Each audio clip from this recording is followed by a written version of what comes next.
My fiancée was absent from our engagement ceremony for another man. I announced the end of the engagement to her in public, but my wealthy parents disagreed, so I cut ties with my family. Today is my engagement party for my fiancée, Jessica, but she is in the hospital taking care of another man. She didn't show up at the engagement party. I announced the cancellation of the engagement without hesitation. Everyone laughed at me behind my back, but I felt relieved. 2 days passed, and she still didn't contact me. Instead, she was waiting for me to apologize to her. And I have moved out of our shared home. I returned to my parents' house. They asked me to apologize to my fiancé and said that if I broke off the engagement, they would kick me out of the house. But in this life, I no longer live for them. I cut off ties with my family, packed up my simple luggage, and started a new life. Jessica knew that I had blocked her. She became anxious and started looking for me everywhere. But at this time, I was free, and there were already 4 beautiful girls around me, one of whom was her aunt, a popular superstar. Thinking back to my previous life, I married her, but she couldn't forget that man. When I was seriously ill, my adopted son pulled out my oxygen tube and took my life. Dad, Uncle Goo will take care of Mom from now on, so you can go with peace of mind. I even suspected that the adopted son was the child of her lover. I walked out of the elevator and looked at myself in the mirror. I was young, straight, and free of disease and pain. This was my real beginning. Hi everyone, thanks for watching. Don't forget to subscribe to the channel, and if you like this story, please let me know in the comment section. I will update the next part.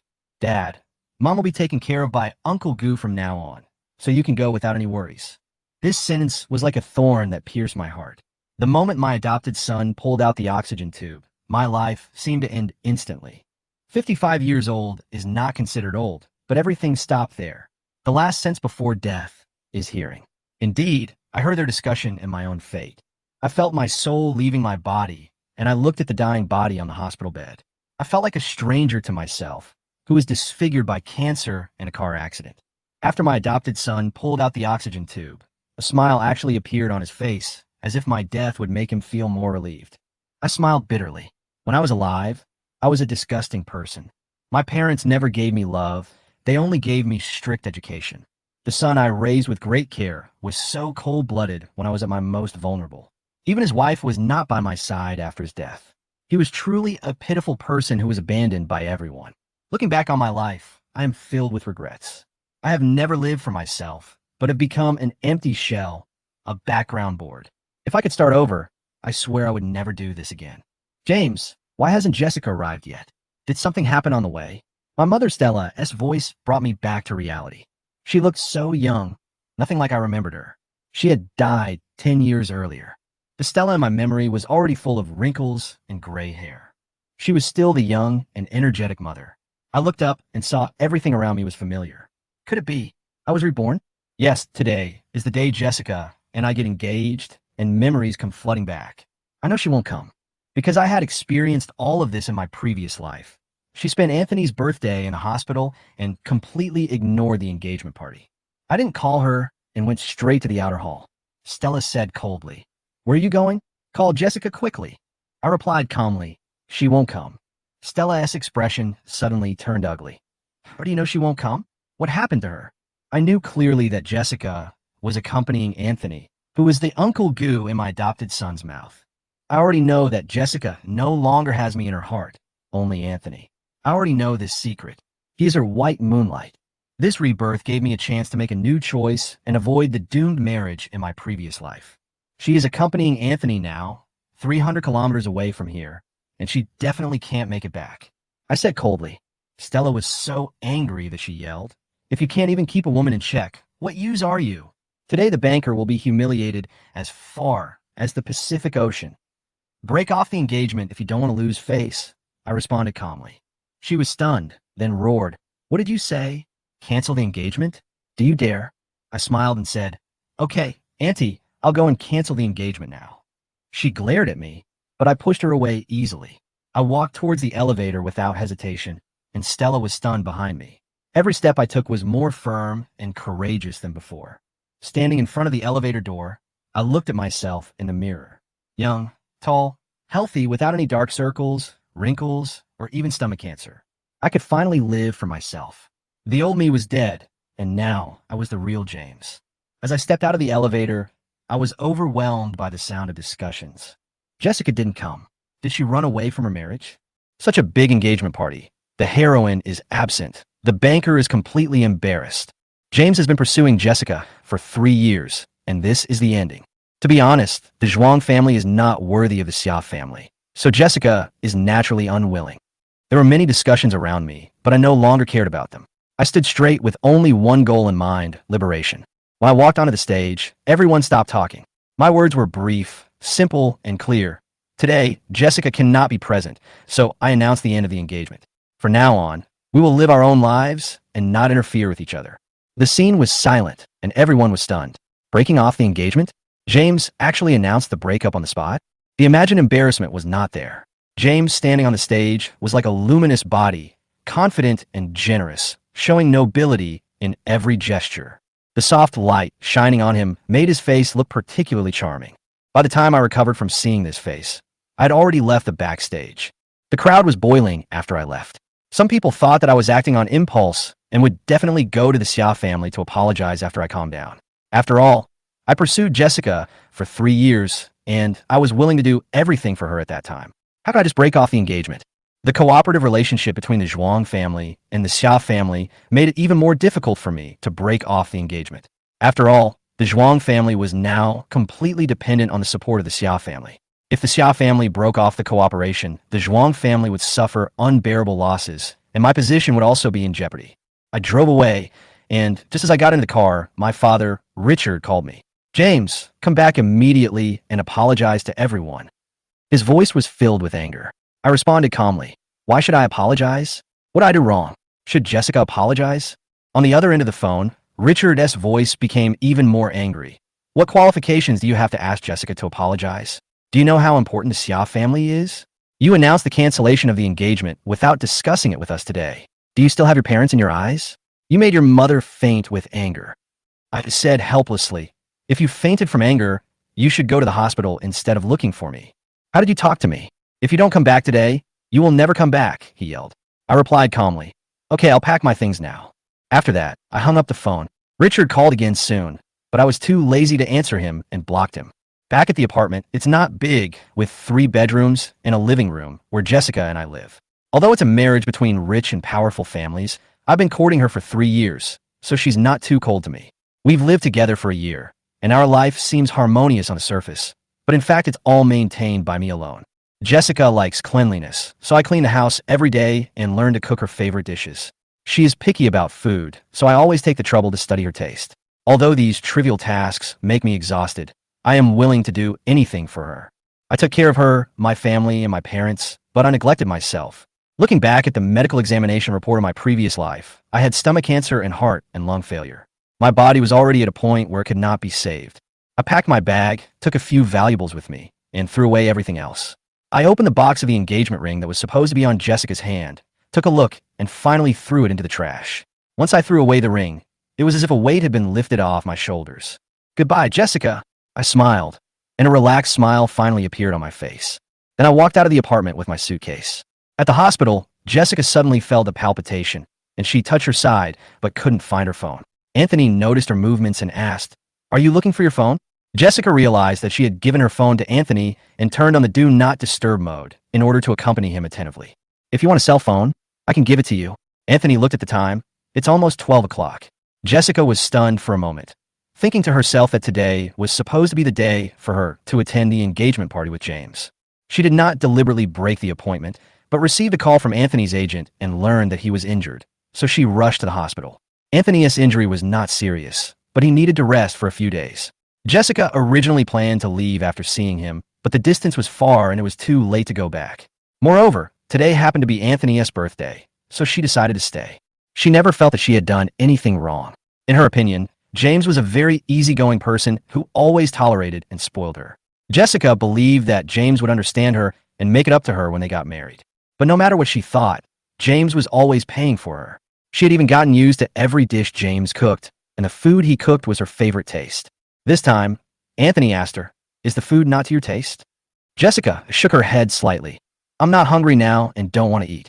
She lied to Anthony. In fact, she just didn't want to eat the takeout. She missed the food James cooked. Since being with James, she has become more and more picky. This habit is not good, but she doesn't think she is wrong. Jessica gently picked up Anthony's mobile phone and whispered, "I want to take a look at the phone." Anthony pretended not to hear and continued to eat the rice in the bowl with his head down without saying a word. Jessica knew that she was not easy to coax, but she couldn't help but said tentatively, "I just saw who sent the text message. Don't worry, I won't reply. I promise to spend your birthday with you, and I have the final say." Anthony finally turned his head, looked at me, and handed it to Jessica.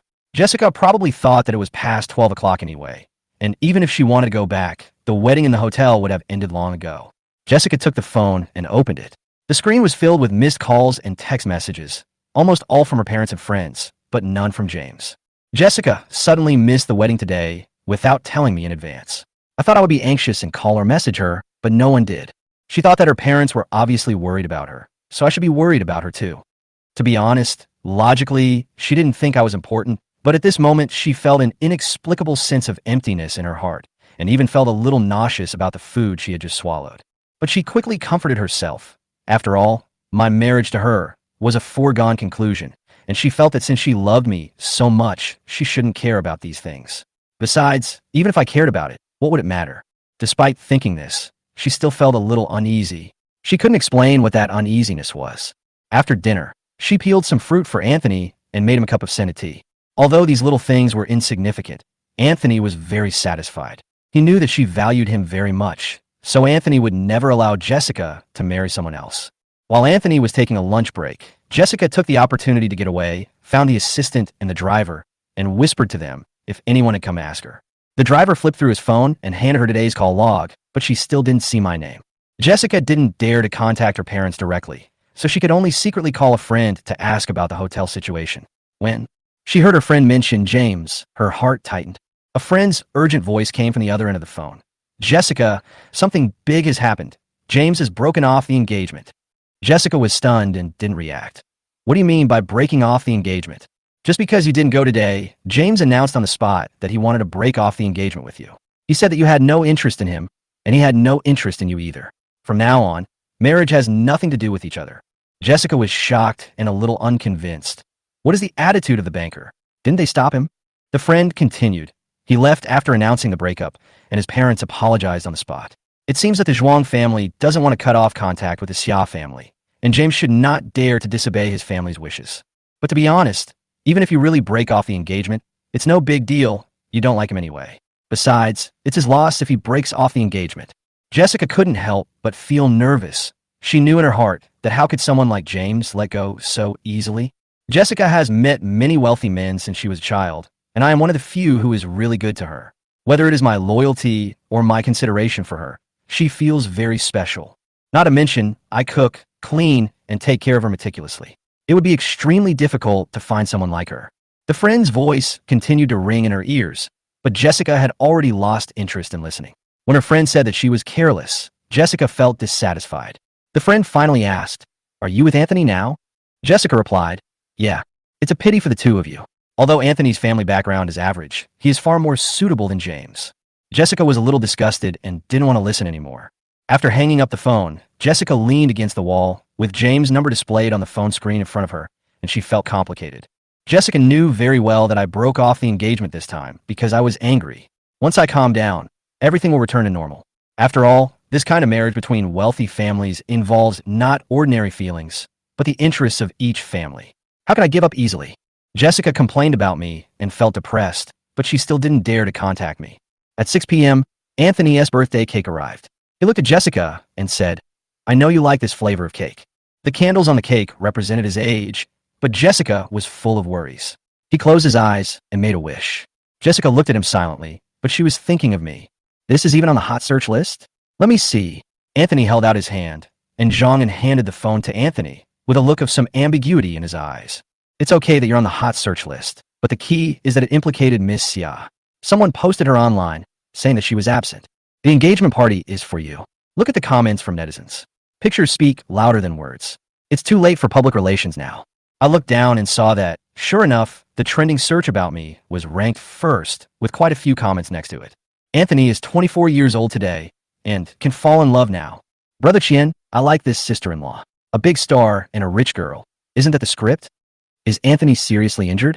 It's heartbreaking to see him like that, but luckily he has his girlfriend by his side. I heard that the two of them knew each other since they were young, and they are childhood sweethearts. It's so touching that they are reunited after breaking up. There are many comments that wish him well, but there are also some that question me. I checked the woman's profile and found out that she has a very impressive family background and is the daughter of a wealthy family. Rumor has it that she is engaged.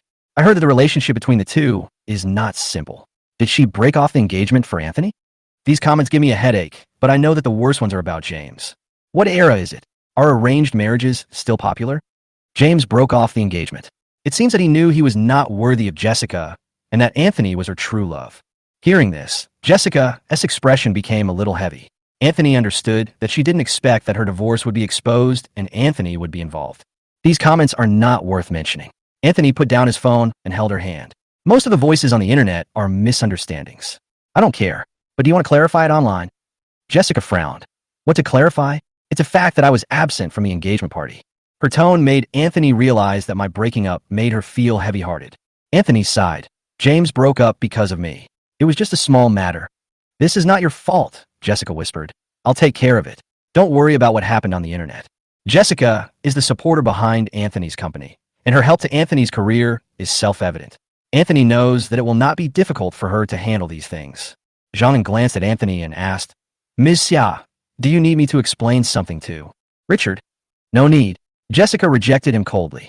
Before Anthony could breathe a sigh of relief, he heard Jessica continue. Let the public relations department release some information to suppress this hot search and divert netizens' attention first. Anthony felt a little unhappy when he heard this. The entertainment industry is so complicated. Today's hot search may not be remembered by anyone tomorrow. As for James, Jessica paused. I will explain it to him clearly, and he will understand. Hearing her say this, Anthony's heart couldn't help but tighten. James obviously had a high position in her heart, as Jessica could explain in person.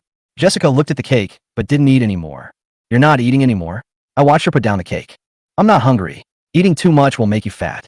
I have to control myself, she said lightly. You're not fat. Anthony looked at her figure unconsciously. She was still slim, and in her tailor-made dress, she looked perfect. But she didn't seem to want to continue the topic and turned around and said, I'm going to make a phone call. Anthony wanted to stop her, but seeing her expression, he held back. She was obviously in a bad mood. After leaving, Anthony silently clenched his fists. Zhang said softly, Miss Xia, don't you think she still has feelings for James? Hearing this, Anthony was shocked. In 5 years, she might have changed.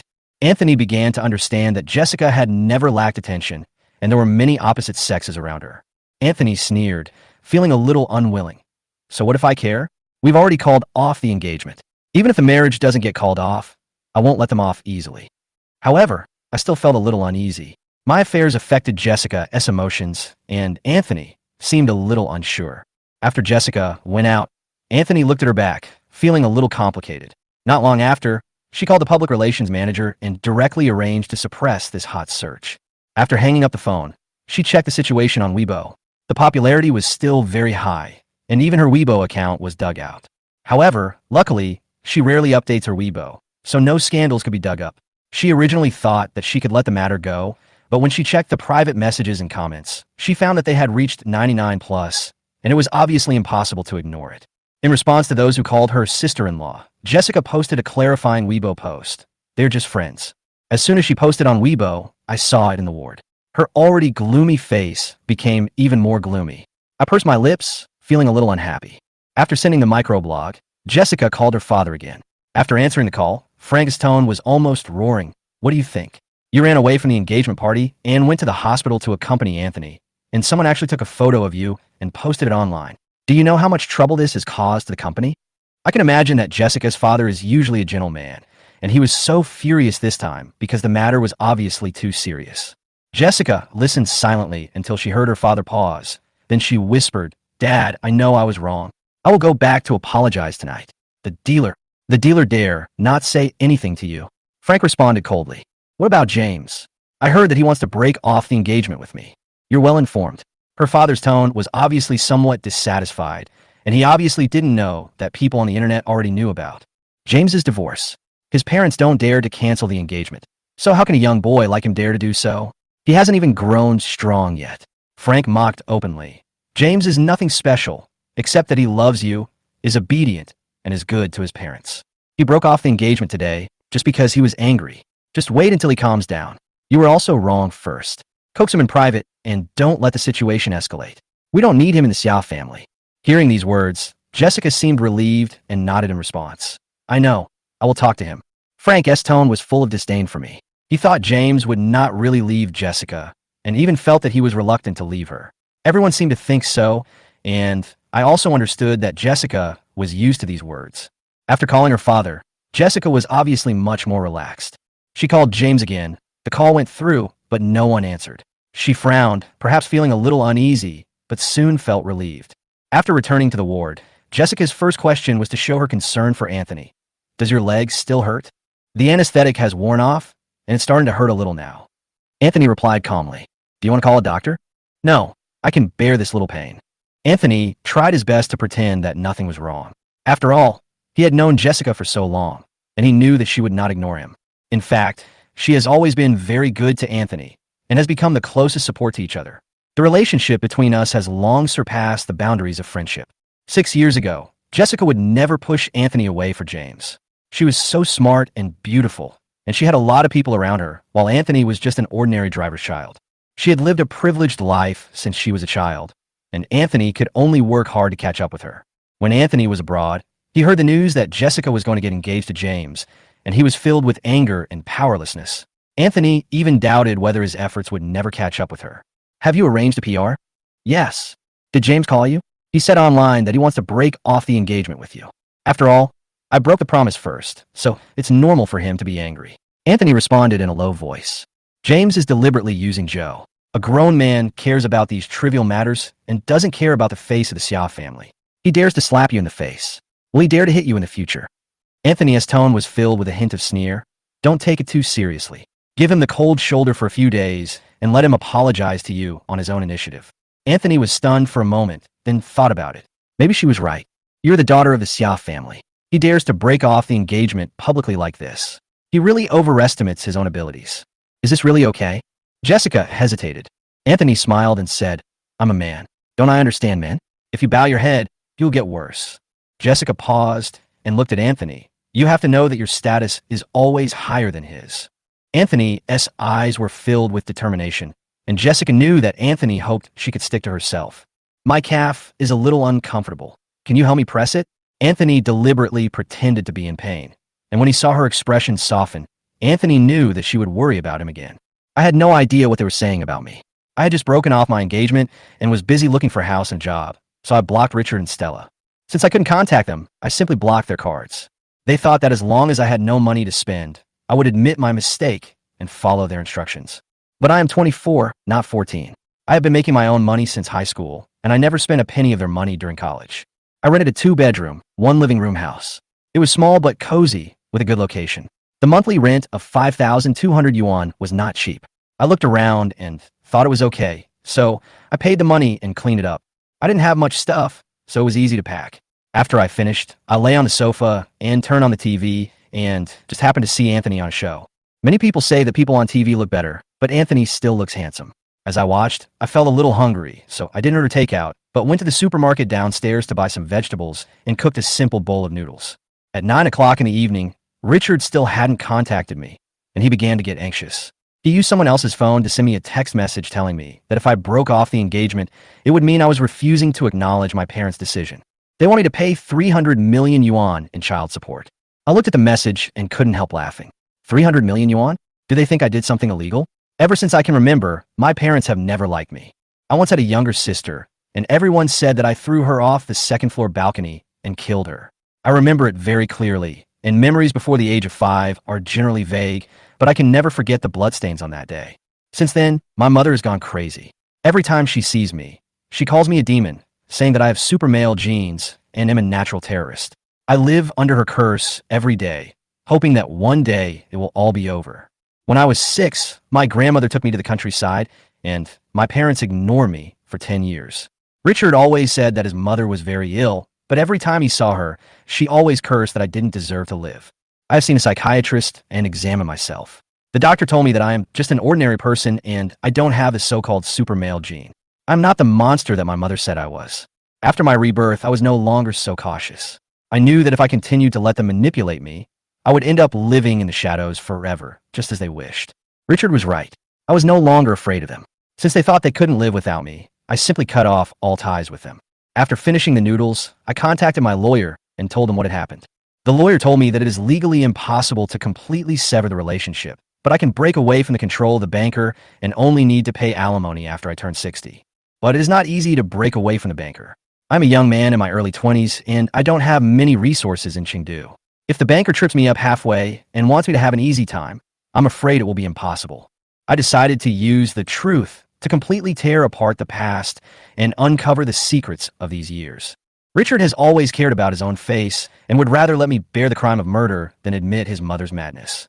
If I reveal the truth, no one can say that he can completely control me. I was busy with this matter until the early morning.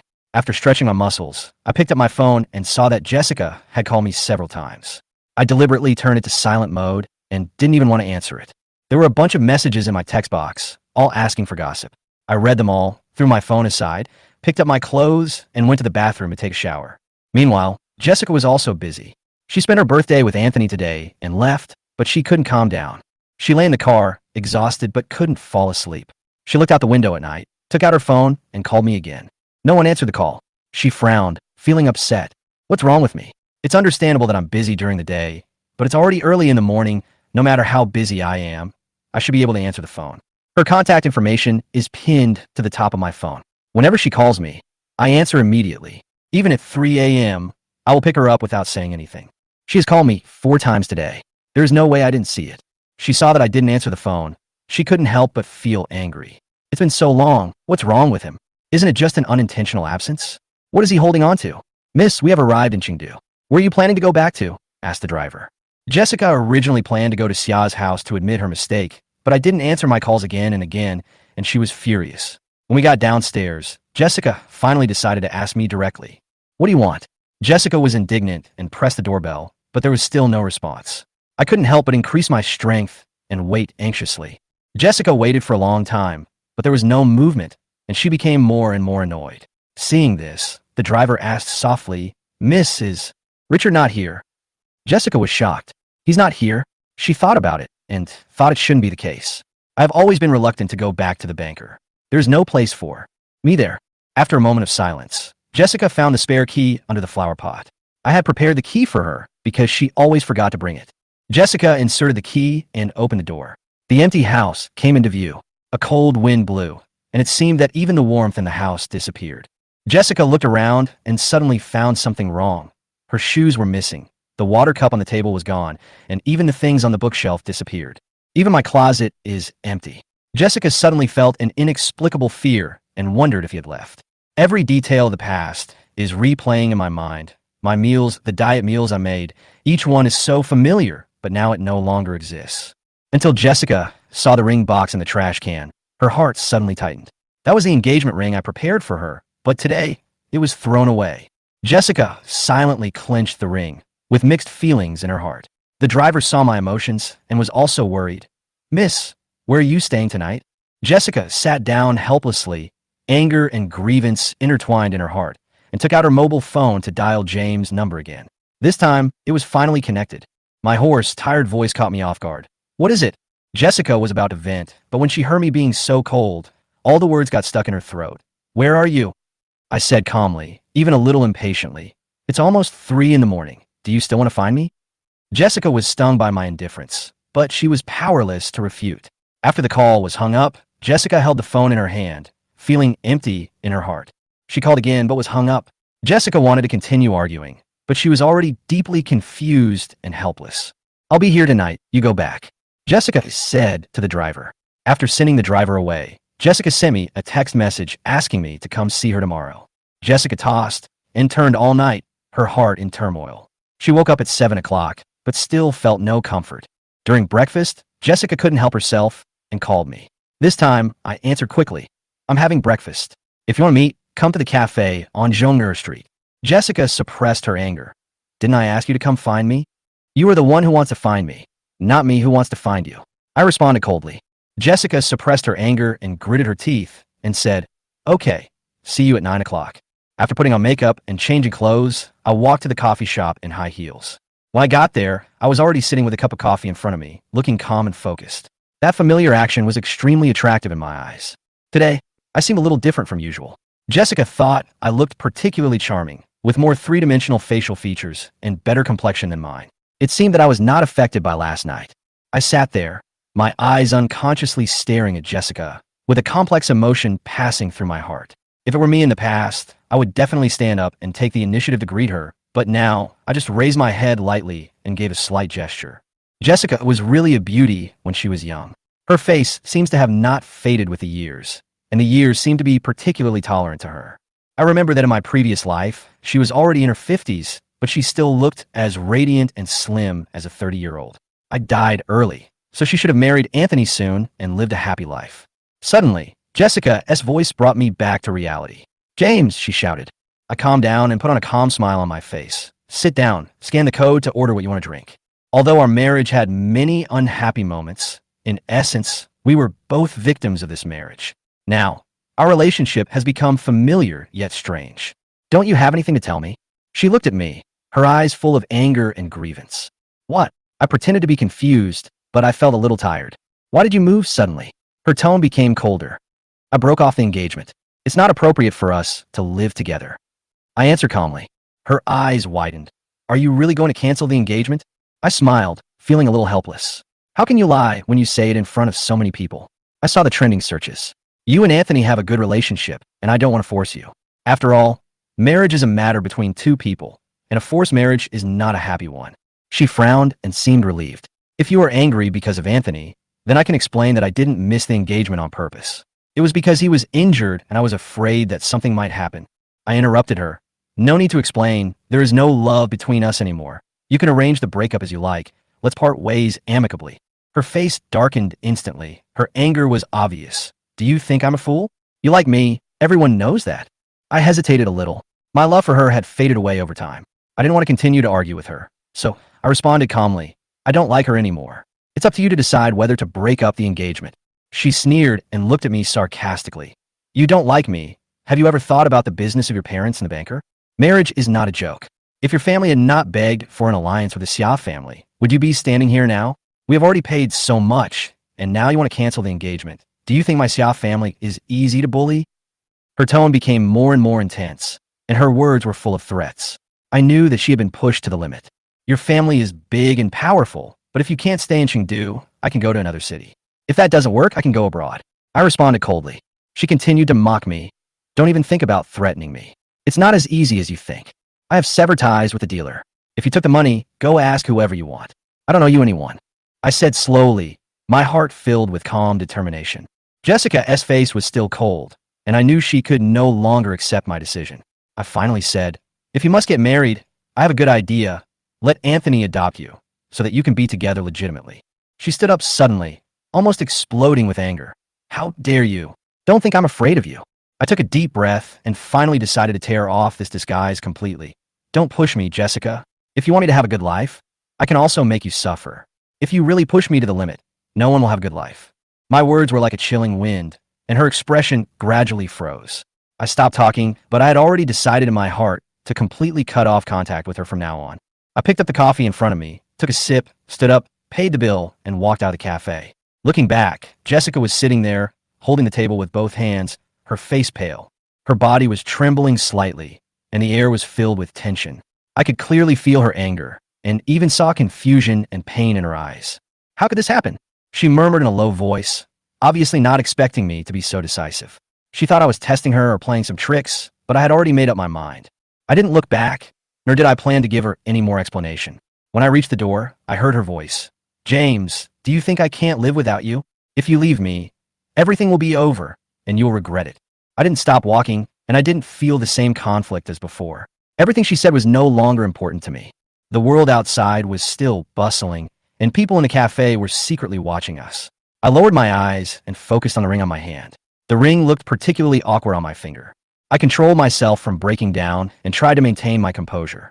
My hand gently touched the ring, wanted to take it off, but I suddenly stopped. Is it time to end it? I once thought she was everything to me, but what she did made me no longer agree with it. I finished my coffee in one gulp and walked out of the store, but I didn't feel relieved. I had more important things to do next. This morning, I met with lawyer Song Lu. As my college friend, he always provides some profound advice. Although I made the decision to cancel the engagement at the engagement party yesterday, he still remains skeptical. Do you really want to cancel the engagement? Isn't this decision too impulsive? I have already made it clear to her. I answered in a low voice, with mixed emotions but no fluctuation on my lips. But you seem to have feelings for her. You broke off the engagement right after we got engaged. This is such a quick turnaround. Song Lu was a little puzzled. I was silent for a moment, then said softly, "She is someone else now, and I can no longer look at her the same way as before." My decision was not made on impulse. Song Lu frowned. "Are you sure you want to sever your relationship with the banker? This involves not only emotions, but also a lot of interests." I have already decided not to rely on the dealer anymore, I said calmly, without any wavering in my voice. Song Lu's eyes were a little complicated. "You give up so easily. You really need to think it through." "I don't need this," I whispered back, having already made up my mind. The banker was no longer important to me. "I understand." Song Lu nodded, took out his computer, and began to draft an agreement. The agreement was quickly drafted. Let's just say this is the agreement. Your decision is final, and you won't go back on it. Inudda calmly. After Song Lu printed out the agreement, we moved on to the next step. That day, I decided to call Richard directly and tell him that I no longer wanted to continue this relationship. "Are you home? I need to talk to you about something." On the other end of the phone, Richard sneered, "Do you finally know you were wrong? You have to go to the Xia family with us, admit your mistake first, and then apologize." I interrupted him impatiently. "Richard, you misunderstood. I came to you to sever ties with you, not to continue to be your vassal. Do you understand me?" I asked coldly, with disdain in my words. On the other end of the phone, Richard's voice was angry and harsh. "James, you dare to talk to me like this? You are really stupid." I smiled, and a chill surged in my heart. "Whether my bones are hard or not, only I know, but you should know that my life is harder than yours. After all, I died once." Richard was so angry that I could almost imagine him spitting. I didn't waste any more time and hung up the phone. Song Lu listened to the whole thing and was obviously shocked by my attitude towards Richard. "Aren't you afraid that he will take revenge on you in the future?" he asked. I drank the water slowly. If he wasn't targeting me, it couldn't be Richard. Over the years, I had become accustomed to his face, cold and calculating. We went to the dealership and arrived at 2 p.m. Richard and Stella were there. When Stella saw me, she immediately started to scream hysterically. "You murderer! If I had known you wouldn't listen, I would have drowned you." Her voice was so sharp and piercing that every word seemed to tear my eardrums. Song Lu took a step back, obviously not expecting Stella's madness. I didn't react at all, just stared at her calmly. "Ms. Tang, you dare to go crazy in front of your lawyer?" I said coldly, "If you dare to do that, I will call the police." Stella was stunned. A trace of fear flashed in her eyes. Richard came forward, hugged her, and comforted her. "Why don't you listen? Do you want to see her go completely crazy?"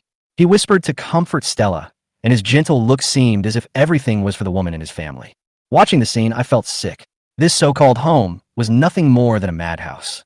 I took a deep breath, walked up to Richard, and directly spread out the agreement I had prepared long ago. "I don't need anything from the banker, just sign it." Richard put his cigarette away, took out the account book, and said bluntly, "I've said it before, if you break up, you have to pay the money back. 300 million. What's the point of not paying it back?" I sneered. "Richard, I have lived with my grandmother since I was 6 years old. She raised me, not you. You know the 300 million bill well. Don't use it to threaten me."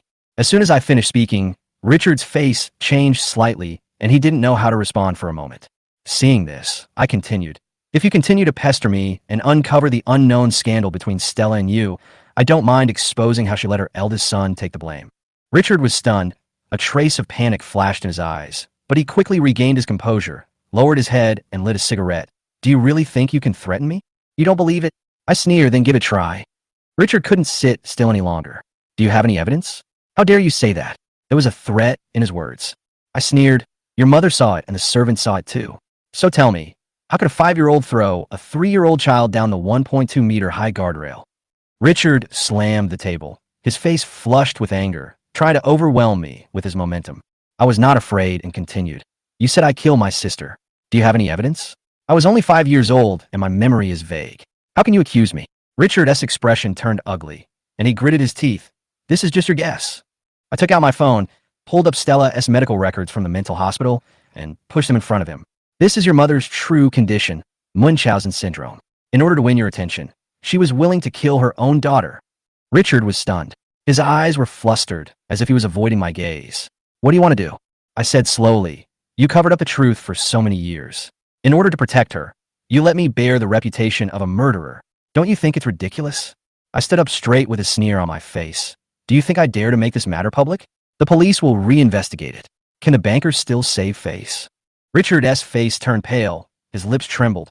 How dare you do this? You have been forcing me, and I finally understand that the only way to get rid of your control is to leave this home, I said calmly. Richard tried to threaten me. The banker has a fortune of more than $1 billion. You really don't want it? I looked at him, without wavering. I don't need your stuff. I'd rather have nothing than continue living in this hellish home. He was shaking with anger and picked up the pen. Okay, you are such an ungrateful fool. He signed his name tremblingly. I put away the agreement and slowly stood up. From today on, you are no longer my father, and I am no longer a member of the banker.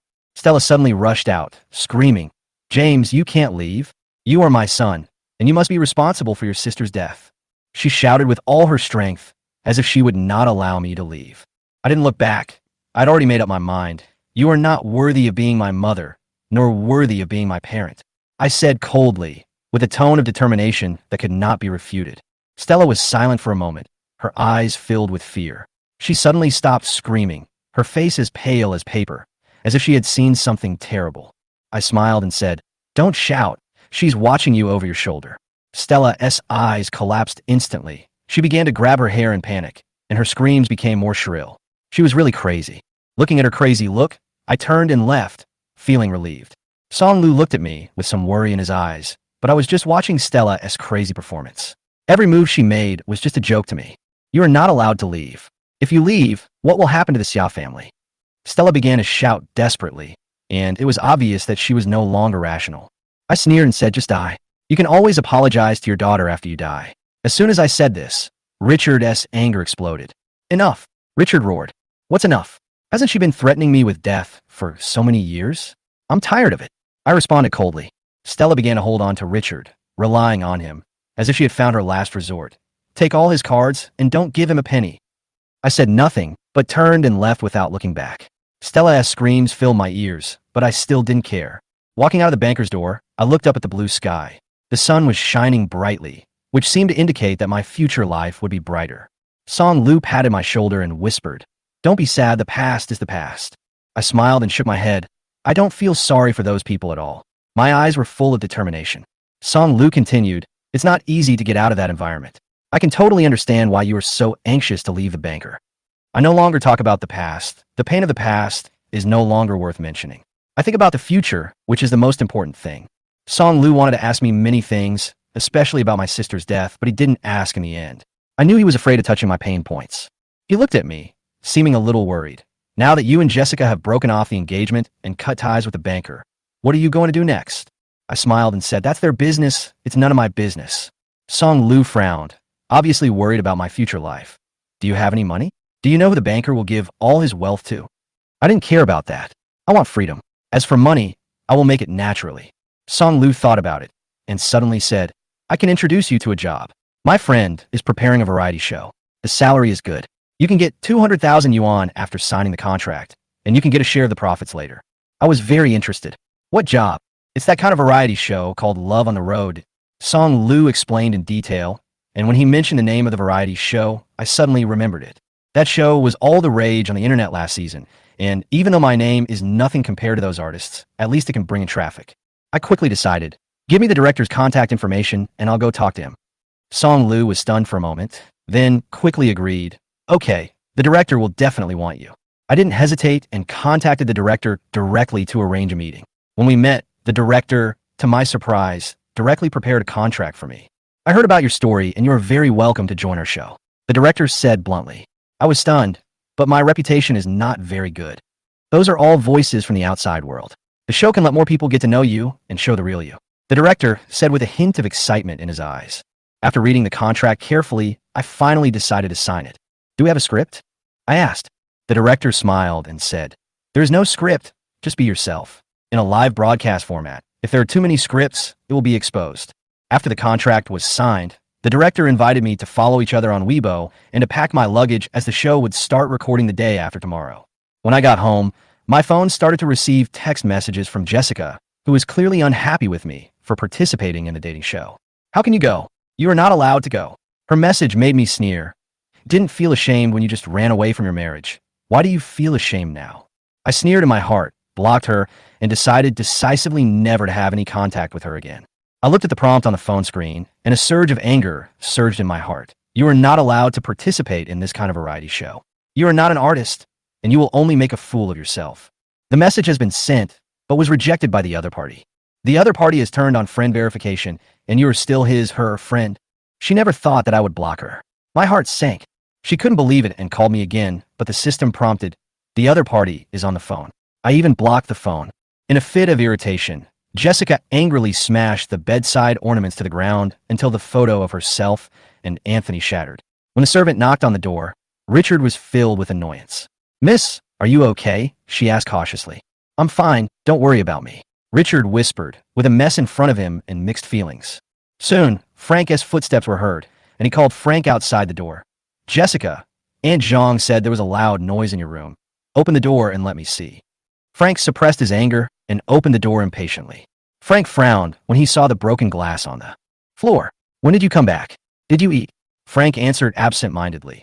"I came back in the afternoon and ate a little. He was in a bad mood today and couldn't eat." "Have you met James?" he asked in a serious tone. "Yes."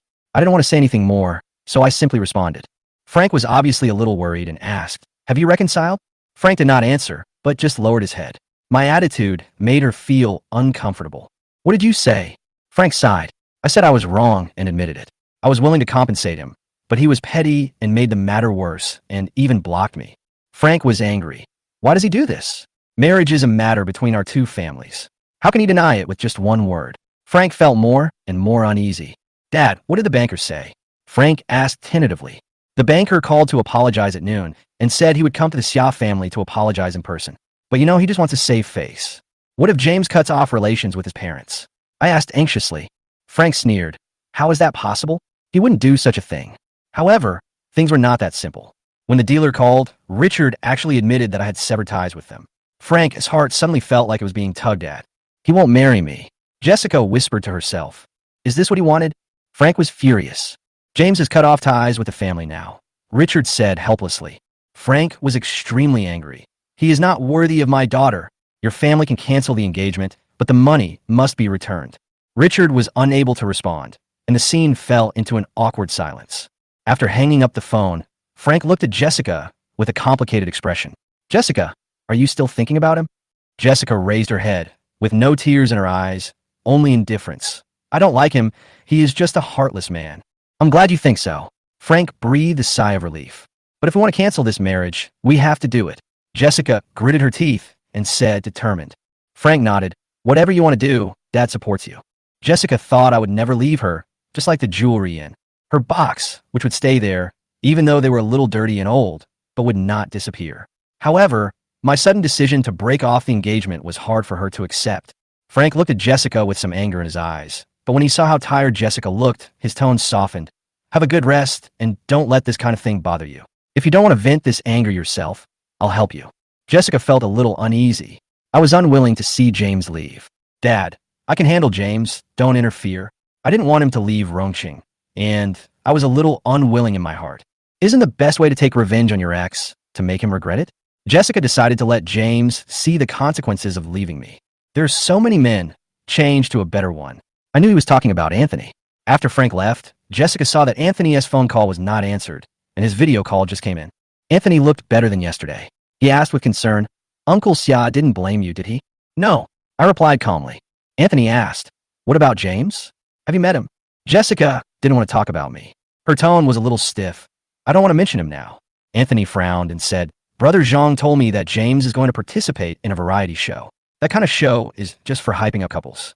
James did this without caring about your and Uncle Xia's reputation at all. Jessica's heart tightened suddenly. The rumors on the internet that I was going to participate in a dating variety show had attracted widespread attention. James will be recording the day after tomorrow. If the matter gets out of hand, the reputation of the Xia family will definitely be affected. Anthony continued, and Jessica held the phone tightly. Jessica decided not to let this matter continue to ferment, otherwise it would be difficult to control. Brother Zhang accepted the notice for this variety show. I'm an inside observer. The contract has been signed long ago. If I want to withdraw, I have to pay a penalty. Anthony explained. Jessica heard it clearly, but said directly, James and I have already called off the engagement. I can't control his affairs. Anthony's silence made her realize that she was shocked. Finally, Anthony spoke with difficulty. How was it possible? He can't do this. Jessica responded calmly. Not only did he break off the engagement, he also broke off relations with the banker. Anthony was stunned for a moment, but then he said, Do you want to participate in my variety show? I was moved, thinking of James's actions. I want to go. Anthony hesitated. You want to participate? Aren't you afraid of seeing James? I'll go, no matter what he thinks. Jessica has made up her mind and will act without delay. After hanging up the phone, Jessica opened Weibo and saw that the post she posted yesterday about just friends was hotly discussed. No one knew that we had called off the engagement because neither of our families had made an official announcement. Jessica decided to clarify everything, so she edited a Weibo post. Mr. James and I have officially called off our engagement, and we have nothing to do with each other from now on. Since they're no longer lovers, they can only be friends. This time, Jessica not only failed to control public opinion, but took the initiative to purchase marketing methods, cleverly guiding the emotions of netizens and deliberately portraying herself as a victim of this marriage. Her actions made her realize more clearly that it was time to draw a clear line between herself and James and not to linger on any longer. A video soon appeared on the hot search, with James on one side and Jessica on the other side, accompanying Anthony on his birthday in the hospital. The comments from netizens were almost all sarcastic and gloating. We are back together, and it turns out that the phrase just friends was meant for James, telling him not to be so self-indulgent. This is the result of destroying other people's feelings. James knew that Jessica had someone she liked, but he still entangled her. Is he really afraid of not being able to get married? Anthony and Jessica are really a perfect match. James is just an intruder and is not worthy at all. James is hooking up with a rich woman. After all, he is a rich second generation. How can he be short of money? Things developed just as Jessica expected, and public opinion almost completely tilted to her side.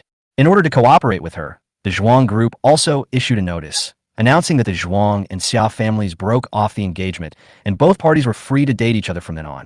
However, the rumors about James breaking off relations with his family were not confirmed, and the group remained silent on this. Anthony watched the situation and smiled secretly when he saw Jessica finally made a choice. But this was not enough. Anthony decided to continue to manipulate public opinion and completely nail James to the label of destroying relationships. Meanwhile, James still didn't care about the online storm.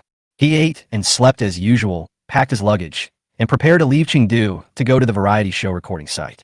The program crew did a good job of keeping it secret, and it was not until he arrived at the scene that he knew he was going to participate in a dating variety show. When the director saw James, he asked meaningfully, Have you seen the trending searches on Weibo? What trending searches? James looked confused. The director sighed helplessly. Forget it if you haven't watched it.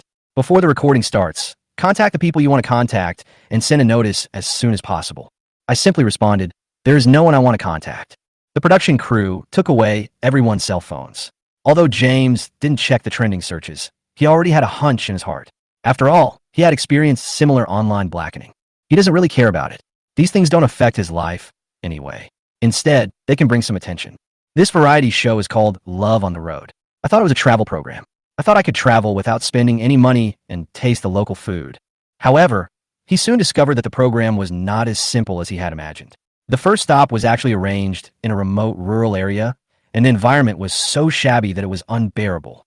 The production team rented a small courtyard. Compared with the luxurious villas in other variety shows, the conditions here are very shabby. The bathroom is outside the house, and there's a pig pen next to it. I was the first to arrive, and with nothing else to do, he helped the staff set up the camera. Netizens' comments also began to flood the screen. Aren't you afraid of breaking up if you fall in love in this place? This program doesn't seem reliable. How many couples have broken up during their travels? Who knows if this will happen? All the participants are rich people. Why would they stay in a place like this? James looked around the house carefully. It was not big, with only 4 bedrooms, and the environment was a little uncomfortable. Suddenly, he saw a black SUV driving into the yard. The car door opened, and a woman in a red dress got out of the car, looking sexy and charming. She had fair skin, a red dress that made her figure look hot, and long hair that fell to her waist like seaweed. The woman saw me, smiled slightly, took off her sunglasses, and revealed a familiar face. Don't you remember me? Her eyes were as clear as spring water, and her seductive look made James stunned for a moment. The staff was also stunned and almost dropped the camera. The audience in the live broadcast room was excited. This beauty is really fairy-like. The first female guest is so beautiful. What about the next ones? She is so beautiful. She will definitely be famous in the entertainment industry. Who is she? I looked at the woman in front of me in shock and suddenly recognized her as Jessica's aunt, Eve. I felt a chill in my heart. I felt that the production team was trying to stir up trouble. Did they invite Jessica's aunt here to make them a topic maker? I suddenly had a bad feeling that the future dating mission might bring him and Eve together. I watched Eve walk up to me, puzzled. Why did you come to participate in this variety show? She looked at me with disdain and chuckled. If you can do it, why can't I? Then she waved her hand and said, Go, help me take the luggage out of the trunk. I was a little surprised. Eve, Jessica's aunt, was a non-marriage advocate. I never saw her get married until she died, and I never saw her participate in a dating show in my previous life. I have known her for a year. Although she is Jessica's aunt, she is only 4 years older than Jessica. She has always been polite to me, and I have always regarded her as an elder. Now, seeing her so close on this show, I felt a little weird. This show is all about hyping up couples, and Eve is one of the female guests. I tried to stay calm, and after moving her luggage, I felt a little uneasy. She came close to me and whispered, Why? Do you still think of me as your aunt? I didn't answer. She patted my shoulder and said, Don't think of me as your aunt. Just call me by my name, Eve or Sister Yen. Don't call me by the wrong name. I nodded, even though I felt uncomfortable, but she didn't give me time to refute her words. Netizens in the live broadcast room began to speculate wildly about the relationship between Eve and me. After all, she is Jessica's aunt, and this setting is enough to attract attention. When the show started, Eve quickly became a hot topic due to her beauty. Looking at her back, I sighed in my heart. The production team really wants to make a fuss. I have decided to endure it this month and try not to think about these uncomfortable things. Then, the female guests arrived one after another. I subconsciously looked at each one until I saw a familiar face, and my heart skipped a beat. Beata, she was Jessica's best friend and my former bridesmaid. She always looked down on me and laughed at me for not being worthy of Jessica. Linda, who was wearing a white couture dress, was my first love. She was a queen of the entertainment industry, beautiful and talented. Back then, she and I had an unknown past, and this experience had long become a taboo among her fans. The program team invited Linda. She should have been on a higher level in her career, but who knew she would appear on a program like this? With her arrival, the popularity soared. The program's hot searches broke records, and netizens were discussing it crazily. While enduring the comments of these people, I was thinking whether my decision was correct. After all, I came here to make some money, and after all, the contract was signed and I couldn't regret it. As for the male guests, I didn't know any of them. To match the show, the other male guests were also good, each with their own merits. I stood in the crowd, trying not to attract attention, thinking to myself that this was my life for the next month, and I just had to get through it. However, as soon as Beata opened her mouth, the atmosphere immediately became awkward. It's so unlucky. Why did the program crew invite so many people? This place is so bad. I didn't want to argue with her. I just smiled and greeted others. At this moment, Linda walked up to me and smiled gently. Shayan, long time no see. I was a little stunned, and an inexplicable emotion surged in my heart. Long time no see. I responded. Linda didn't seem to notice my discomfort and continued to ask, How are you doing recently? I heard that you broke off your engagement. As soon as she finished speaking, everyone turned their eyes to me. Her words undoubtedly gave everyone enough gossip material. I'm fine. Thank you for your concern, Teacher Jiang. I answered calmly. She frowned slightly, with a hint of complex emotions in her eyes. I hope we can get along well and help each other. I reluctantly responded, Well, okay. At this moment, the live camera quickly turned to us, and the atmosphere instantly became tense. Beata obviously had no patience and asked directly, Do you know each other? What's the relationship? Linda smiled and said, Let's just say we're childhood sweethearts. These 4 words made the atmosphere more intimate and immediately caused a commotion around them. I replied, We have known each other since childhood. Eve stood aside. Her face changed slightly. Obviously, she did not want this to be made public. The live broadcast room was immediately in an uproar. How did Linda know James? They seem to be very close. Are they more than just ordinary friends? How could Linda, who is so outstanding, be interested in James? When she saw her take the initiative to greet James and explain to everyone that she and James were childhood sweethearts, Jessica almost crushed the cup in her hand. I watched Linda reveal our relationship in front of everyone, and I was flustered. I didn't expect her to be so straightforward. This would cause a huge uproar on the internet. I guess I would be criticized like a sieve. Linda and I are not close, but we're not strangers either. After all, we have been apart for more than 30 years and just bumped into each other today. Beata snorted coldly, obviously not intending to let it go. Childhood sweethearts? You never said that. I retorted nonchalantly. What's it got to do with you? I don't need to tell you about my business. She was so angry that her eyes widened and she continued to say, Who cares about you? You are so shameless. I didn't intend to pay attention to her either. The more you pay attention to such a person, the worse she will become. The director intervened in time and interrupted the awkward atmosphere. Okay, here comes the task. Everyone start cleaning, and there will be an inspection after completion. Beata grumbled in dissatisfaction, obviously not happy to do this kind of work. Such a big place, how can one person finish it? I smiled inwardly. I have always been good at housework, and I took care of the grease in the kitchen in a short while. Soon, everyone's division of labor was figured out. Beata reluctantly went to clean the bedroom. Linda put things in order slowly, and Eve was quick, but her skirt slightly restricted her movements. I was in charge of the kitchen, which was the dirtiest place, but it was easy to clean. The difference in everyone's actions was obvious. I was almost the most efficient one. It took me less than 2 hours to turn the kitchen from dirty to clean. Others looked at me and seemed a little dissatisfied, especially Beata. She probably felt that she couldn't help, so she started to make trouble for me. James, what are you standing there for? Come over and help. I didn't move. Why do you want me to do something you can do yourself? Beata was stunned for a moment and said angrily, Can't you help? I help you? Do you have no hands or brains? I responded coldly. She glared at me, then turned to Feng Chun and smiled. Thank you, you are so nice. Unlike some people who have no grace and no team spirit, no wonder they were dumped. I pretended not to hear and asked the director directly, I have finished my part, can I go out for a walk? The director was not satisfied with my attitude. If you don't help clean up, you won't get any food. I replied nonchalantly, Whatever, I'm not hungry now anyway. In the past, I might have compromised because I cared about what others thought of me, but now I don't care at all. This show seems easy, but it is actually full of unspoken rules. I tried my best to do what I should do, and I don't need to worry about the rest. As a straight man with no emotional intelligence, I just behave like myself. No matter how sarcastic others are, I don't understand them anyway. I don't want to care about those haters anymore. Anyway, there's so many people who scold me. One more or one less doesn't matter. The director didn't say much, just asked me to come back before 1 p.m. I nodded and walked out of the cabin. It was very quiet around me. The farmland in the distance exuded the smell of soil and the air was fresh.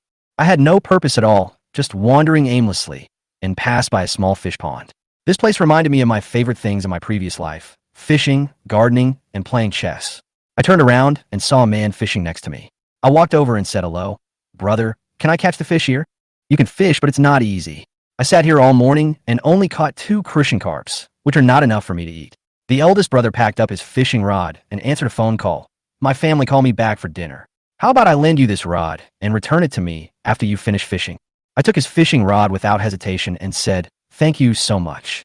If I catch any fish, I'll give you half. Where do you live? After he told me the address, I started fishing. Although fishing seems boring, I have nothing to do anyway, so sitting quietly is quite comfortable. The audience in the live broadcast room seemed to have lost their patience and started to complain about me. Some said I had no team spirit, and some laughed at me. With this level of fishing skills, can you catch any fish? Suddenly, my fishing rod moved. I pulled hard. The water level suddenly sank, and a big carp was pulled out of the water with a splash. Suddenly, the comment area was quiet. People began to realize that something was wrong. Fuck, this is too coincidental, isn't it? Some people began to wonder, is he in the novice protection period? I didn't take it seriously, gently put the fish into the basket, and continued fishing. At this time, several spectators who were about to leave stopped. I had just caught one, and not long after, the fishing rod moved again. I lifted the rod without hesitation, feeling that this one was not small, and slowly reeled in the line. A 3-pound fish was successfully caught on the shore. The audience in the live broadcast room went wild again. This is too good to be true. Some of the non-believers began to quiet down. Someone was already waiting for me at the fishing guy's place. I put away my fishing rod and walked towards his home with a basket full of fish. Brother, I'll give you the rod back. I handed it back with a smile. For fish, I'll give you half. I really caught 4. He was obviously a little surprised. He looked down and saw that the basket was quite heavy, with nearly 15 kilograms of fish in it. He couldn't believe his eyes. That's amazing. How did you catch so many fish? He smiled helplessly. It would be troublesome if you fished all the fish in the pond. I smiled and said, Brother, let's divide it up. I have a big family. He nodded and agreed. There are only 3 people in my family. For fish are enough, You can take the rest. After that, he warmly invited me into the house and used his kitchen to cook a meal. I decided to make fish hot pot and cook these 4 fish together. The taste was so good that it made people drool. The sauerkraut soup base was steaming hot, and the photographer next to me couldn't help swallowing. You have good skills. Have you learned to cook? The fishing brother asked curiously. I've learned a little bit about Sichuan cuisine. I smiled and continued to work. Finally, the fish slices were mixed with pickled cabbage and sprinkled with hot oil. There was a sizzling sound in the pot, and the aroma was fragrant. Looking at the delicious food in the pot, the comments in the live broadcast room were overwhelming. This is good enough to open a restaurant. I want to eat it so much my mouth is watering. I divided the fish and took half with the fishing brother and his family. I felt very satisfied. Seeing how busy I was, the fishing brother couldn't help but smile and said, "You are indeed a master."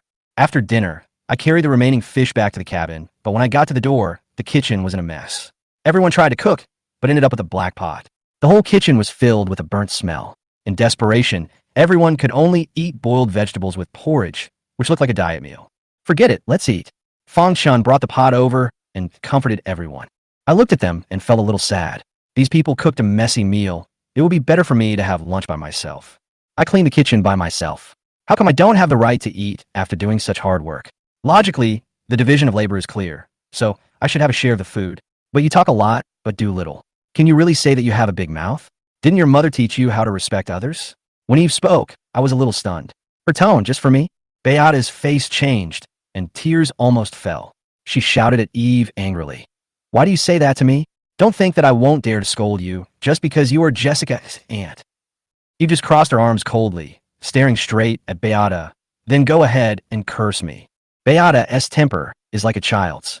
She blames others but can't say anything. Eve obviously doesn't care about her reaction. She came to this show just for one person, and everyone else doesn't matter. "You and James met because of Jessica, right?" Fong Chun asked. Beata nodded slightly, as if she had discovered a new world, as if she understood this relationship. Eve, Jessica's aunt, James' ex-fiancee, everything was explained clearly. Suddenly, the director interrupted the atmosphere. "No need to look for him. James is back." I stepped into the room, bringing a large bowl of pickled fish and fish porridge, and joined brother fishing. The scene became quiet. He looked at the dishes on the table, calmly put down the food, and said without a word, "Eat." "Where did this fish soup come from?" Ling Xian asked. "I made it myself and borrowed it from my neighbor's kitchen." James answered in a calm tone, as if everything was normal. "Where are these dishes?" "I fished for it, and I got it in exchange." I was neither anxious nor impatient. I picked up my bowl and chopsticks and started eating, seemingly unaware of the change in the atmosphere. The atmosphere during the meal was somewhat silent. Beata's previous words seemed to have become a joke. As soon as James' pickled fish was served, everyone else fell silent. Netizens' comments began to explode. "The pickled fish made by James is so delicious." Beata just said that James was lazy, but not only was he not lazy, he also brought back a big pot of pickled fish. James cooks, so everyone can eat their fill and don't have to worry about going hungry. It's embarrassing that Beata didn't eat at all. In the live broadcast room, netizens said that Beata was really embarrassing. Seeing everyone enjoying their meal, I couldn't help but smile. Although I didn't say anything, I knew that Beata must be feeling uncomfortable during this meal. Then the director suggested drawing lots to form groups. Beata obviously didn't want to be in the same group with me because she didn't want to admit that she couldn't cook. "Let me cook and you guys wash the dishes," I said calmly.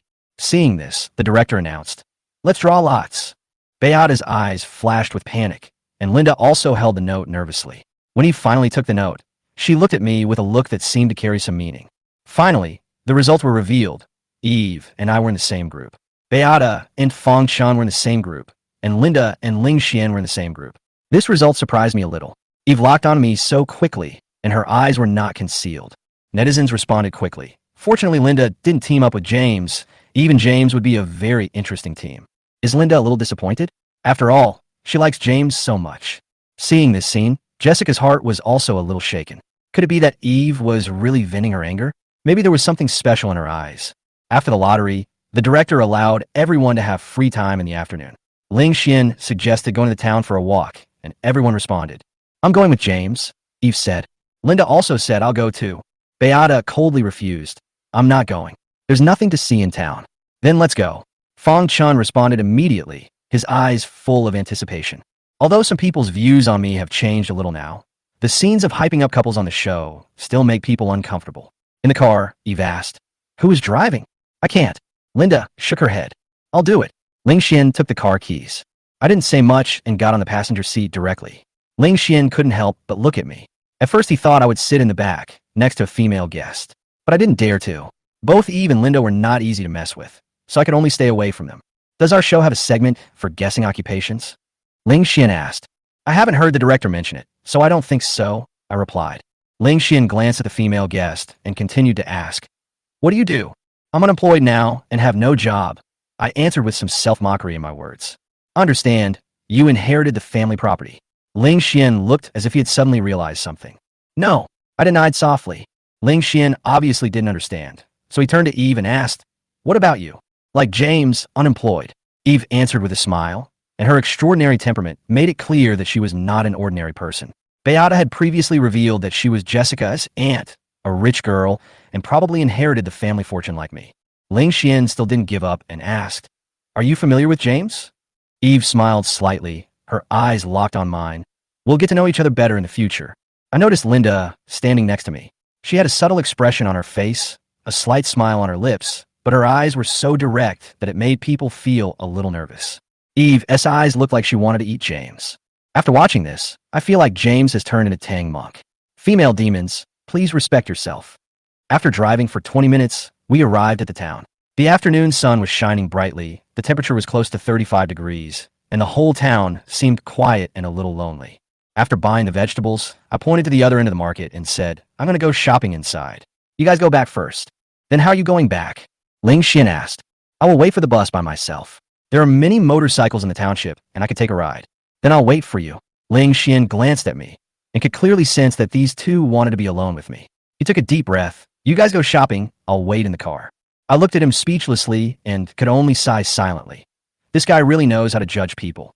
I went around the market and prepared to buy some clothes. After all, I might be assigned farm work later in the show, so it's always good to prepare some clothes in advance. I just picked out an old man's shirt, which was a bit ugly but cool.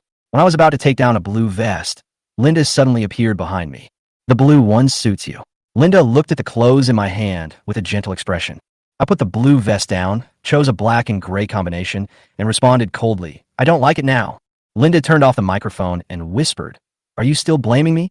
I shook my head. "It's a matter of the heart." No wonder.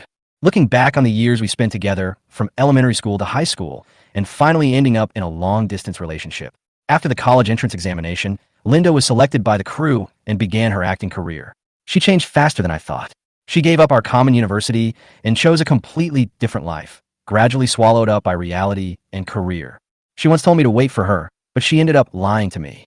She didn't tell me she had changed her choice until a week before registration. At that time, we were getting farther and farther apart. After the breakup, Linda chose her career, and I decided to let her go completely and deleted everything about her.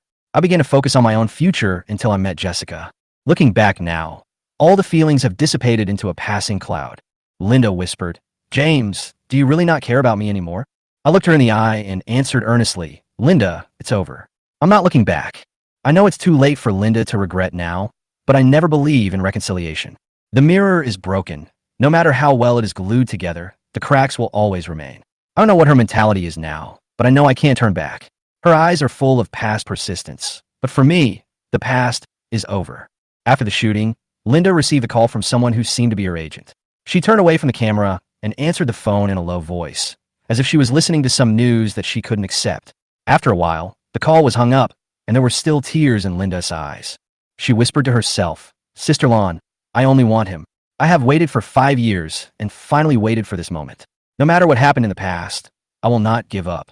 Her persistence made me feel helpless, but I didn't want to argue with her anymore. I once tried hard for her, but she chose a different path. I turned and left the market, feeling heavy in my heart. Walking down the street, I bought some clothes to prepare for possible farm work. Wearing rustic clothes would at least save me some trouble. At that moment, I realized that this was what life was really like. Back in the car, Ling Xin curiously asked me what I bought. "Some clothes, a sun hat, and medicine." I answered. Everyone smiled, but didn't say much. Eve looked at me from the car window with a somewhat unhappy look. Maybe she didn't like me avoiding Linda like this, but I didn't want to get entangled with her. There was silence in the car for a moment, and suddenly I felt someone was looking at me. I turned around and saw Linda staring at me from a distance. I quickly looked away, and my heartbeat accelerated unconsciously. Eve seemed to notice this, and she made a dissatisfied tisk, obviously not satisfied with my attitude. James, not looking back, is really a principal. I thought to myself. Back in the house, it was almost 5 o'clock. I started to clean up the kitchen and cook. I washed the vegetables and prepared the pot. Everyone was busy, even Beata came to help and peel potatoes. I casually praised her. You peeled them very cleanly. She smiled proudly, of course. She seemed a little proud, but I knew that this was a rare recognition for her. She continued to show off. I'm very good at peeling apples. I can peel apples without breaking. I responded with a smile. You're so good. Then I gave her a few more compliments, and a satisfied smile appeared on her face. Then help me peel the lotus root and yam together. Remember to wear gloves. I instructed with a smile. She seemed a little reluctant, but still did it. The others couldn't help laughing at Beata's small reaction. When I was with Beata, I found that she was actually very easy to satisfy. Just a few compliments would make her feel better. I had some similar experiences with Jessica. She also knew how to use patience to treat people around her, especially those who were difficult to approach. I found myself interacting with her like a child, giving her a little bit of affirmation and she would feel better. Maybe it was because she had always been ignored and lacked enough recognition and affirmation, so any little compliment would make her happy. The lotus root is scraped very well, and the yam is washed very clean. I didn't expect the young lady to be so capable. I praised her with a smile. Her expression relaxed a little, and she seemed a little reluctant, but she was happy inside. She narrowed her eyes and smiled smugly. Okay then. I watched Beata busying herself. Although she said she hated me, she couldn't help but want to perform better in front of me. She washed the dishes and then cleaned the table. Sweat soaked her forehead. In fact, she was not bad, but she spoke bluntly, mainly to vent Jessica's anger. Eve came out of the shower with a fresh scent and a pinkish glow on her fair skin. She changed into casual clothes and looked more friendly than the red dress she wore that morning. Her legs were as slender as jade, and I couldn't help but take a look. I quickly looked away and continued to cook, concentrating on the meal. I prepared several dishes today, including pickled fish soup, hot and sour potato shreds, and preserved egg and tofu soup. My speed in cutting potato shreds was amazing, and I was so skilled at knife skills that I barely paused. Beata was stunned beside me. She had just heard Jessica mention that I was a great cook. She didn't believe it at first, but now that she saw it with her own eyes, she realized that Jessica was not exaggerating. My cooking skills are really good. What to do? Is there anything I can do? Eve's voice suddenly came from his side, and she had a cool scent after bathing. I didn't stop. Not now. Eve found an apron from somewhere and handed it to me. Put it on. I wanted to refuse, but she had already held the apron in front of me. I reached out to take it, but she quickly pulled it back. You just cut vegetables with your hands, so let me help you tie it. I had no choice but to lower my head and let her help me tie the apron. Her hand brushed my neck, and at that moment, I felt her gentle breath sprinkled on my ears and the fragrance fill my nose. Her lips were very close to my ear, and she whispered, "Good boy." I felt my whole body stiffen and my heartbeat quicken. Her hands gently slid across my waist, and I couldn't help but touch my lower back, trying to calm my sudden panic. The director and the photographer obviously noticed this and immediately gave us a close-up. My earlobes began to turn red, and my fingers stiffened unconsciously. Eve tied a bow and finally let go of my hand, and I felt as if I was in another world. Beata was watching all this and was obviously confused. She thought to herself, I'm just wearing an apron. Why is the atmosphere suddenly so ambiguous? She also began to wonder if Eve had some different feelings for me. Netizens began to flood the screen with comments like, "It's only the first day. How come there is so much drama?" There are some strange sparks between Eve and James. At dinner, Linda sat on James' left and Eve sat on his right. My cooking skills were well received by everyone. Although Beata didn't say anything, she couldn't stop eating after sitting down. She ate so much that her belly was so full that she couldn't even drink water. Jessica is in such a good relationship. The food is so rich. She thought to herself and seemed a little unhappy because she and Jessica had known each other for so many years, but she had never been invited to dinner. In the observation room, Shunli suddenly asked, "Jessica, you are so familiar with Beata. When have you ever invited her to your home for dinner?" "No." Jessica answered briefly, her eyes slightly uneasy. Shunli stared at the live broadcast screen, seemingly trying to make the topic more explosive. "So, is this Beata's first time eating James' cooking?" As soon as she finished speaking, everyone's eyes were focused on the screen. The plot of the show is obviously under her control. Shunli continues to add fuel to the flames, obviously intending to draw public attention to Jessica and James' past and magnify their conflicts. All of this is the biggest highlight of the show. I see Beata is enjoying her meal, Maybe sparks will fly between the two of them, Shunli said lightly, but her eyes revealed a bit of calculation. Jessica's expression didn't change much, and she responded coldly. It's impossible for Beata to like James. Shunli smiled. It was impossible before, but I can't say for sure in the future. The host Li Lu seemed to realize that the atmosphere was a bit awkward and quickly changed the subject. Who do you think is most likely to get together after the first day of live broadcast? It's too early to tell. Beata smiled and shook her head, but Fang Chun is obviously interested in Beata. Me too. It's hard to say about others. Another guest nodded. The host turned to Anthony, waiting for his opinion. Anthony looked at Jessica and finally said, Fang Chun and Beata. He paused and then added, however, James and Linda are also interesting. James and Linda?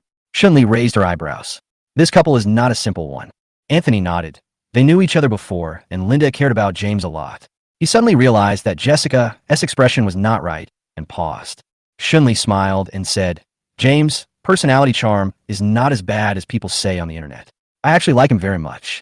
She seemed to be trying to clear up James' bad image. After all, this was her show. As the day came to an end, everyone dispersed. Back in the bedroom, Eve quickly turned off the camera and microphone. She and Linda were in the same room, and the atmosphere suddenly became tense. Eve spoke first. When did you and James meet? Linda answered without evasion. It was very early. We lived close to each other, went to school, ate together, and slept together. We almost got engaged as children. There was a hint of pride in her tone. The conversation between the two began to become veiled, and neither of them was willing to reveal their cards easily. Linda obviously wanted to assert her sovereignty, and Eve responded cleverly. Almost. So what? Didn't you break up? These words were like a heavy blow. Linda's face turned pale instantly. She tried to refute, but found herself unable to speak. A qualified predecessor should be as good as dead. Eve said coldly, with a force in her words that could not be ignored. Linda clenched her fists, her nails digging deep into her flesh, and responded calmly. I broke up with him, but that doesn't mean we can't get back together.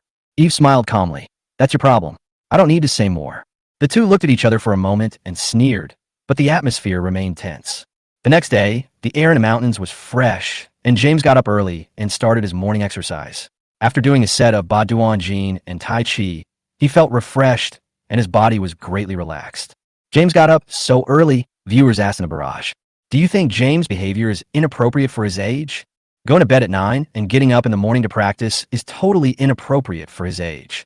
Although the rest of the crew was still sleeping, James had already entered the kitchen and started preparing breakfast. He made some porridge, steamed buns, and cold dishes, which was completely his usual self-care ability. Seeing this, the director came over to interview him alone. How did you sleep last night? Have you adapted to the environment well? James smiled and replied, It's fine. The air is good. I slept well last night. The director couldn't help but ask, So what do you think of the guests on the show? Who do you like? James smiled awkwardly. I don't have any special feelings for her at the moment. The director nodded and said, Remember, we will let you send a text message in 3 days. You can tell us then. Is there a texting segment in the show? The director explained the rules. A one-way arrow means a failed match, while a two-way arrow means a successful match. The text messages are free and do not necessarily express your feelings, but be careful. There was a male guest who sent a text message to every girl and was scolded as a sea king. I secretly planned that if no one made my heart beat, I would send some thank you text messages. But I ruled out Linda first. Her attitude made me make the choice without hesitation. The remaining ones were Eve and Beata. The director asked me about my relationship with Linda. Did you have a good relationship with Linda before? We were friends who grew up together, but we haven't been in touch since college. I answered simply. The director then asked, What was your first reaction when you saw her? I'm surprised. I didn't expect her to participate in this kind of variety show. I paused and explained, Director, I don't mean to discriminate. The director smiled and patted my shoulder. I'm optimistic about you, James, and I'm not the only one who's optimistic about you. I was stunned for a moment, feeling that there was something else behind his words. Next, Eve also had a solo interview. She answered the director's question concisely. This is not the first time James and I have met. The feelings of others are kept secret. Her attitude was still cold. Fang Chen openly admitted that he had a crush on Beata, while Linda said that her choice had to be kept secret, with a hint that it was obvious that she had some special feelings for me. Got to Beata. She was obviously impatient and even said bluntly, The person I dislike most is James. Her words were direct and disdainful. After breakfast, the director announced today's task, to help the villagers harvest rice. Whoever completes the task first will get a trading card to exchange for a date. I know how important this exchange card is to me, and it gives me the right to choose. Before the mission began, the temperature gradually rose and everyone began to get soaked. Although I have grown vegetables and flowers before, harvesting rice is still a challenge for me. I am focused on completing the task as quickly as possible and trying to get the exchange card. Suddenly, I heard a rustling sound. I turned around and saw Eve following closely behind me. She was covered in mud, and her clean face and clothes had long been stained. But there was a resolute light in her eyes. Eve working so hard, she is fighting for the exchange card, and that card means she can choose the person she likes. Linda was not far away and quickened her movements, seeming to be vying for this opportunity, just like me. Eve moved faster and faster. Finally, she finished the task in an hour and raised her sickle high. "Director, I'll be the first to finish." Everyone stopped what they were doing and focused their eyes on her. The flash of disappointment in Linda's eyes was clearly not missed. Even though she was covered in mud, Eve's beauty could not be concealed. Her figure was still dazzling, as if she was the focus of the whole audience. I looked at her, my heart beat faster for no reason, and suddenly I noticed a trace of blood on her hand. "Your hand is injured." Chapter 25. Eve hooks James, and a willing one takes the bait. Eve seemed to have just realized it, and she wiped the blood from her wrist. She was cutting rice just now and accidentally scratched her finger.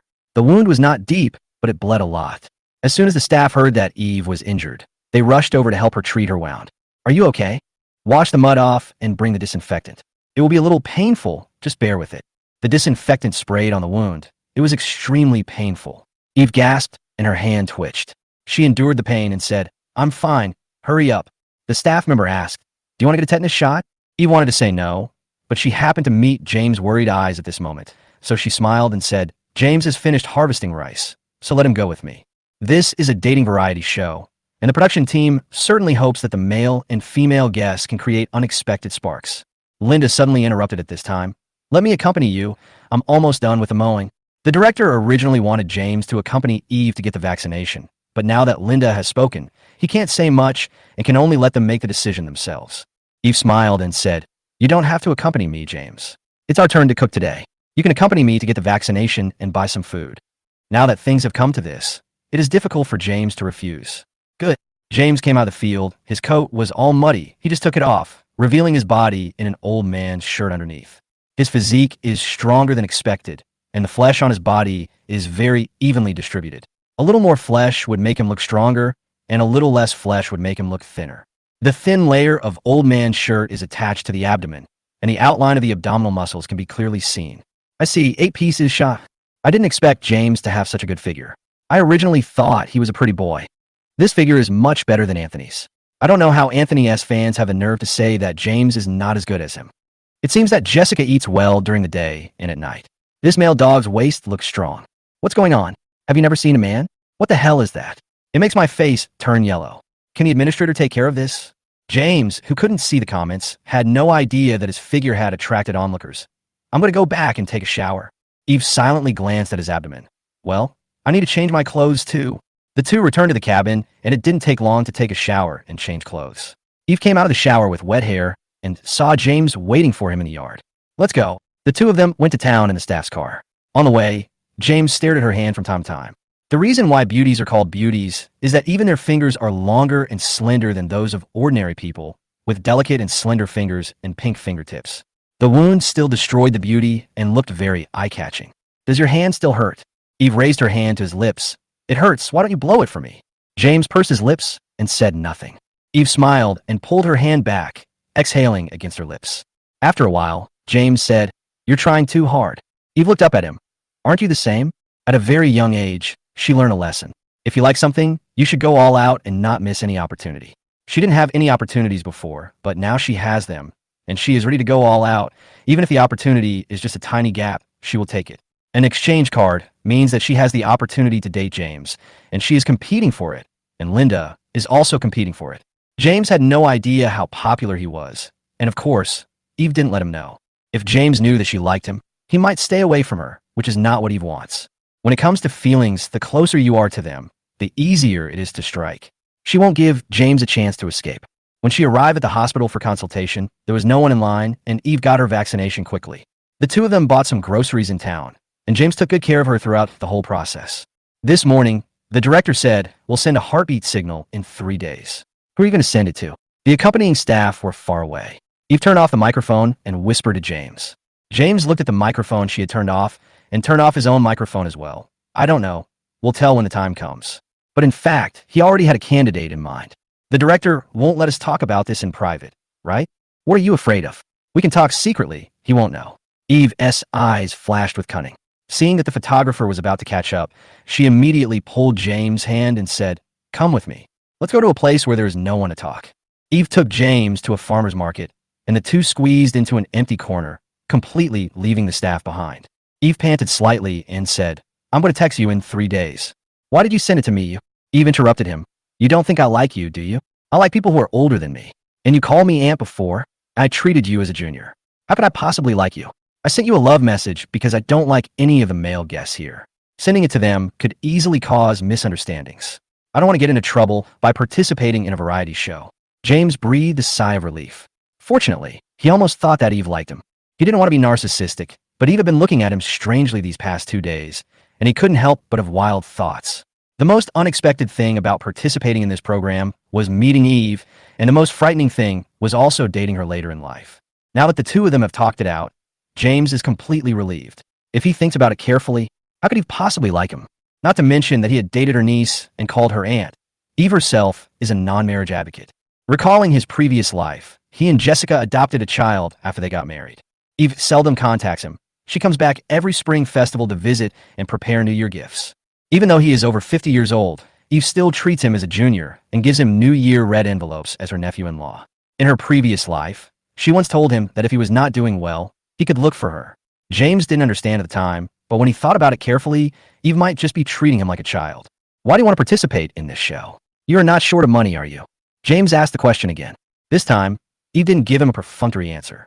She answered seriously, "My family forced me to go on blind dates. Plus, I'm old enough, so I thought I'd try the show. Maybe I'd find true love. But after I came here, I found that no one I liked was on the show." "How could that be? Ling Xian and Fong Chun are both very good. You just didn't have enough time to meet them. Come on, if the first sight is not enough to make my heart move, then I will never be moved in my life. To be honest, those two men are not as good as you." Heartbeat, which had just stabilized, started beating wildly again, and he didn't know what to say. "James, if you don't know who to choose to send a love message to, why not send it to me? Anyway, neither of us likes anyone, so why not choose each other?" Chapter 26. Eve. Eve suggested. What she said made sense, but James hesitated. After all, this show will be seen by many people, and maybe some people already know that Eve is Jessica's aunt. If they send love messages to each other at this time, it will probably cause more trouble. There's no need for that. Eve added. "After the show is over, I will explain it online so that no one will misunderstand our relationship." Sister.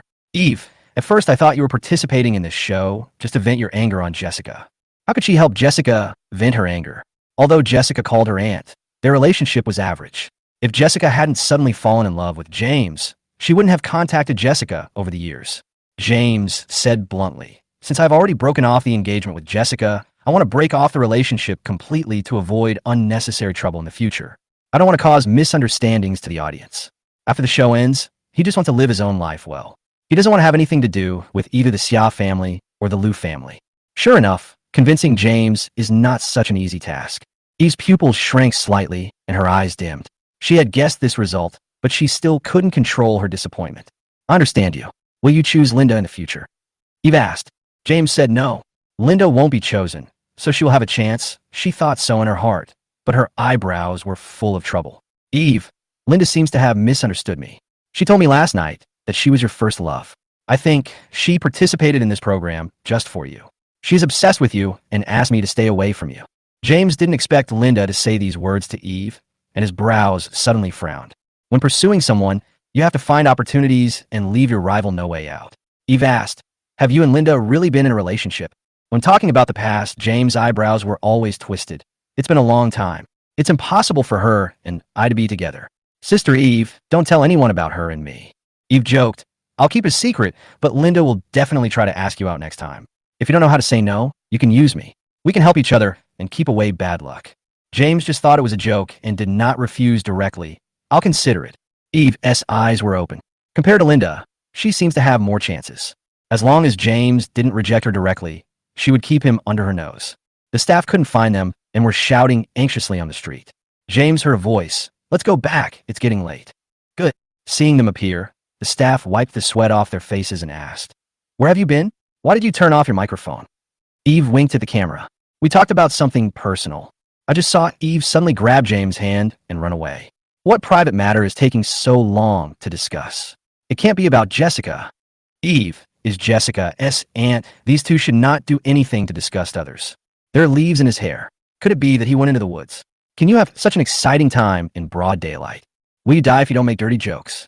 After James returned home, he went straight into the kitchen to cook, and Eve was responsible for helping him. She had an injury on her hand, and it was inconvenient for her to touch water to wash vegetables, so she could only do other things.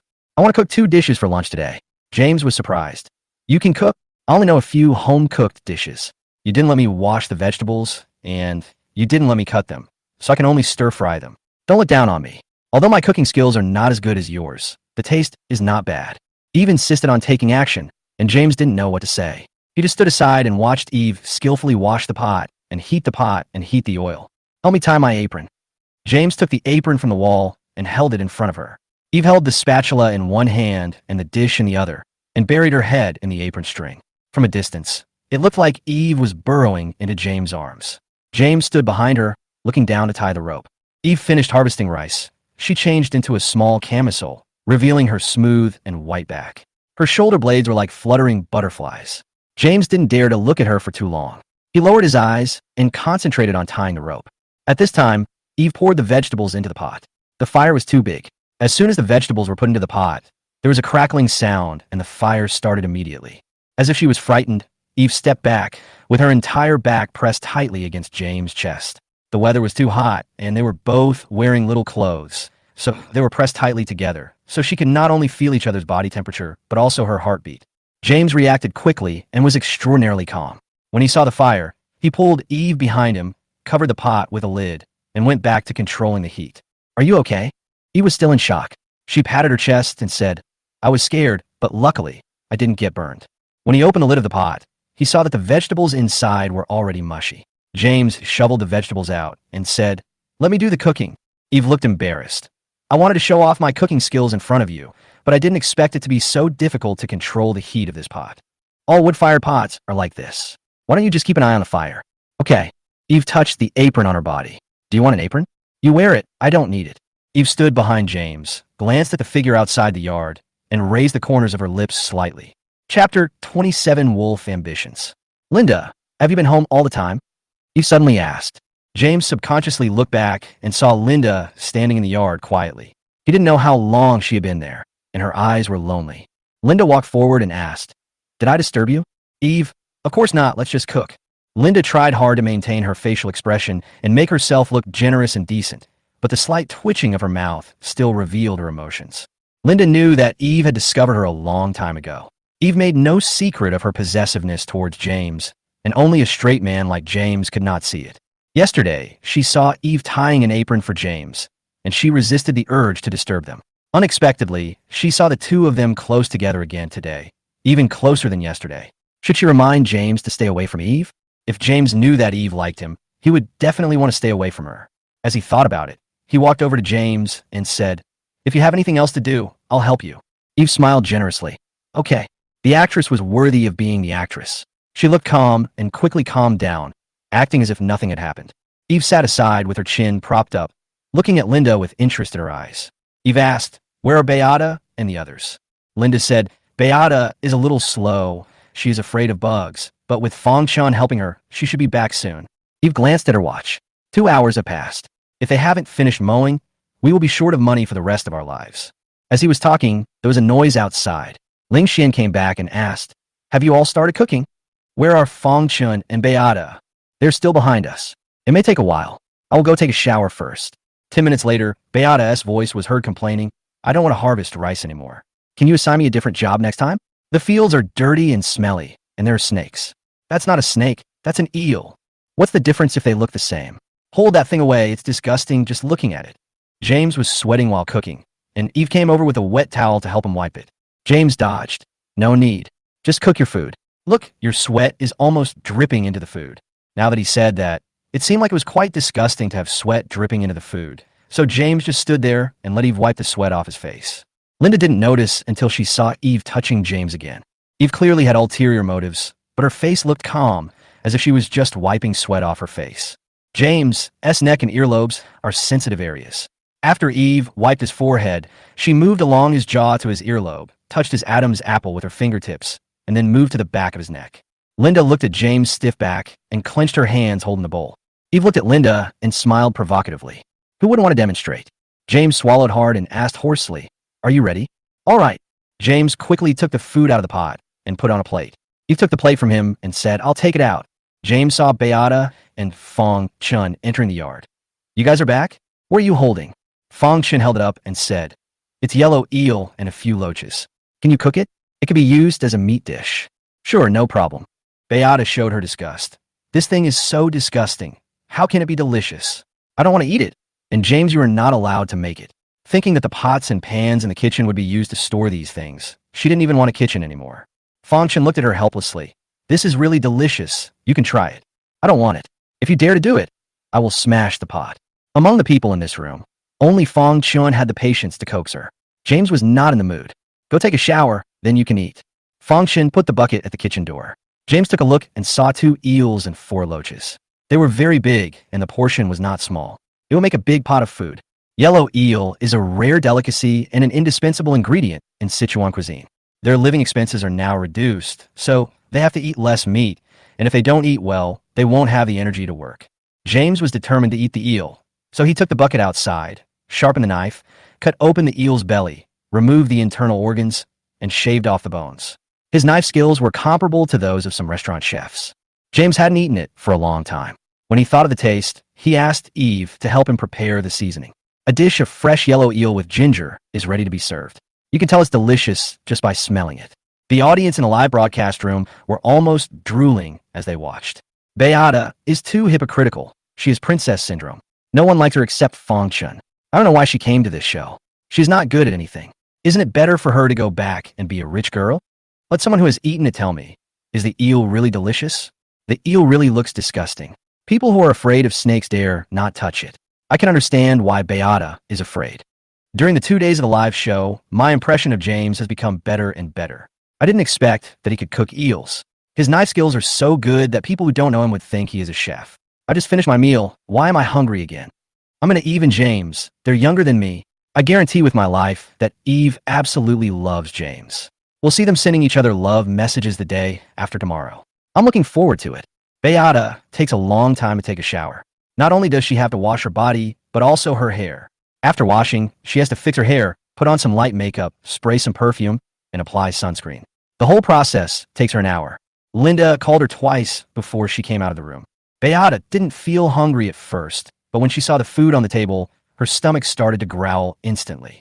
Just as she was about to sit down, she saw a large plate of meat in the middle. She had a bad feeling in her heart. What is this? Is it fish? Why have I never seen fish meat like this before? Fong Chun used his eyes to remind James not to say that it was an eel. Otherwise, if this young lady got angry, who knows what would happen? James received it, but he still chose to tell the truth. "These are yellow eels, the 2 you brought back. I thought we were having a vegetarian lunch today, but I didn't expect to have a meat dish." Beata's face changed. "What? Didn't I tell you not to do it? I won't eat it." "If you don't eat it, will others not eat it? This is not your house." James calmly picked up a piece of eel and put it in his mouth in front of Beata, chewing and saying, "It's delicious. This should be eaten while it's hot. You guys should eat it quickly too." Except for Beata, everyone present was not picky about food. When they heard James say it was delicious, they immediately picked up their chopsticks. "It's really delicious. It's my first time eating yellow eel." It looked scary, but I didn't expect the meat to be so tender and boneless. "James, your cooking skills are so good. Why don't you consider opening a restaurant?" A table of people ignored Beata and gave high praise to this dish. Beata sat down sulking. She dared to say but not to do. If she was really asked to ruin everything, she didn't know how she would be scolded. Beata has always been a person of true nature. Maybe she's used to it and says whatever comes to her mind. It's typical that the mouth talks but the brain follows behind. After saying something, one will regret it even though he clearly doesn't mean that in his heart. Beata silently ate the white rice in the bowl, but her eyes glanced at the eel in the middle. She wanted to try to see if it was as delicious as they said. Beata also likes Sichuan cuisine, which is heavy in flavor. She rarely eats food with red oil. After all, she has to maintain her figure. But today she had been cutting rice for the whole morning and was very hungry and greedy. The light cabbage and rice could hardly satisfy her appetite. James, who was sitting opposite her, saw it clearly. Beata clearly wanted to eat but didn't dare to pick it up. Try it. It's not as scary as you think. Seeing that Beata didn't react, James changed his strategy and changed his tone. Or are you afraid to eat it? It turns out that Missin is so timid, even timid than a loach. Who said I was timid? It's just a yellow eel. Beata picked up a piece of meat with her chopsticks. Thinking of what the yellow eel looked like when it was alive, she was still a little scared. But the dish had already been picked up, and it was impossible to throw it away. Beata stared at it for 2 seconds and said, I don't want to eat it. I'm just curious about the taste. After saying that, she opened her mouth and took a bite. The meat was fresh and smooth and very appetizing. Turns out, it wasn't that scary, and it really was as delicious as James said. James looked at her with a smile. Is it delicious? Not as hard to swallow as you thought. Beata muttered, it's just so. But she picked up the next piece with her chopsticks. James looked at Beata like an ignorant child, and when he saw her eating obediently, he felt relieved. The Beata that I refused to eat just a moment ago now tastes really good. The principle of true fragrance never goes out of style. This pot of eels is not enough for 6 people, and we still want more after we finish it. A few grown men decided that if they had nothing to do in the afternoon, they would go to the fields to catch eels and loaches, which would now solve their living expenses. Chapter 28, Eve likes you. Don't be fooled by her. Is everyone done eating? James stood up and prepared to clean up and wash the dishes. Ling Xian said, You've worked hard cooking. Let me do the washing. Eve stood up with James. It's James and I's turn to cook and wash the dishes today. If you help us wash the dishes today, then wouldn't the lot we drew yesterday be in vain? But your hand. It's okay. I bought some waterproof gloves. You can't just sit there and do nothing because I got hurt. Having said that, everyone still put the dishes into the kitchen. Eve poured the remaining soup and food in the bowl into a bucket, then put on gloves and prepared to wash the dishes. There aren't many dishes, but they're oily, so it takes a lot of time to wash them all. Fortunately, she was not alone, and James worked quickly. The two of them were responsible for washing the dishes, one while the other was responsible for rinsing the foam off the dishes. The dishes were almost washed, and Eve asked James to go and rest. Let me do the rest. I'll clean the kitchen later. You've been busy all afternoon. You should take a break. Eve pushes James out. James ran into Linda as soon as he went out. It wasn't just running into her. She had been waiting for him. James, can we talk alone? James glanced at the photographer who had been following him and said, It's so hot. Go and have a rest. Don't get a heat stroke. Linda pointed to the laundry room and said, Let's talk there. There are no cameras. James nodded. After entering, Linda said directly, James, Eve is Jessica's aunt. I know. Do you know that she likes you? Eve likes him. How is that possible? James shook his head. No, Eve can't possibly like me. Not to mention that my relationship with her is not suitable. She doesn't like people younger than her. He is indeed a straight man. Eve's feelings for him are so obvious. How could he not notice it? Linda is almost mad at his slow brain. If she doesn't like you, will she wipe your sweat?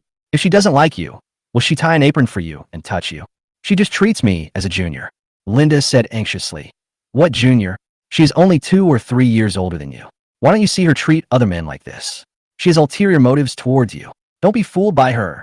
If Eve hadn't confessed to him in advance, he would have really believed Linda's words. Some things cannot be explained in a few words, and besides, it has nothing to do with Linda. Even if she likes me, what does it have to do with you? Don't forget that this is a dating show. We're here to talk about love. She has a crush on me. Can you stop her? Linda was stunned and murmured, I just want you to stay away from her. James was merciless to her. It would be better if you stayed away from me. Linda's acting skills are, she can't hold it together at this moment. Her face is pale and her eyes are red. Does James hate her so much after a breakup? James sighed. He didn't want to say it so harshly, but if he didn't, Linda seemed not to hear him. Linda, you don't need to care about what's going on between me and her. If you really want to do this for my own good, then again, don't get too close to me. I'm afraid your fans will misunderstand you. There was no misunderstanding. She just liked him. She wanted to change and love someone else, but every time she closed her eyes, she couldn't help but think of him. Seeing James was about to leave, Linda immediately grabbed his sleeve and said, James, if my fans support me, will you give me a chance? What does your fan support for you have to do with me? Besides, do you think all of your tens of millions of fans will support you? That's impossible. There are tens of millions of people with tens of millions of mouths. One person can't make tens of millions of people shut up. There will always be people who stand up and oppose. James likes to live a quiet life.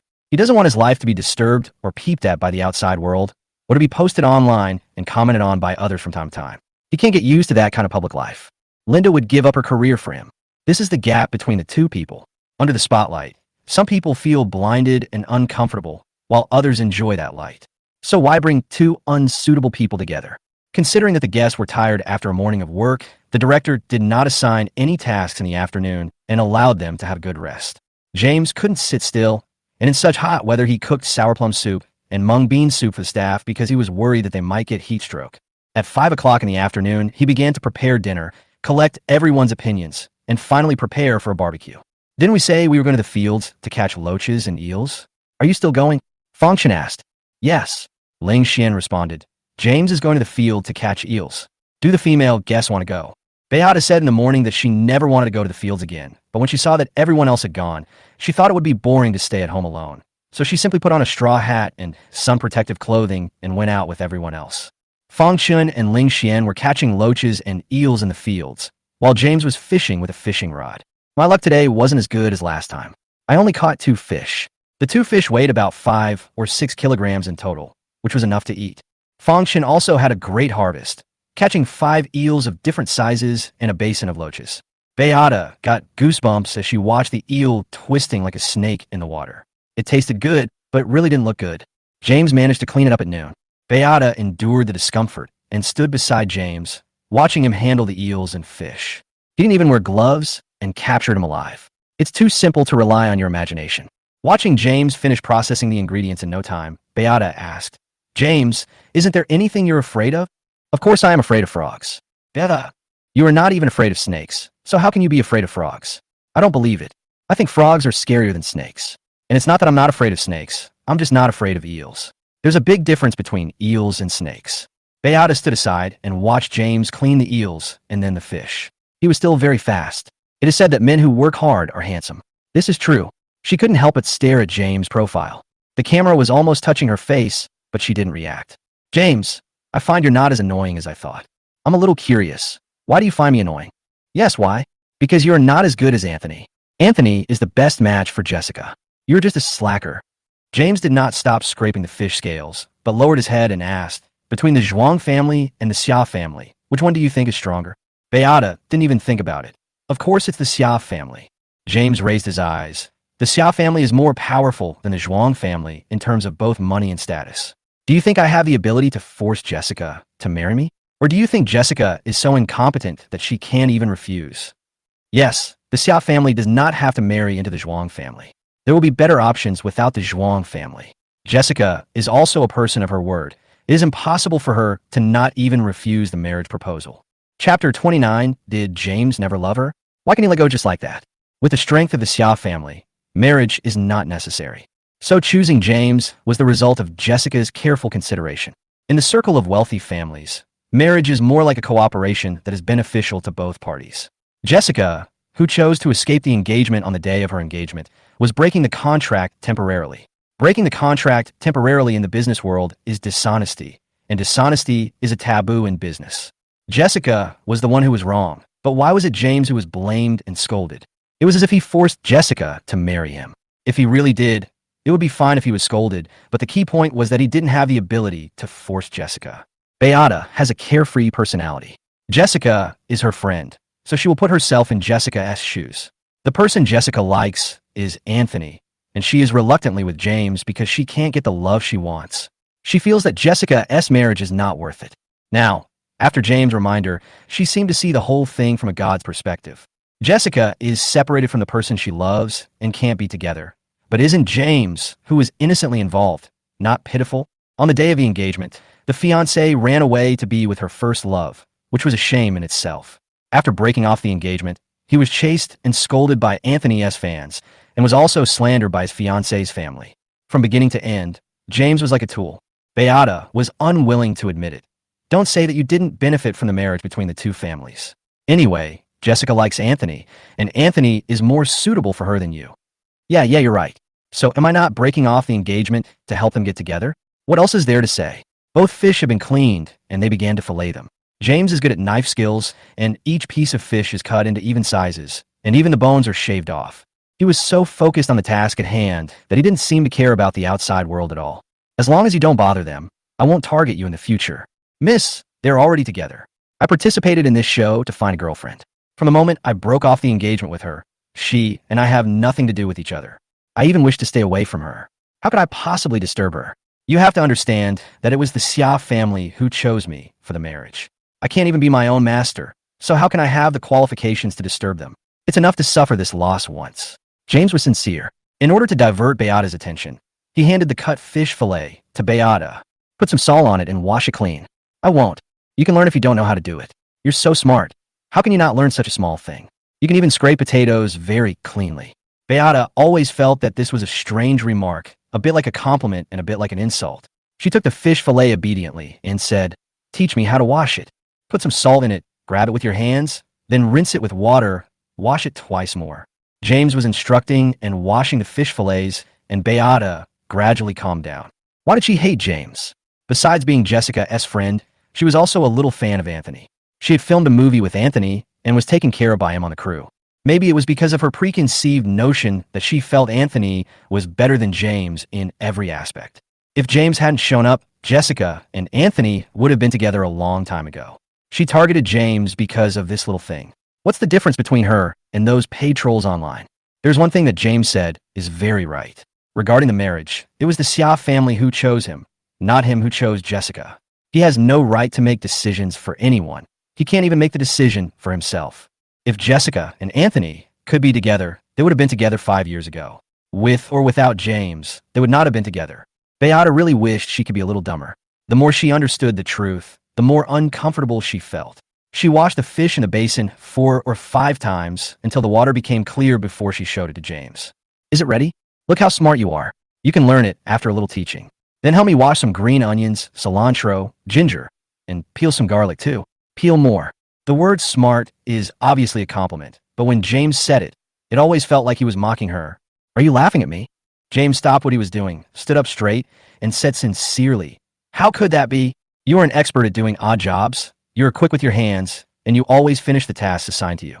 Although you complain that you don't want to do it, you insist on finishing it every time. I see your efforts, but you still need to work harder." There he went again, with that tone of coaxing a child. Beata's heart was slightly touched. The audience in the live broadcast room all heard that James was cheating the kids, but Beata didn't think so. She foolishly believed it and actually started doing odd jobs. Beata, who was so willful, sharp-tongued, bad-tempered, and full of bad habits, would one day become so obedient. From James' perspective, he is actually the victim. It was a good engagement party, but his fiancée went to accompany her first love. This kind of thing would be unpleasant for anyone, and he and Jessica have already divorced peacefully. I don't understand why people are still scolding him online. The people who scold him are probably all Anthony's fans. Many of Anthony's fans do not accept his relationship. They are reluctant to scold Anthony, but they dare not scold Jessica, so they simply focus their anger on James. Is James trying to whitewash himself? James has never been black, right? Why whitewash it? Instead, it was your sister-in-law who delayed a man for 3 years for no reason. Why? A man's 3 years are worthless? If you can't forget your first love, why get married? James obviously benefited from the marriage with Jessica, but he's being talked about as if he is a victim. What kind of feelings are needed for marriage? Jessica doesn't like James, but the Xia family brought money to the banker, millions of dollars of investment. On the contrary, what can James bring to Jessica? He can't even bring basic emotional value. Or, just based on a few dishes he cooked, Jessica might as well fall in love with a servant.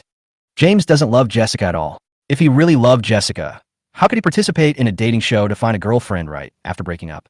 He is just after money. Beata is quite quiet today and listens to James very much. James treats Beata like a child.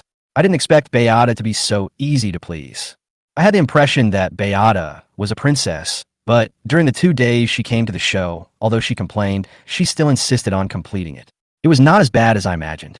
The director watched the live broadcast, scratched his head, and looked like he had eaten a lemon. This is a bit difficult. He didn't expect James to say such words in such an occasion. The popularity is there now, but don't forget that this is a live broadcast, and every move is being watched. Jessica is still sitting in the observation room watching. James afraid of offending the Xia family by saying these things? Although the two families have broken off the engagement, they still have business dealings, and the Xia family may withdraw their investment at any time. Hundreds of thousands of people are discussing this now, and it's too late to stop it. In the observation room, everyone was secretly watching Jessica's reaction. Jessica's expression was calmer than expected. She watched the live broadcast quietly without even frowning. This seems to be the first time that James mentioned his last relationship since joining the program. Jessica, I have a question for you. You have been with James for 3 years. Have you ever been attracted to him? Shunli was the only one who asked this question. She had been targeting Jessica since the beginning of the program. Jessica replied, no. Shunli sat opposite her, looking at her curiously. Not even 3 years. What about James? Has he been attracted to you in these 3 years? How do you get along with each other? Or is it really like what netizens say, that your marriage is for mutual benefit without any feelings involved? Jessica didn't answer immediately, but fell into a period of contemplation. The James in her memory and the James she saw now were very different.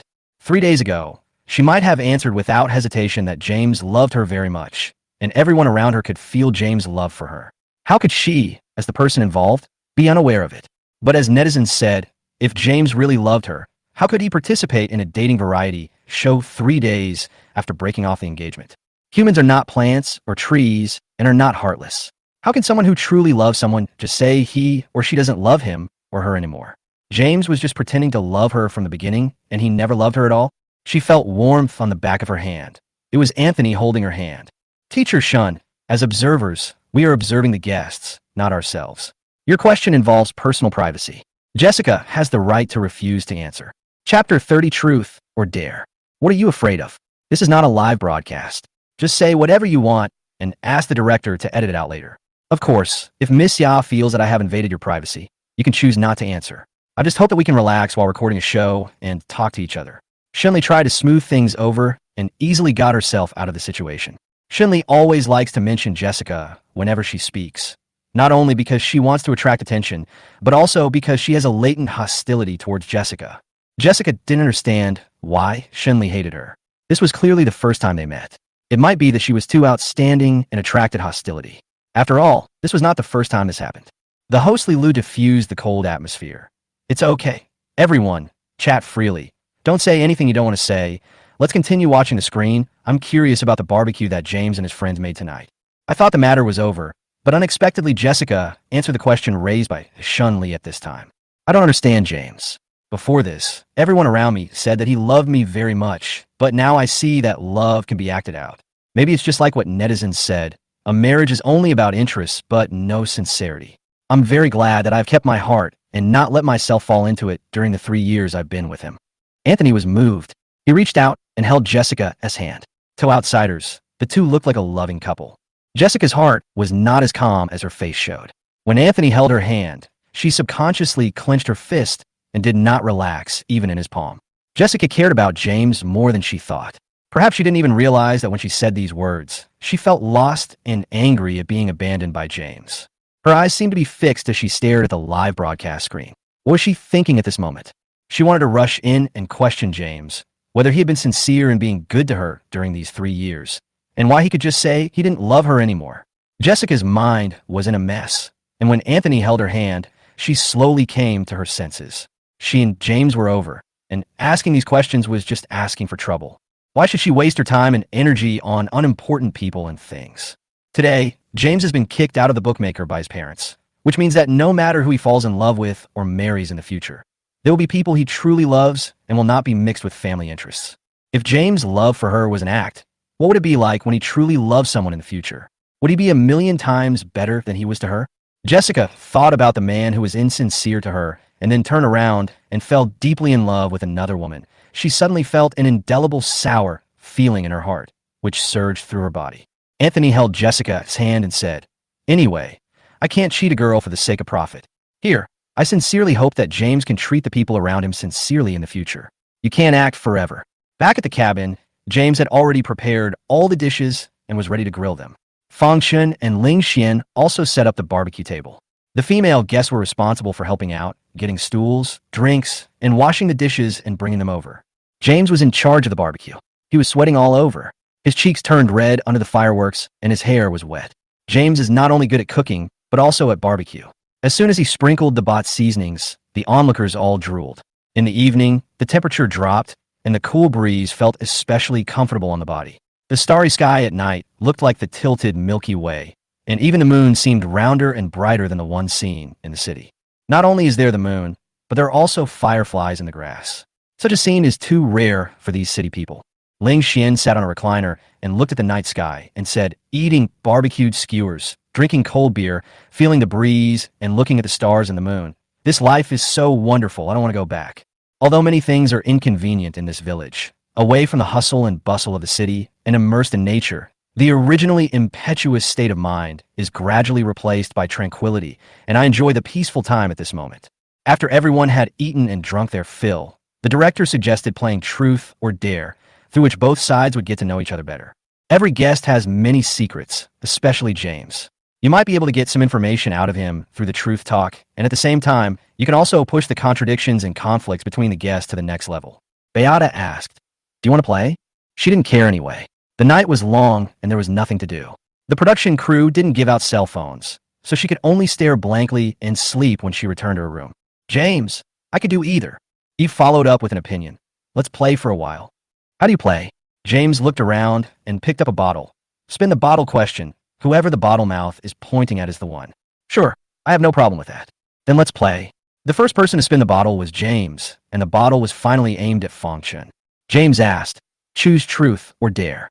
"Fong Chun, tell me the truth. Tell me about your profession." "I founded a gaming company. It's just been established, and I do everything." Beata asked curiously, "Game company, what game?" Fong Chun said the name of the game, and for a gamer like Ling Xian, he knew at the moment he heard it. "I've played the standalone game. It's quite interesting and was quite popular for a while. I didn't expect it was developed by you." I didn't expect Fong Chun to be so amazing. He developed a popular game and founded a company at such a young age. He is the most amazing one among these guests. After all, he was born in the countryside and his family has no money. He can only rely on himself to work hard, unlike some people who are born into wealthy families. Some people are born in Rome, and some people are used as cattle and horses until they die. My impression of Fong Chun is getting better and better. He is tall, mature, and a charming boss. Linda, open your eyes and take a good look. Isn't he better than James? But Fong Chun likes Beata, and Beata also has a crush on Fong Chun. Morning CP scores big points. Next it was Fong Chen's turn to spin the bottle, and this time he aimed at Ling Xian. There was nothing much to ask about his career and family, because Ling Xian had already talked about it during the day, so he simply asked him about his relationship issues. "Have you ever been in love?" "Yes." Fong Chen was interested and asked several questions in a row. "How long have you been dating? What kind of girl is she? What type of girl do you like now?" Ling Xian laughed and said, "That's quite a few questions, but I can answer them. I've dated 2 people in total. The first one was when I was a freshman in college. She was my senior. We dated for a year, and we broke up after she graduated. The second one was someone I met online. We met in person after dating online for half a year, and we broke up after dating for 2 years. As for what type of person she was, she liked the 2D world and cosplay. Her types varied." Ling Xian said jokingly, "Then why did you break up?" "It is difficult to reach consensus when there are differences of opinion in life." Fong Chun asked again, "How many years have you been apart?" This time Ling Xian did not answer. You can save his question for next time. Ling Xian spun the bottle, and it came to Eve. He did not answer directly, but silently scanned the people around him before asking with a smile, "Is there anyone you like among the male guests?" Eve raised an eyebrow and smiled. Yes. Eve had only been here for 2 days, and she already had someone she liked. There were only 3 male guests on the scene, so who could it be? James was also surprised, because during the day, Eve told him that she didn't have anyone she liked on the show, and said that in the future, if she didn't want people to misunderstand her, she would send him her love signals. How long has it been since then? And she already has someone she likes. Love comes too fast like a tornado. Who could Eve like? I haven't seen her getting close to anyone in the past 2 days. I forgot about James. Could it be James? James looked surprised. It seemed like it wasn't him. Could it be that after hearing about Fong Chen's profession, he was instantly attracted to her? It's hard not to be moved by such an outstanding male guest, right? I also want to be loved by a beautiful sister. Ling Xian intuitively knew that the person Eve had a crush on was James. After secretly glancing at James, he asked Eve tentatively, "Can you tell me about his characteristics?" Eve smiled and said, "That's the second question. The production team asked us not to reveal the person we are attracted to directly in the early stages. We have to leave suspense for the audience. Now it's my turn." Eve controlled her strength and pointed the bottle mouth towards James. Truth or dare? Chapter 31 about the ex.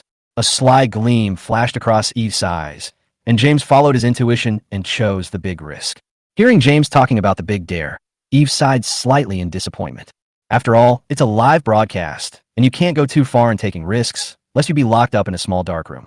If James chooses to tell the truth, Eve will ask him whether he would accept a relationship with a younger woman and marry her sister. If this question were asked, 9 out of 10 people would guess that the person she has a crush on would be James. Eve, who had failed to achieve her goal, stared at James for a while and said, "Your hair is a little long. I'll trim it for you tomorrow." "Just a haircut, that's fine," James nodded. "Okay." This time it was James' turn to spin the bottle, and James turned to Linda. Linda chose truth and secretly looked forward to seeing what questions James would ask her. But James had nothing to ask her. The onlookers and the audience in the live broadcast room were more anxious than him and wanted to rush up to ask. James is like a piece of wood. Why don't you ask questions about the actress's private life, her feelings, whether she has ever been in love, and the type of person she likes? Each question can become a hot topic on the search engine. With such a good opportunity to expose the secret, if it were the paparazzi, I wonder how happy they would be. Linda asked, "Have you decided what you want to ask me? How about we talk about your work?" As soon as James finished speaking, everyone at the scene fell silent. Beata is a person who can't sit still. She always speaks her mind. "James, are you stupid? Everyone knows Linda's job. Do you need to ask? If you don't know what to ask, let me ask. Linda, tell me your criteria for choosing a partner and see if there is any male guest here who meets your standards." James heard this. He felt something was wrong and his heart became nervous. The people present looked at Linda with anticipation and curiosity. Linda took a sip of her drink and said, "I like guys who can cook." Among the male guests present, only James can cook. The camera was pointed at James, trying to find a different expression on his face. Unfortunately, James remained calm and ignored the strange looks. The atmosphere was a little awkward, and no one wanted to make jokes at this time. Is Linda referring to James? James is the only male guest who can cook, right? Others can do it, but not as well as James. I have to say, James's cooking skills are really good, and he's not bad looking, and his family background is good, so it's normal to like him. It's over. The house is really going to collapse. It feels like Linda has been bewitched. You're fascinated by the fact that she can cook. Can you not afford a chef or order takeout? Linda took the bottle silently. It was not easy to control the force, and finally the bottle turned to Beata. "Have you ever felt moved after being here for 2 days?" Beata said without thinking, "I have a crush on him, but I'm not attracted to him." She did have a crush on Fong Chun, and it satisfied her fantasy of having a significant other. But for some reason, after she said the word attracted, the figure of James appeared in her mind. Beata's expression changed. Seeing James looking at her, she avoided his gaze and lowered her head, revealing a look of annoyance at an angle that the camera couldn't capture. Why was her heart beating uncontrollably because of James? Beata's abnormality was not only noticed by the people at the scene, but also by the audience. No one took it seriously and just thought she was shy. Beata was about to spin the bottle when a staff member suddenly came over. "Beata, someone is calling you. Do you want to answer it?" "Let me see." Beata stood up and took the phone. When she saw the contact, her expression changed slightly. The person who called was none other than Jessica. Jessica before, she would have picked up the call happily without hesitation. But now, she actually wanted to hang up. Maybe it's because of what James said during the day. "I'm going to answer a call. Please wait for me for a moment." Beata picked up the phone and went to an empty corner. In less than 5 minutes, Beata came back. "Is it my turn to spin the bottle?" "You turn around." Beata, who came back after answering the phone, became visibly nervous. It was just an insignificant game, but she broke out in a cold sweat.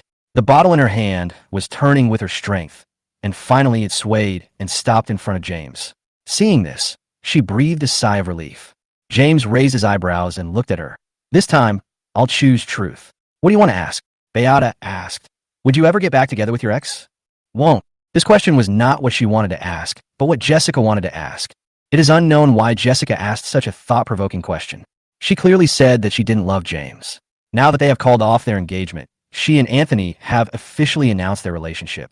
No matter from which perspective, James will not get back together with his ex. Linda heard James' decisive answer that he would not get back together with his ex. Her face turned pale. The game continued, and every time it was Beata's turn, she would deliberately control the force to point the bottle mouth towards James. "Give your ex a score." "Pass."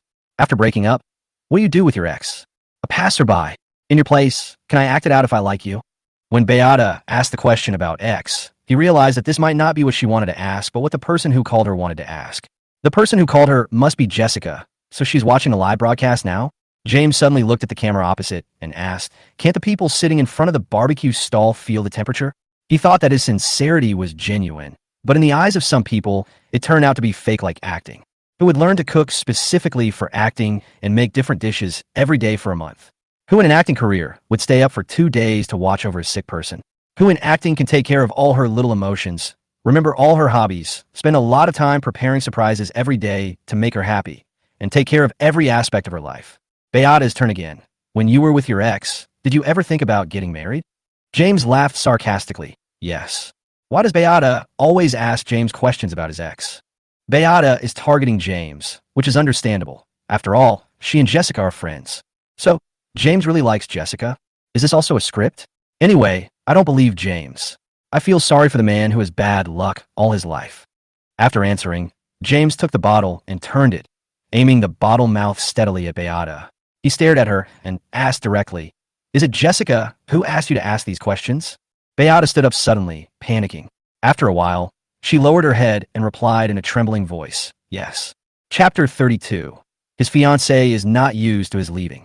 Everyone noticed that when James was answering Beata's questions, he was not looking at Beata, but at the live camera next to Beata. James' eyes were dark in the night, like magnets, and when the bottle was pointed at Beata, he asked without hesitation, "Jessica, who made you ask these questions?" James' eyes seemed to see through it all. Between dare and truth, or dare, Beata chose truth, but she didn't expect James to ask her such a question. All eyes were on her, and she answered with gritted teeth, "Yes." James looked at the live camera with sarcasm and stood up to hold the bottle upright. "It's getting late, go to bed early." Everything is implied. The live broadcast room exploded. No way, it's really related to Jessica? I was wondering why Beata caught James asking questions about his ex, and it turns out it was the ex who wanted to ask. They have already called off the engagement. Is there any point in Jessica asking this? What is Jessica thinking? She is already with Anthony. Why is she so concerned about her ex-fiancé? She was anxious. She was completely anxious. As far as I know, those who still ask their ex whether they will get back together after breaking up usually can't forget their ex. Anthony's head is really green. Jessica is sick, eating from the bowl and looking at the pot. That's not the case. Maybe Jessica is just curious. Isn't this a script? After the breakup, I would still follow my ex and ask about him. As long as I heard that he was not doing as well as I was, I would be happy. I don't believe it. I just fell in love with Anthony and Jessica. I can't be a fan. Maybe Jessica is also in the live broadcast room, watching with us. It's exciting. James is so insightful. He realized that the person behind Beata was Jessica after just a few questions. He didn't try to cover it up, but exposed it to her face. If I were Jessica, I would dip my toes 3 miles deep. Compared to the noise in the live broadcast room, the scene was much quieter. When James stood up and left, everyone maintained their original movements, and loud frog croaking sounds could be heard all around. Eve laughed, and everyone looked at her. Eve fixed her hair and slowly stood up. "This game is quite interesting. Let's play together next time. I'm going back to my room first." As Eve left, the others also stood up and left one by one. In the observation room, Jessica's face turned pale, and she looked at the live broadcast with swollen eyes. The moment James looked at the camera, their eyes seemed to collide across the distance. For a moment, she really thought that James saw her through the camera. "Call Beata just now. What are you thinking, Jessica? Do you really care about what James thinks of you? Or can't you let him go?" Shinley naturally would not let go of the opportunity to mock Jessica. Jessica didn't say anything, but stood up and left without recording. "Hey, you're leaving now? You can't afford to play that. I'm just asking out of curiosity. Anyway, this sensitive topic won't be edited into the main film. Aren't you curious?" They were curious, but didn't dare to ask. After all, Jessica's status and position were there, and she couldn't be offended easily. "Shinley, stop it." Anthony slammed the table and looked at her with cold eyes. Shinley's expression froze for a moment, and after a moment, she said, "If you're angry, go vent it on Jessica. Why are you venting it on me?" Other observers on the scene hurried to try to stop the fight, and the assistant director knew that the recording could not continue tonight, so he simply stopped Get Off Work. Anthony was also anxious to chase Jessica. Jessica rushed out of the studio, took out her cell phone, and called James. It was not until the system tone said that the call could not be connected that she realized that James had blocked her. She didn't want to care about James, but he was always the figure that appeared in her mind. He said he had thought about marrying her, and they almost would have been married if she hadn't gone to see Anthony that day. When her cell phone vibrated, Jessica's first reaction was James, but when she looked at it, it was Anthony calling.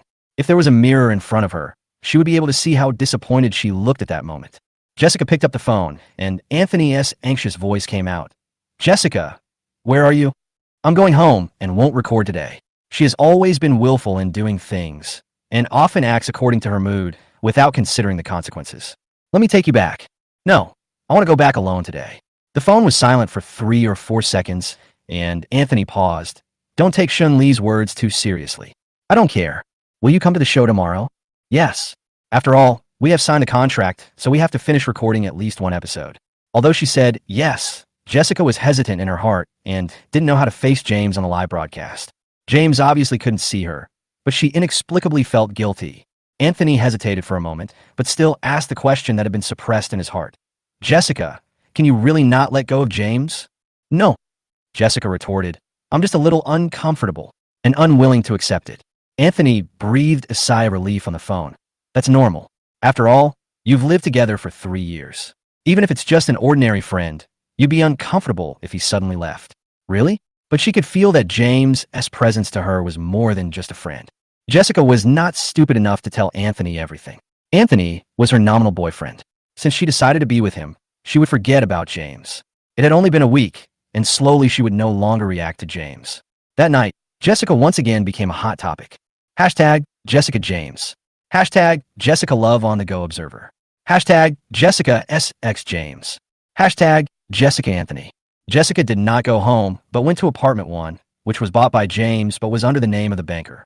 With James, the apartment was taken back by the banker. Richard originally planned to sell it, but Jessica wanted to keep it, so he simply transferred it directly to Jessica's name as compensation. There's not much in the house, so if I want to cook, I have to buy a new batch of pots, pans, and utensils. Jessica tried to restore everything here to its original state, but couldn't find the same style after searching for a long time on the internet. She suddenly understood a truth. Some things, once lost, can never be found again. As soon as she laid down in the apartment, Frank called her. Jessica didn't want to answer the call, but the ringing lasted too long. Jessica answered the phone depressedly. Dad, pack up and go home. Go to work tomorrow, and I'll arrange a manager position for you. Just don't go on variety shows. Frank didn't waste a word on the whole call. I don't. Jessica, you're not a child anymore. What are you doing? You ignored what I said to you a few days ago, didn't you? I told you not to be with Anthony, but you insisted on going to the variety show with him. That would be fine, but you got into trouble again today. Tell me the truth. Are you going to the variety show because you like Anthony or because you can't let go of James? Chapter 33. James was kicked out by the dealer? Frank spoke. He was filled with rage. The situation was originally going well, but because of Jessica's phone call, public opinion now became one-sided. Jessica said nothing. Frank continued earnestly. Jessica, you are my only daughter.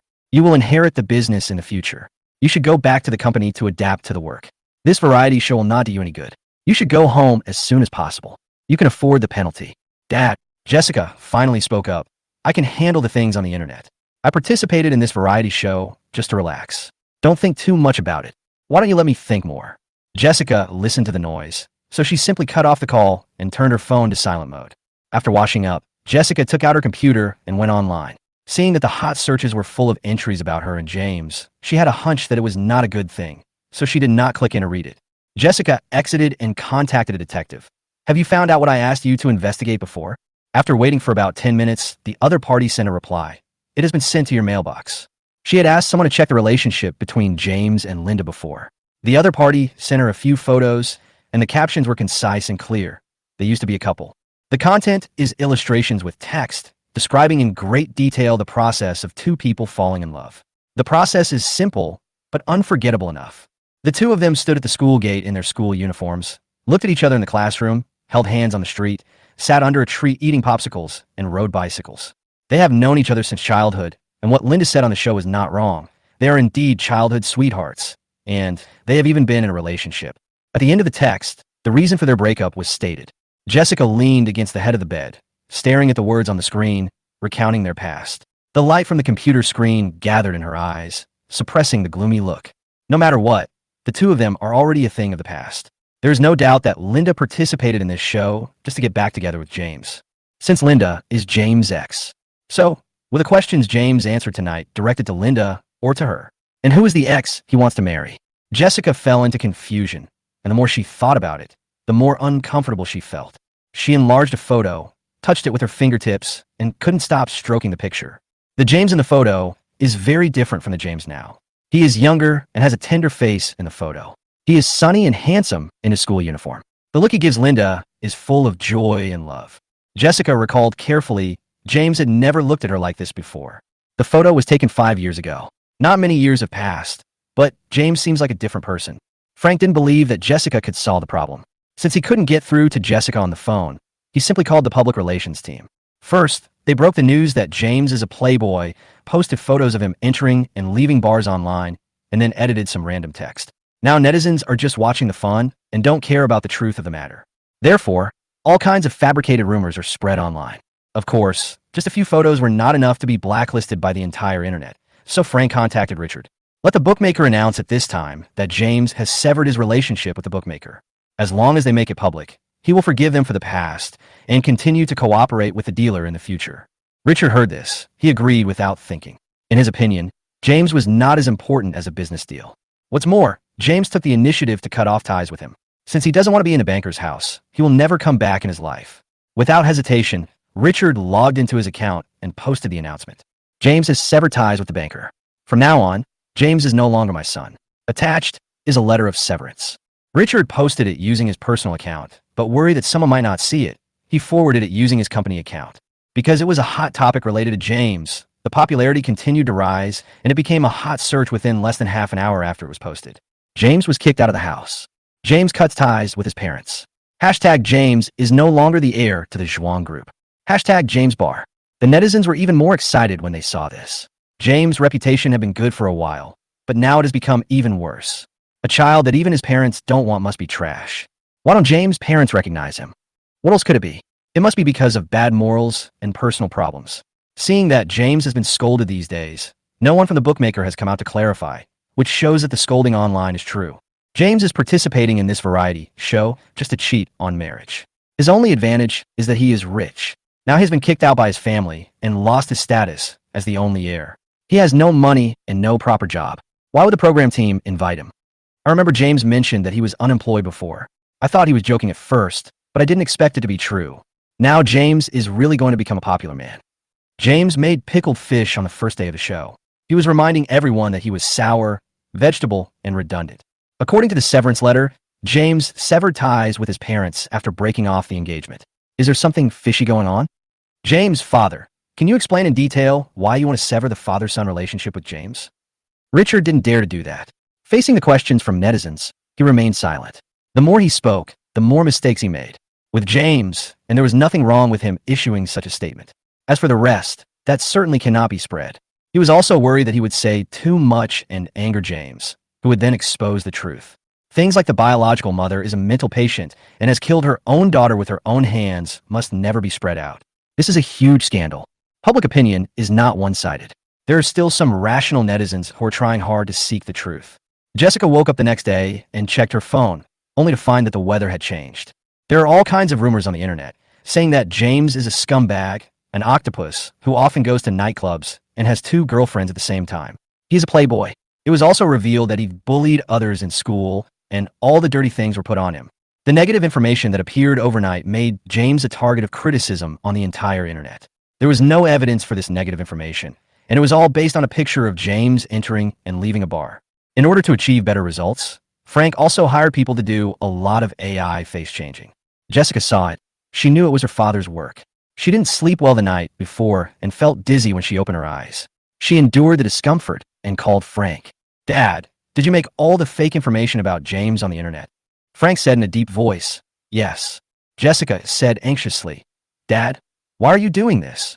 Didn't I tell you? I can handle it myself. How are you going to deal with this?" Frank sneered. "You are my daughter. Don't I know what you were thinking? You were too kind to James, so you were scolded by people on the internet before. I am your father. Whatever I do, I will not harm you. But those you ask people to send are all fake. It doesn't matter if it's fake. As long as people on the internet believe it, it's true. If James doesn't get scolded, you'll be the one getting scolded. Even Richard has given up on him. Why do you care so much?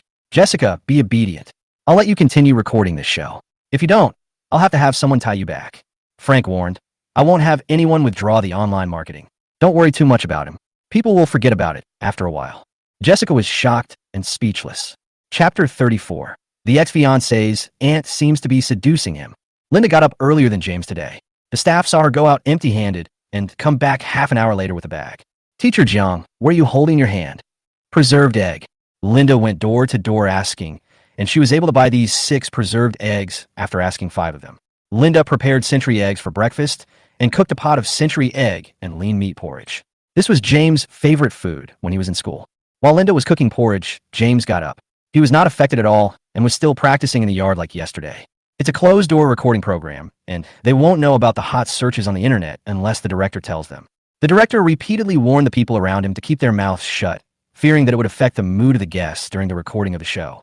But James still keenly sensed something because the way the staff around him looked at him was very different from usual. Linda finished cooking the porridge. She watched quietly at the side.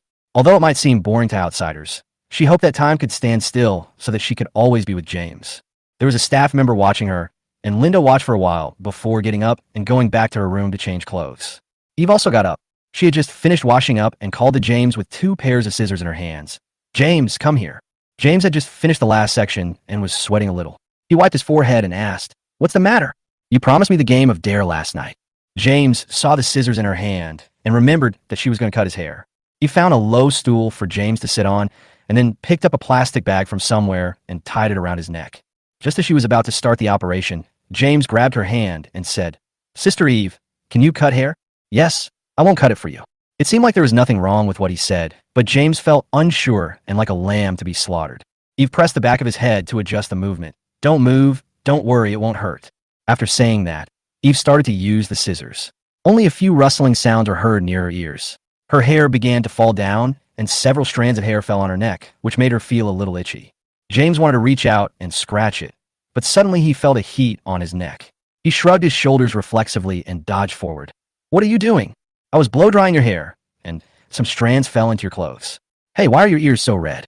Could it be that I blow-dried them red?" Eve teased with a smile. James didn't want to answer. Eve continued to cut his hair, blowing on his ears and touching the back of his neck. She smelled sweet and soft, and as she touched him, it felt like an electric current was flowing down his scalp. Even his tailbone was numb. It was just a haircut, but James felt very uncomfortable and had to control his body's reaction. Seeing that he was sweating, Eve took a tissue to wipe him, but James stretched out his hand to stop her. "I'll wipe it myself." "Don't move when I'm cutting your hair, or you might damage it." James put his hand down helplessly. "How long will it take?" "It's almost done. I'll trim it." Eve admired it while trimming it. "It looks really good. Your hair was too long before, covering your eyebrows and making you look listless." Eve stared at his forehead, then reached out and touched his forehead. "James, has anyone ever told you that your forehead is particularly beautiful?" James was a little disgusted when others touched his forehead, but when facing Eve, not only did he not dislike her touch, he even felt a tingling and comfortable feeling. James said hoarsely, "No one has said that." Eve laughed softly, and no one knew what she was laughing at. Her eyes wandered to his chin and lips. "Your beard has grown. I'll help you shave it." James refused. "I can go back to the bedroom and shave myself. It's a simple matter. I have the tools here. It will be quick." Eve had already taken out a knife from her pocket. It was used for eyebrow trimming. The blade was very sharp. "Don't move. It will be bad if you cut your face." Eve, with a hint of force, remained in the same position, still standing behind James, and leaned forward to shave his beard. When Eve hooked her fingertips under his chin and lifted it up, James's vision was completely blocked by her breasts, and he couldn't see the sky at all. James didn't react at first and was visibly stunned. Eve was still unaware. Seeing the 2 lumps of flesh on her chest getting closer and closer, James held his breath, fell to the side, and fell heavily to the ground. This reaction scared Eve. "What's wrong with you?" Eve's face turned pale, and she held the eyebrow razor in her right hand tremblingly. It was a close call, and she almost hurt James' face. "I'm Phoenix." This was the first time James lost his composure. His whole face turned red, and even his neck turned pink. Eve simply trimmed his hair, which was longer than a crew cut and looked sunny and healthy. Just as Eve said, his forehead was very nice, and when it was exposed, his facial features seemed more three-dimensional, especially his eyebrows and eyes, which became more profound. "After cutting my hair, I not only look more handsome, but also look refreshed." Faced with Eve's puzzled gaze, James could only dodge. He couldn't say, "Your breasts were almost hitting my face just now." He clearly had no improper thoughts about Eve and treated her as an elder, just like he did yesterday. But just now, his breathing became rapid, and he had an inappropriate thought. Could Eve be deliberately seducing him? James stood up and dusted himself off. "I brought a razor, so you don't have to shave for me." Seeing that he was about to leave, Eve grabbed his hand and suddenly asked, "James, if you were to get married, would you care about the other person's age?" There was a hint of confusion in Eve's eyes when she looked at James. The slow-witted James also realized something was wrong. He pulled his hand away and dodged when he tried to reach out to pull him. "I will, just like you don't like your younger brother, I don't like my older sister and aunt." Eve's face turned grim, and she clenched the eyebrow razor in her hand. After saying that, James quickly returned to his room. He admitted that he was hiding because he sensed a hint of danger just now. Leaving Eve, James' mind gradually became clear and his heart rate returned to normal. He touched his hair and then took off the plastic bag around his neck. It seems that I have to stay away from Eve in the future. James shaved and went out, and all the guests got up. Linda made a big pot of century egg and lean meat porridge, as well as cold cucumber salad. Everyone who tried it said it was delicious. James, we've been waiting for you. Come sit down and eat. Ling Xian was calling James over. When he came closer, he saw, why did your hairstyle change? After this haircut, I feel more energetic. James, this hairstyle suits you very well. It's very handsome. Ling Xian and Fong Chen each spoke in support. Beata didn't say anything, but she kept looking at James. Even when he came closer, her eyes didn't move away. It is said that a new hairstyle changes a person. Beata has seen too many handsome guys when she was in the girl group. James was not even on her list. Therefore, when Jessica married him, she couldn't understand what Jessica saw in him. Now it seems that James still has some potential. He simply did not find the right path before. As if nothing had happened, Eve stared at James' hair and jokingly said, I cut it. How is it? Good skills, right? Ling Xian gave her a thumbs up. You can open a barbershop now. I don't know how long I will live here. If my hair gets long, can you help me cut it? Eve said, I only know how to cut my hair short. I don't know how to do yours. Actually, she knew how to do it, but she didn't want to touch anyone except James. Fong Chen interjected. The director mentioned that we should be allowed to go home after a week. Your hair can't grow that fast. James sat down. In front of him was a bowl of untouched porridge, which Linda had served him. When she saw him drink it, she asked, how is the porridge I cooked, compared with before? Tasted the familiar flavor. He knew without thinking that it was made by Linda. It brought back memories. He thought about the time in high school when Linda was best at cooking various kinds of porridge, and the best one was the century egg and lean meat porridge. He would drink more than 3 bowls every time. Over the years, the taste of this bowl of porridge has not changed at all, but what's the point of the porridge not changing? Not much has changed. It's still the same as before. Linda held the porridge and smiled. Eve scooped up the porridge with a small spoon and said, I didn't expect that a movie queen has this skill. Please teach me. I want to learn it too. Linda was indifferent for a second. Let's talk about it when there's a chance. Beata had studied acting, so she looked around and took in their expressions. From all her performances, it seemed that Linda liked James, but what about Eve? Her behavior was very much like jealousy. Beata drank her porridge in silence, and her good mood suddenly became gloomy. I didn't expect that there are so many people who like James. I don't know what Jessica will think when she sees it. The director issued today's task to help the elderly in the village. There are many elderly people living alone in the village. Their children have left home, their spouses have passed away, and they are left alone guarding their old houses, standing at the door, waiting for the day to turn into night. When James accepted the assignment, the director suddenly patted him on the shoulder and said, James, work hard. Don't think too much about other things. Don't take what others say to heart. James looked confused. He didn't know that this was the director's psychological preparation for him. He couldn't hide those things on the internet for too long. James would find out sooner or later. The director then said to everyone, just a reminder, when you send out love signals tonight, think carefully about who you want to send them to. Don't miss the opportunity. The guests set off separately, and people greeted James along the way. In just 2 or 3 days, James had established good relationships with the people in the village. There is not much entertainment in the village. Everyone likes to get together, some chat, and some play cards. When James has nothing to do, he will join them. After a while, he became familiar with these people, especially in the elderly group. Grandparents all like him as a young man. Xiao Zhuang, where are you going? I'm going to Uncle Wang's house. Uncle Wang is at the top of the mountain. Keep going up. He is home alone. Okay. Thank you, Brother Lu. It's okay. Let's go fishing together in the afternoon after we're done. We'll talk about it when the time comes. Uncle Wang's house was rather messy, so after James greeted him, he helped him tidy up the room and cleaned it inside and out. Knowing that he had a bad stomach, he steamed a lot of steamed buns for him. The leftover buns were wrapped in plastic wrap and put in the freezer. When he wanted to eat them, he took them out and steamed them. After steaming, he put them in the fire to bake, which could effectively relieve stomach problems. In addition to stomach problems, Uncle Wang also suffers from chronic cold legs, which hurt at night. So James squats on the ground and gives him a massage. James at first, but James was careful and efficient in his work and was very patient with him. So he gradually let go of his prejudice. He even thought, it would be great if James was his child. My grandmother used to have leg pain frequently, so I learned about related maintenance care and massage. In addition to taking care of his grandmother, the biggest reason is himself. James injured his leg in his previous life. As he got older, he has been suffering from leg pain, especially on rainy days. Chapter 35. What a good banker. What a good seller of his son for fame. After massaging Grandpa Wong's legs, James saw that there was not much firewood left in the kitchen. So he took a machete and went to chop wood. Uncle Wong invited him to rest.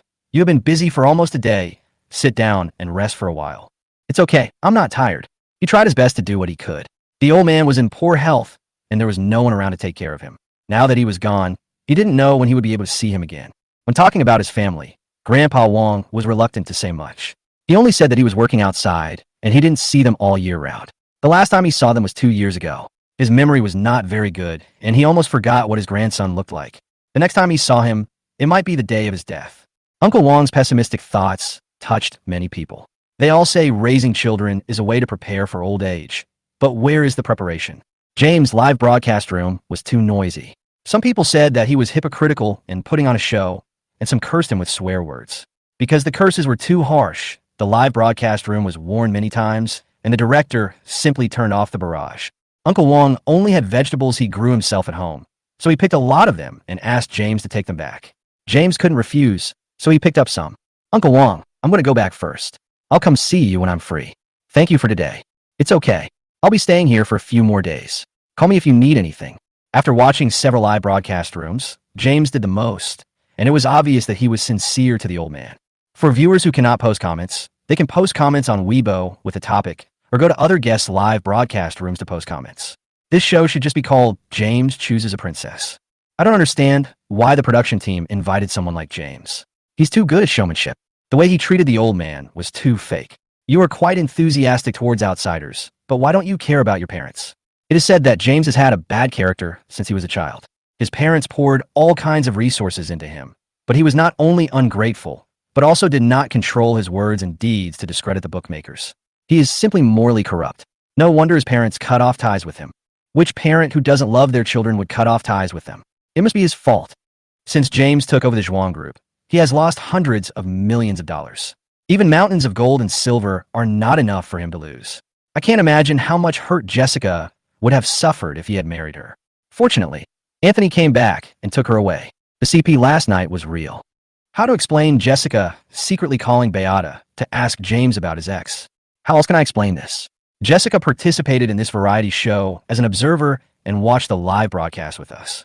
The call to ask Beata questions was just a script arranged by the production team. I feel that James is very attentive to the elderly. His massage technique is not done overnight, but persists for a long time. Linda, can you please stay away from James? They stand on the moral high ground and criticize everything they don't like, speaking without restraint and doing whatever they want. Especially Linda's live broadcast room. It was almost conquered by James' black fans, who told her to stay away from James, otherwise she would be attacked too. Although the director kept his mouth shut, he could not resist calls from people outside to pass on the news. Eve, Linda, and Beata received calls almost at the same time, telling them about the negative searches about James. Eve's face turned cold, and her eyes were pitch black, like 2 drops of thick ink. People who knew her well knew that she was angry, and the consequences of making Eve angry were terrible. What a ruthless banker who is taking advantage of others' misfortune. For a little bit of profit, he is willing to sell his own children for fame and fortune, and even loses his dignity. Linda received a call from her agent, and as soon as she answered the phone, it was the same as the day before. Linda, stay away from James. Did you hear me? He will hurt you. Don't take my words lightly. This time is really different. James is blacklisted by the entire internet, and even his parents have abandoned him. Linda didn't think much when she heard it, and quickly connected to the internet and opened Weibo, and sure enough, she saw a lot of negative searches about James on the hot search list. They said he was a scumbag who had multiple relationships, was morally corrupt, had bad behavior, didn't care about his parents, and was a loser. Linda only took a quick glance, and her breathing became rapid. These netizens didn't know James at all. Why did they humiliate him like this? Just based on a few fake AI swap photos? Anyone could see that there was something wrong with these photos. Linda trembled all over. Her eyes were red, and she wanted to rush in and tear these people apart. James was.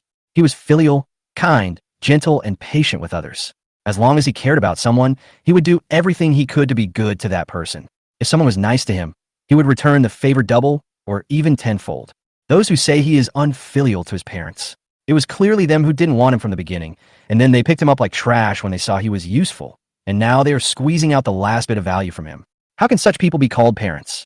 They gave birth to a child but didn't raise him, and only knew how to suck his blood. If they want to sever ties, it's because James didn't want them. Linda, did you hear me? You can't wade into this mess. Stay as far away from it as possible. You have worked hard to achieve your current status and works over the years. Do you want to destroy them? No one wants to ruin years of hard work and career. 5 years ago, Linda gave up James for her career. James is not such a person. His parents have never liked him. They threw him to his grandmother to raise when he was very young. Now they have severed ties with him because James doesn't want them. It's their fault, as long as I stand up and prove it for him. How dare you? The agent took a deep breath. Linda, you are not allowed to do this. This matter is not that simple. James has been blacklisted by the entire network this time. You can tell at a glance that there is someone behind the scenes pushing him. The only one who can make such a big fuss is the Xia family. We can't afford to offend the Xia family. Not only will you not be able to protect him, you will also be banned and hidden. The agent stated the reality and hoped that Linda could look at it calmly. They have worked together for many years. Leland has devoted a lot of time and energy to her and has competed for resources for her over the years. Linda has also worked hard, and in just a few years, she has become a movie queen with a box office of over 10 billion yuan. In addition to being work partners, they're also friends. Leland really doesn't want to see Linda give up everything for a man. It's really not worth it. James likes Linda, but judging from the live broadcast, he no longer has any feelings for Linda. Linda's one-sided efforts are like hitting a wall. Linda has a stubborn personality. When she first entered the industry, she filmed a fantasy drama that involved all kinds of wire hanging and fighting scenes. Because of the high difficulty, other actors hired stand-ins to do it, but she insisted on doing it herself. She practiced martial arts for half a month, and her whole body was covered with bruises. Stubbornness is her strength and biggest weakness. Ordinary persuasion and warnings were useless, so Agent Leland could only resort to actual threats. Linda, don't take my words to heart. I'm reminding you kindly that if you dare to speak up for James, I'll have someone take you away immediately. It's not that the company can't pay the penalty. You should calm down and think about it carefully. Chapter 36, A Friend in Need is a friend indeed. Linda, who was about to log into Weibo, was stunned. Leland hung up the call directly after giving her a warning. Without waiting for her to react, the staff forcibly confiscated her phone. She can't post on Weibo without her phone, but now she is live streaming a show, so she can definitely speak up for James during the live broadcast. Linda was about to look for a photographer, but after taking 2 steps, she suddenly stopped. Is it really okay for her to speak now? Words without substantial evidence may not be accepted by netizens, and fans may even rebel. James on the show. Once she leaves, Eve will have no competitors at all. This morning, Eve was cutting James' hair and posing in a coquettish manner. Women don't like this, but most men do. Plus, they are paired up for a date during the show and spend every day together. Eve loves to seduce, so what if James can't resist the temptation and gets together with her? Judging from the attitude of the program crew, they will not let James withdraw from the recording. If James really leaves, she will also lose the opportunity to pursue him. I don't know how long I thought about it. Linda felt a little dizzy. She held onto the wall and slowly squatted down. She swallowed the thought of speaking along with her saliva. Since the director didn't say anything, she pretended not to know and kept it a secret from James. When she couldn't hide it anymore, she spoke out to let James understand what it meant to be a friend in need. Now, she just needs to accompany James well and do nothing. The public outrage is only temporary and will be fine after this period of time. After figuring it out, Linda slowly stood up. She didn't know how long she had been squatting. When she stood up, she felt a little shaky. Her legs were numb and her eyes were dark. The photographer came over with the camera in hand. Teacher Jiang, I see you don't look well. Are you okay? Linda had sorted out her emotions and acted as if nothing had happened. I'm fine. Let's go. Everyone in the comments was curious about whose call Linda had just answered and whether she already knew about the things on the trending search list. Was it her agent who called her to tell her about the trending search list? If Linda really cares about fans' opinions, she should stay away from James next time. Her expression looked like she had received an insignificant phone call, and there was no reaction on her face at all. Is it possible that Linda doesn't know about James' affairs? I'm really worried that Linda will be deceived. Can someone tell her so that she can stay away from James, this scumbag? Beata was the last one to know about the trending search. Everyone else handed in their phones, and she did the same, but she secretly brought a smartphone watch with her. The watch can not only make calls, but also check the trending searches online. Beata is a little smart. In order to avoid being discovered by the staff, she clipped her phone watch into her underwear on the first day. In addition, she lived in a separate room. So far, the watch has not been discovered.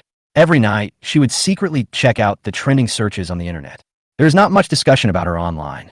It can only be said that those netizens have no taste. Seeing that most people are supporting her in Fangchun, She has followed the fans' wishes and contacted Fong Chun in the past 2 days, doing business openly. Beata is going to send a heartwarming message tonight and wants to confirm whether netizens support her and Fong Chun. Repeatedly confirming meant that she was hesitating, and the reason for her hesitation was that James' figure frequently appeared in her mind. Beata opened Weibo. The phone watch had all the functions except for the small screen. When she clicked on it, she saw the hot searches about James. Beata was stunned. The most discussed person in their show was undoubtedly James. Unlike the other guests, he gained the attention entirely by swearing. Beata thought it was just a trivial matter, but she didn't expect that this time, James alone accounted for 10 hot searches, and each topic was very popular. The most obvious thing is that James is a scumbag. He went to nightclubs many times when he was with Jessica. He cheated on her and had multiple relationships. It was for this reason that Jessica chose to elope at the engagement party. James' character was so bad that even his parents disowned him and kicked him out of the house. From then on, James was just an ordinary person, no longer a banker's son. He had no background or status and no money. She knows every word, but why can't she understand them when they are put together? James cheated on Jessica multiple times during their relationship. James was kicked out of the house. She didn't know how James broke up with the banker, but he definitely didn't cheat on Jessica during the time he was with her, nor did he go to nightclubs many times or have affairs with other women. The only time he went to a nightclub was to see Jessica. Beata looked at the photo of James secretly taken in a nightclub on the internet. She remembered it very clearly. That day, she and Jessica booked a private room in a nightclub and played dare with other friends. Jessica lost, so someone suggested that Jessica send a text message to James asking him to come to the nightclub to find her, without sending the detailed location. After sending the text message, she turned off her phone to see how long it would take James to find her. There are many nightclubs and bars in Chengdu. That night, James went to almost all of them. When he found Jessica out of breath, they had just finished playing. James at that time could almost be described as in a state of disarray, with messy hair, flying collar, sweat-soaked shirt, pale face, and bloodshot eyes. He looked at Jessica with eyes full of worry and panic. A girl was in a nightclub and turned off her phone after sending you a text message. James couldn't get through the phone and couldn't contact her friends. He was so anxious that he broke out in a cold sweat, worried that something had happened to Jessica. He didn't dare to stay while looking for her, and he ran half the city and called the police. When he finally found Jessica, he was faced with the ridicule of a group of people. James licks you like this. He's really a dog licker. Look at him. Doesn't he look like a tired dog, with his mouth open and tongue sticking out? James, how long have you been looking for her? It's been 4 hours since I sent you the text message. You're too slow to find her. It seems like you still don't know Jessica well enough. How stupid. Everyone made a comment to belittle James. Beata also made a comment at the time, but she has forgotten what she said. She forgot what she said, but she remembered that James forced a smile and said, "Fortunately, you are okay." She wondered if Jessica had been moved at that time. After all, even she, an outsider, was touched. Now, netizens are using these photos to shame James, saying that he hangs out in multiple nightclubs in one day. Obviously, it's not like that. Jessica also knew about it. So why didn't Jessica speak up to help him explain? It was only a few words. Jessica, who spread the rumor? Chapter 37 Beata's touch, uncontrollable heart. Not to mention friends in the circle. Anyone who knows Jessica and James knows how much James has licked Jessica in the past 3 years. No matter what happens, he is always available. He never loses his temper when he is in love with Jessica. After living together, he becomes a good family man, doing laundry, cooking, cleaning. It can be said that he takes care of everything. Jessica is such a difficult person to please. If James hadn't taken advantage of this, he would have broken up with her long ago. Things like the scumbag who hangs out in nightclubs, cheating during a relationship, cheating on Jessica, and using cold violence. These things are simply nonsense. It's normal that netizens don't know, but how could Jessica not know? Beata, who has always disliked James, felt that this online blackening was inexplicable and even felt indignant about it. Jessica go online to explain? Did she really not care about James at all? But when they were playing Truth or Dare last night, she had called them to ask him those questions. Beata bit her finger and looked at her watch. Those people on the internet were cursing so nastily that her eyes were almost blinded. She stood up and called Jessica. I don't know if Jessica can answer her call at this moment. Just as I was thinking about it, the call was connected. Hello. Beata immediately said, Jessica, I'm Beata. Aren't you recording a show? Where'd you get the phone to call me? I secretly brought a phone watch with me. Don't tell anyone. Jessica. I saw the trending searches online. James is being blacklisted by the entire internet. Those things are completely false. Do you want to help him explain a few words? I think netizens will listen to you. Jessica asked, what's going on online? Didn't Jessica know? Beata emphasized, It means he went to nightclubs and cheated on you when he was with you. He was very nice to you when he was with you.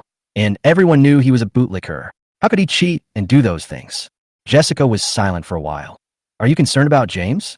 Does his matter have anything to do with you? Why do you worry so much? Beata was confused by the 3 questions in a row. Don't you care about James? Jessica sneered. Why should I care what he does? But you called me last night and asked me to ask him for you. I don't want to talk about what happened last night anymore.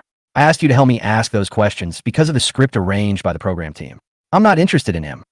The cold tone, the cold words, Beata didn't know why her heart tightened. She was a little angry for James after realizing this. Even she couldn't believe it. Unexpectedly, one day, she would be angry with Jessica because of James. Beata took a deep breath and said, You have been with James for so many years. Don't you have any feelings for him at all? No, I don't care about him. Beata, if you still consider me your best friend, pay less attention to James in the future and stay away from him on the show. Beata clenched the phone watch in her hand, unable to believe that Jessica was so indifferent.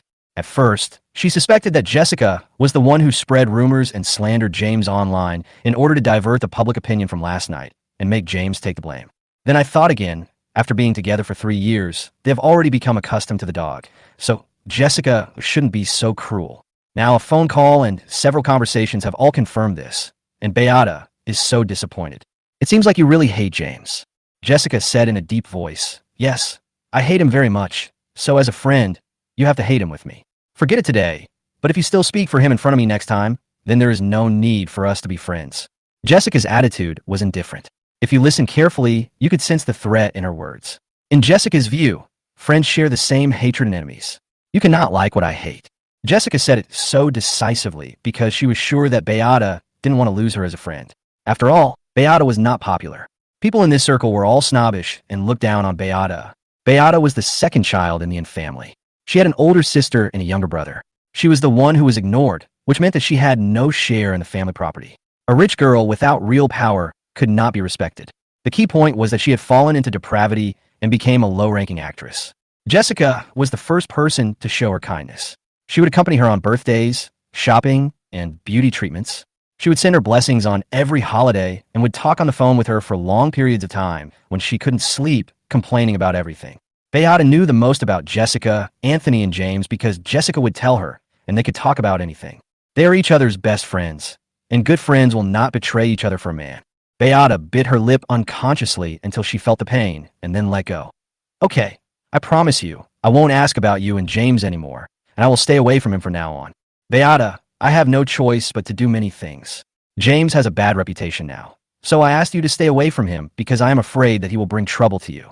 I know. Beata suddenly lost the desire to continue chatting with her and just wanted to hang up the phone quickly. Beata, I'm also recording here. I'll be watching your live stream. Jessica's voice was gentle, and one could feel her mood improving. Beata's body stiffened. Cold sweat broke out on her back for no apparent reason, and her scalp went numb. She looked at the camera that was blocked by her clothes and felt like there was a pair of eyes there. Chapter 38, My lover just needs to be happy. Someone will protect him. James met Eve when he came down the mountain. She was squatting on the ground without moving, and there was no photographer around her. James saw her. The scene in the morning appeared in his mind.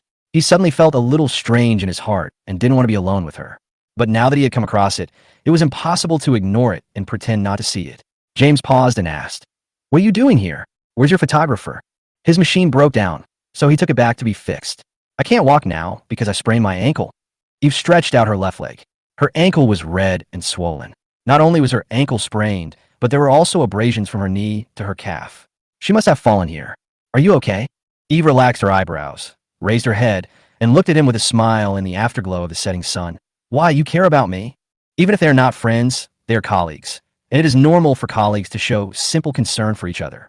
James did not say anything, but from his gentle eyes, you can know what he is thinking. Eve sighed. If you don't want to bother with me, go back and call someone for me. I'm fine here by myself, but there are too many mosquitoes. Originally, only my hands were injured, but now my feet are injured too. As she spoke, she slapped the mosquitoes around her. Eve has fair skin, and the slightest touch would leave red marks on it.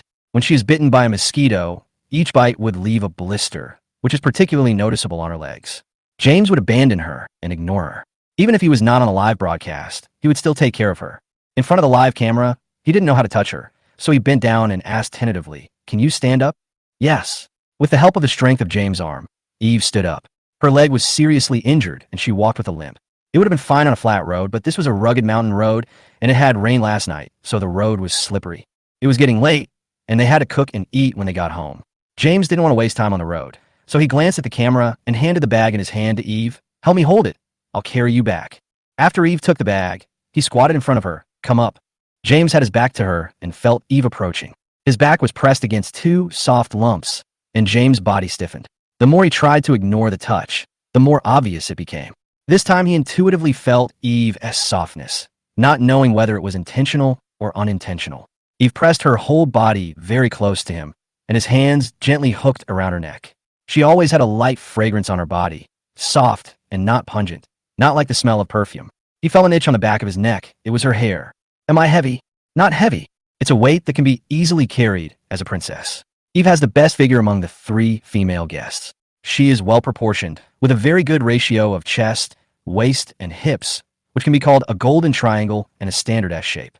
James carried her on his back. He made a subtle move, which was to keep his fists clenched to avoid unnecessary touching. Eve leaned over him and asked, "What's in the bag?" "The vegetables the old man gave me were grown by him, without any pesticides." "What have you been busy with today?" Eve clearly felt that James' body temperature was much higher than in the morning. This situation usually occurs after a lot of exercise. Moreover, the muscles in his arms were hard and the veins were bulging, as if they were filled with blood. Chopping some wood, cleaning the house, cooking. So many things to do. Eve rested her chin on his shoulder and suddenly said something ambiguous. "That's the good thing about being young. You have endless energy." James' body froze, and if he hadn't clenched his fists, he would have almost thrown Eve down. This was not the first time that Eve found an opportunity to tease him, making people mistakenly think that she liked him. James always thought it was an illusion, but Eve's words and actions denied him time and time again. He really couldn't see through her anymore. Eve avoided the microphone and asked quietly, "Who are you sending love signals tonight?" James said nothing, like a walking log. Knowing he wouldn't answer, Eve sighed.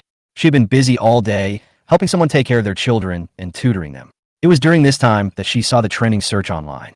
The director specifically told her not to tell James first, so as not to affect his mood for the recording. The director team is currently not considering speaking up for James. It's better to waste the popularity than to get it. Being black and red is also red. The director also knows one thing very well, that is, don't fall into the trap of self-proof. Whoever doubts should provide evidence. Those fictitious AI pictures on the internet will be exposed sooner or later. What they have to do is to capture the truest side of James, tap into his strengths, and give the audience the most intuitive feelings, thereby changing their impression of him. You can't play the role of a good guy all your life.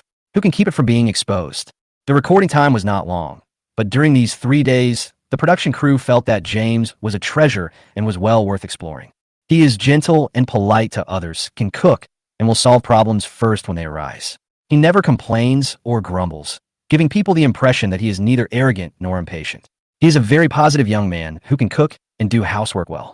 He respects and cares for the elderly from the bottom of his heart. Like today, he not only helped Grandpa Wong chop firewood and cook, but also gave him a bath and trim his nails. Anyway, if you ask them to take care of the elderly, they definitely can't be so thorough. It is precisely because of his care for the elderly that his online reputation has improved, and people have begun to question whether someone is deliberately slandering and spreading rumors about James. This is a good thing and what the program team wants to see. Eve and the program team have different opinions.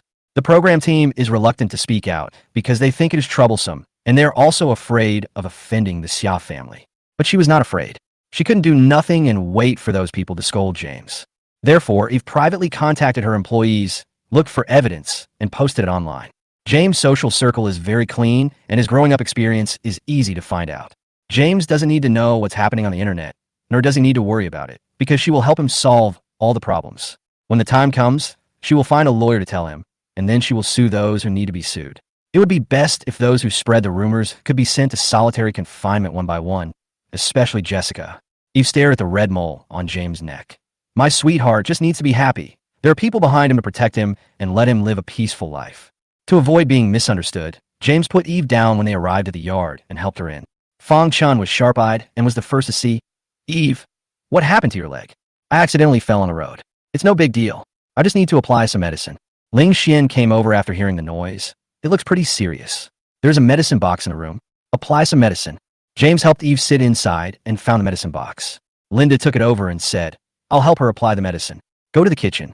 It's Beata and Fong Chen's turn to cook today. They don't know how to cook. Okay. This was exactly what James wanted. Linda glanced at James, and this time she didn't stick to him like she usually did, but quickly moved away. Eve saw this action and looked at her leisurely.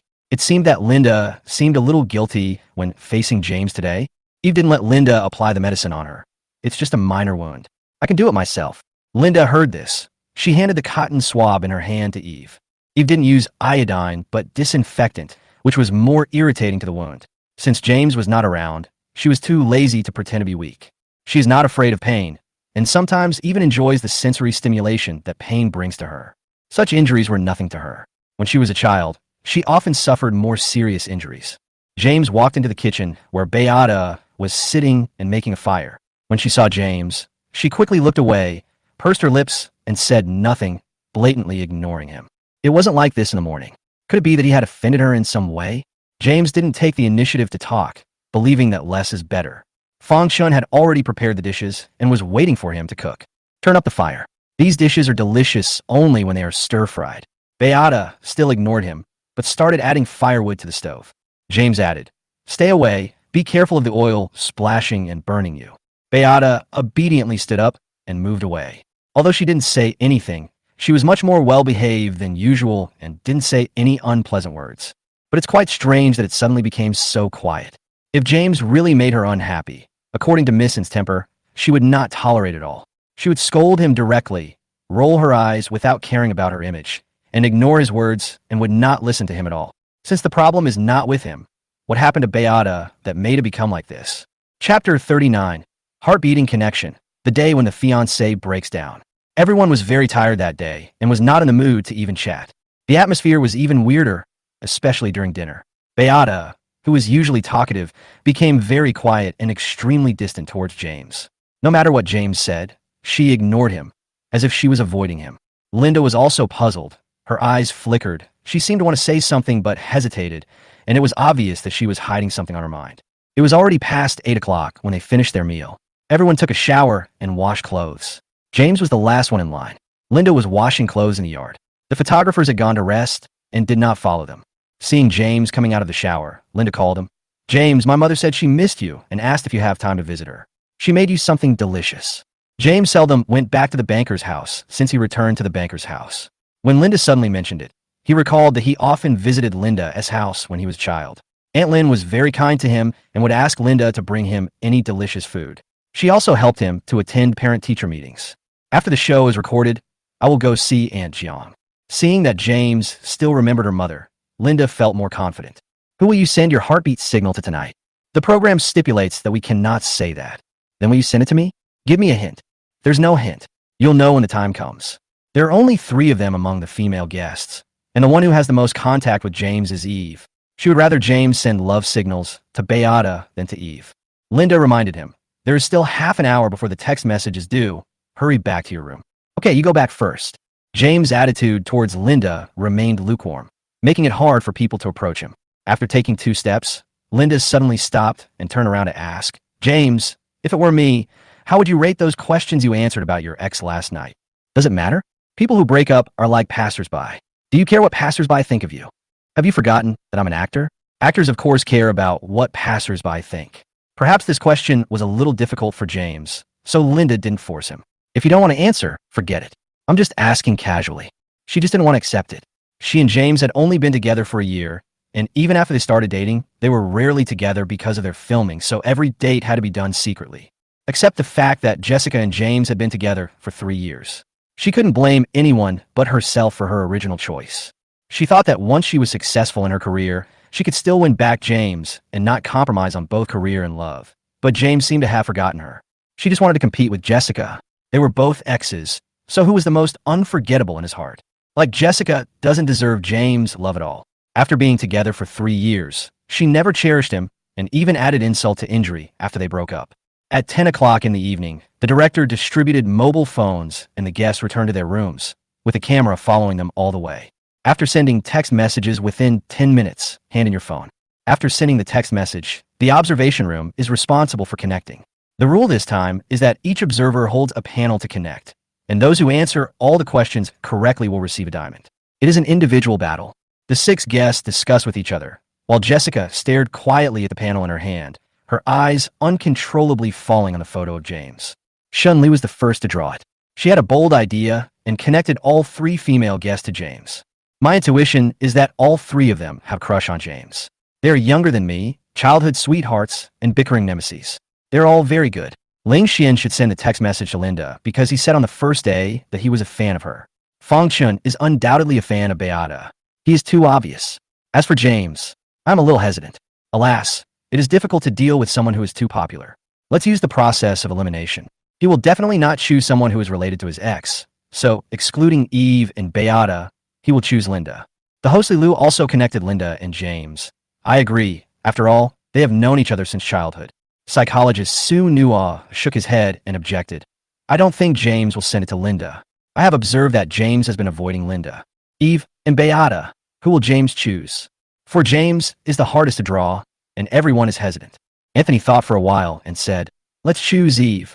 We have most contact now. Eve even cut James' hair this morning. I think I can send a thank you letter just for this. Actor Lin Fan expressed his opinion. Don't overthink it. The text message may not be a love confession. It may be a thank you letter like Anthony said. Shinli looked at Jessica. We have discussed this for so long. Jessica, who do you think James will send the text message to? You have known him the longest, and you should know him well. Jessica said expressionlessly. Listen to Anthony and choose Eve. She chose Eve because there is no possibility for Eve and James. Shinli asked again, what about the female guest? Once she had an idea, Jessica connected quickly and everyone looked at her panel. Linda and Lingxian are connected.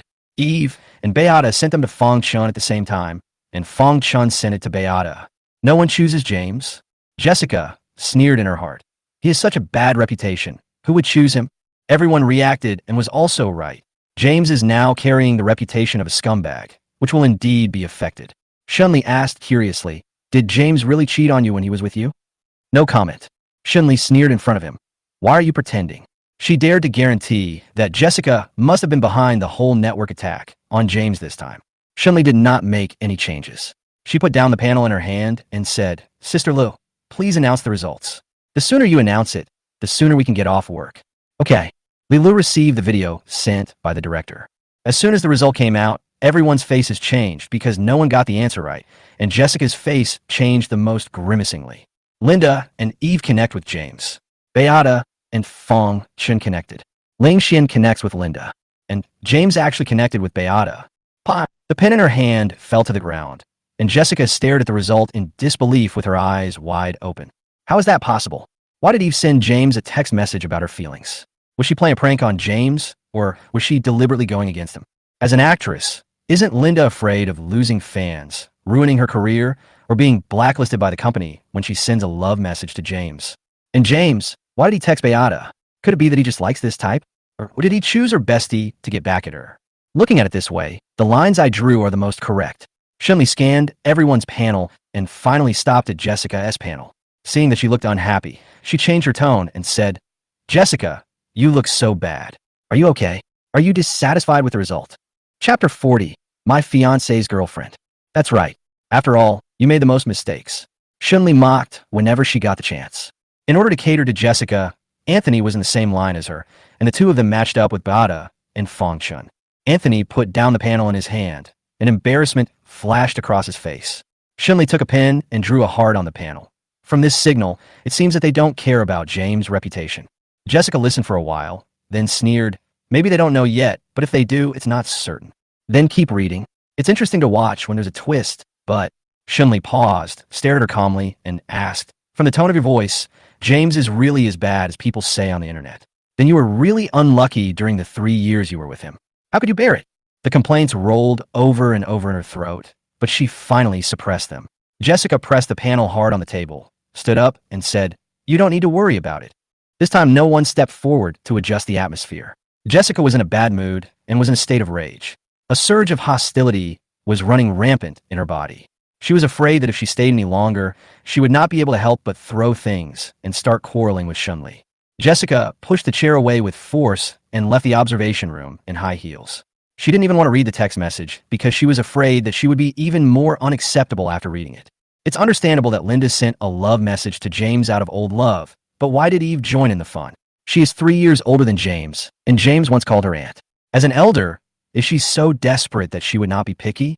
Beata has been either mocking or belittling James these days, and her attitude towards him is very cold. As a result, James actually sent the text message to her. James sent the text message to anyone, as if the toy in her hand suddenly became conscious and out of her control. Shenley shouted at her back, "Jessica, don't you want to read the text message?" The sound of a door closing answered her. Before Shenley could react, Anthony, who was sitting diagonally opposite her, also stood up and said, "I'll go see her." Had a good impression of Anthony before, but during the past 2 days of getting along with him, influenced by Jessica, she became more and more unhappy with him. The production team really dares to invite anyone. They leave before the recording is even finished. They don't take their jobs seriously at all. With Jessica's temper, could she date a scumbag for 3 years? Stop joking. Do you believe it? I don't believe it anyway. Shenley has always disliked Jessica. She thinks she is pretentious and has a concentrated smell of green tea. Lilu advised, "You should also say less." Shenley curled her lips and shrugged. Jessica would get angry and have a cold face from time to time, and they were all used to it. In the past, they would cooperate to ease the atmosphere, but tonight, everyone was tired and had no energy to coax her. The production crew isn't in a hurry, so why are they in a hurry? Maybe this is the result the director wants. Let's take a look at the contents of their text messages first. Eve and Linda live in the same dormitory. There will be a notification sound when a text message is received. Linda's phone rang twice, and she couldn't wait to take it out and check. The porridge this morning was delicious. Because it was anonymous, Linda didn't know who sent it to her. She prayed a little in her heart, hoping that it was James who sent it to her. Eve was doing yoga on the bed. She didn't seem to care about her phone at all. Linda waited for 10 minutes, but didn't hear Eve's phone ring, confirming that no one had sent her a text message this time. Thinking of this, she couldn't help but smile, and the director team came in to collect the phone. Linda said directly to Eve, "I just received a heartwarming text message. I think it was sent to me by James." Eve laughed out loud and answered while doing difficult yoga poses. "Really? But I asked him yesterday, and he said he wouldn't send it to you." Linda's originally upturned lips were instantly pursed. Eve had anticipated that she wouldn't receive the text message, so after sending the message, she put the phone down without even glancing at it. Although I had expected such a result, disappointment was inevitable. It seemed that the pursuit of my husband would be a long journey. Eve finished yoga. She wiped the sweat off her body and changed into pajamas. Unlike the thin, strapless top she wore during the day, her pajamas were quite conservative. She wore long pants and long sleeves in such a hot day. In order to pursue the person she likes, she does everything she can. Her figure, skin, and beauty are advantages that can be seen directly by others. For James, she can show them openly. Not only can she show them, but she also wants him to touch her directly. Deep in her heart, it seemed as if there was a bloodthirsty beast hiding. She wanted to control James to her side, wanted to strip off her clothes and hug him, stick tightly together, enjoy the warmth brought by the skin, and transmit the smell. It would scare James. Eve closed her eyes and thought about James. Her body felt hot. She reached out and touched her neck, imagining that one day she would be able to bite that man's Adam's apple. Beata was stunned when she received 2 text messages. She had a hunch that Fong Shun would send a text message to her. So who was the other one from? Anyway, it couldn't be James. She had always been unkind to him, and she was Jessica's best friend. That must be Ling Xian. It's just that they haven't had much contact in the past 2 days, and they don't know each other well. What did he send to her? Beata opened the text messages one by one. 1. I feel that you're not in a good mood today. I hope you can be happy. It's obvious that this text message was sent by Fong Shun, and one can feel his concern from his words. 2. The fire is burning well today. Keep up the good work. This tone, James' figure suddenly appeared in Beata's mind. Who else could it be but him who could have spoken in such a perfunctory tone of praise? The originally calm mood became tense because of these few short words, as if it was being constantly squeezed by a hand. James sent the message to her? Is he crazy? She is Jessica's friend, and she was so rude to him today. Beata bit her fingers and thought for a long time, but couldn't figure it out. She felt anxious and a little inexplicably happy, but slowly it was replaced by panic. She thought of what Jessica said, that she would keep watching her in the live broadcast room. Beata looked at the camera in the room. Had Jessica seen the text message James sent her? Would she think too much about it? James, who lived in a room alone, also received 2 text messages.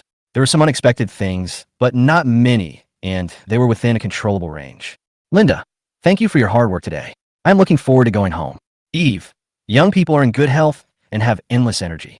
It's not that he likes to have wild thoughts, but Eve was too ambiguous when she said this. James chose to text Beata, and he was certain that Beata would ignore him. If he continued like this, he would be able to survive safely to the end. Beata was very cold to him today, and he was very happy. He hoped that she would continue to dislike him. In another room, Fang Chun received a reply. Happy cooking, happy cooperation. This is a friendship message. The only person I cooked with today is Beata. Fang Chun's target has always been Beata, and he was already very satisfied to receive a reply. Ling Xian, who was in the same room, didn't receive the message. He sighed and put down his phone with a depressed look. Fang Chun's eyebrows jumped when he saw this. If Ling Xian didn't receive any text messages, that meant James received two. Chapter 41. Pu Xinan in the Love Variety Show? James, who had the worst reputation, would be the most popular one among the three of them. He received two heartwarming text messages and won the favor of two female guests. What kind of charm does he have? After spending the past 2 days together, it seems that apart from being able to cook, he doesn't have any other advantages. Linda sent a text message to James. After all, they had known each other since childhood and they were still in love. Eve? Why did she do that? She was Jessica's aunt. James had called her aunt along with Jessica. At first, everyone thought that Eve approached James on purpose to teach him a lesson on behalf of Jessica. But after watching further, I found that Eve is very close to James. She would put her whole chest against him to teach him a lesson. If this is considered a lesson, then please give me one. Fang Chun and Ling Xian looked at each other, and each saw a hint of disbelief in the other's eyes. The man's competitive spirit was immediately aroused. Fang Chun was lucky because Beata had replied to his letter after all. Ling Xian didn't receive any reply, which made him feel empty and doubt himself.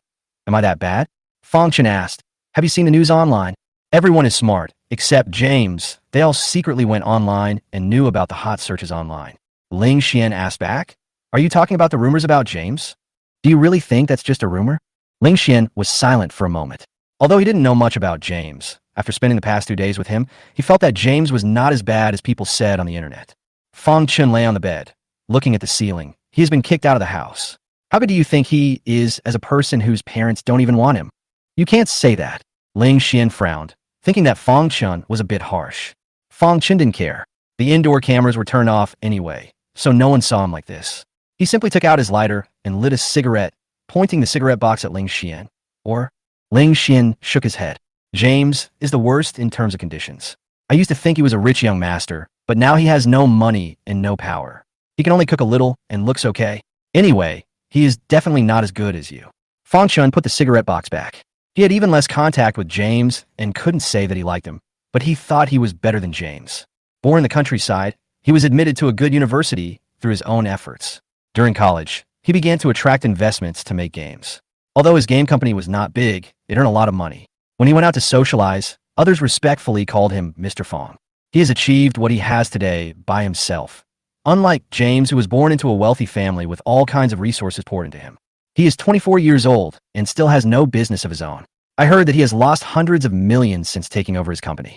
Such a person can only be described as a waste.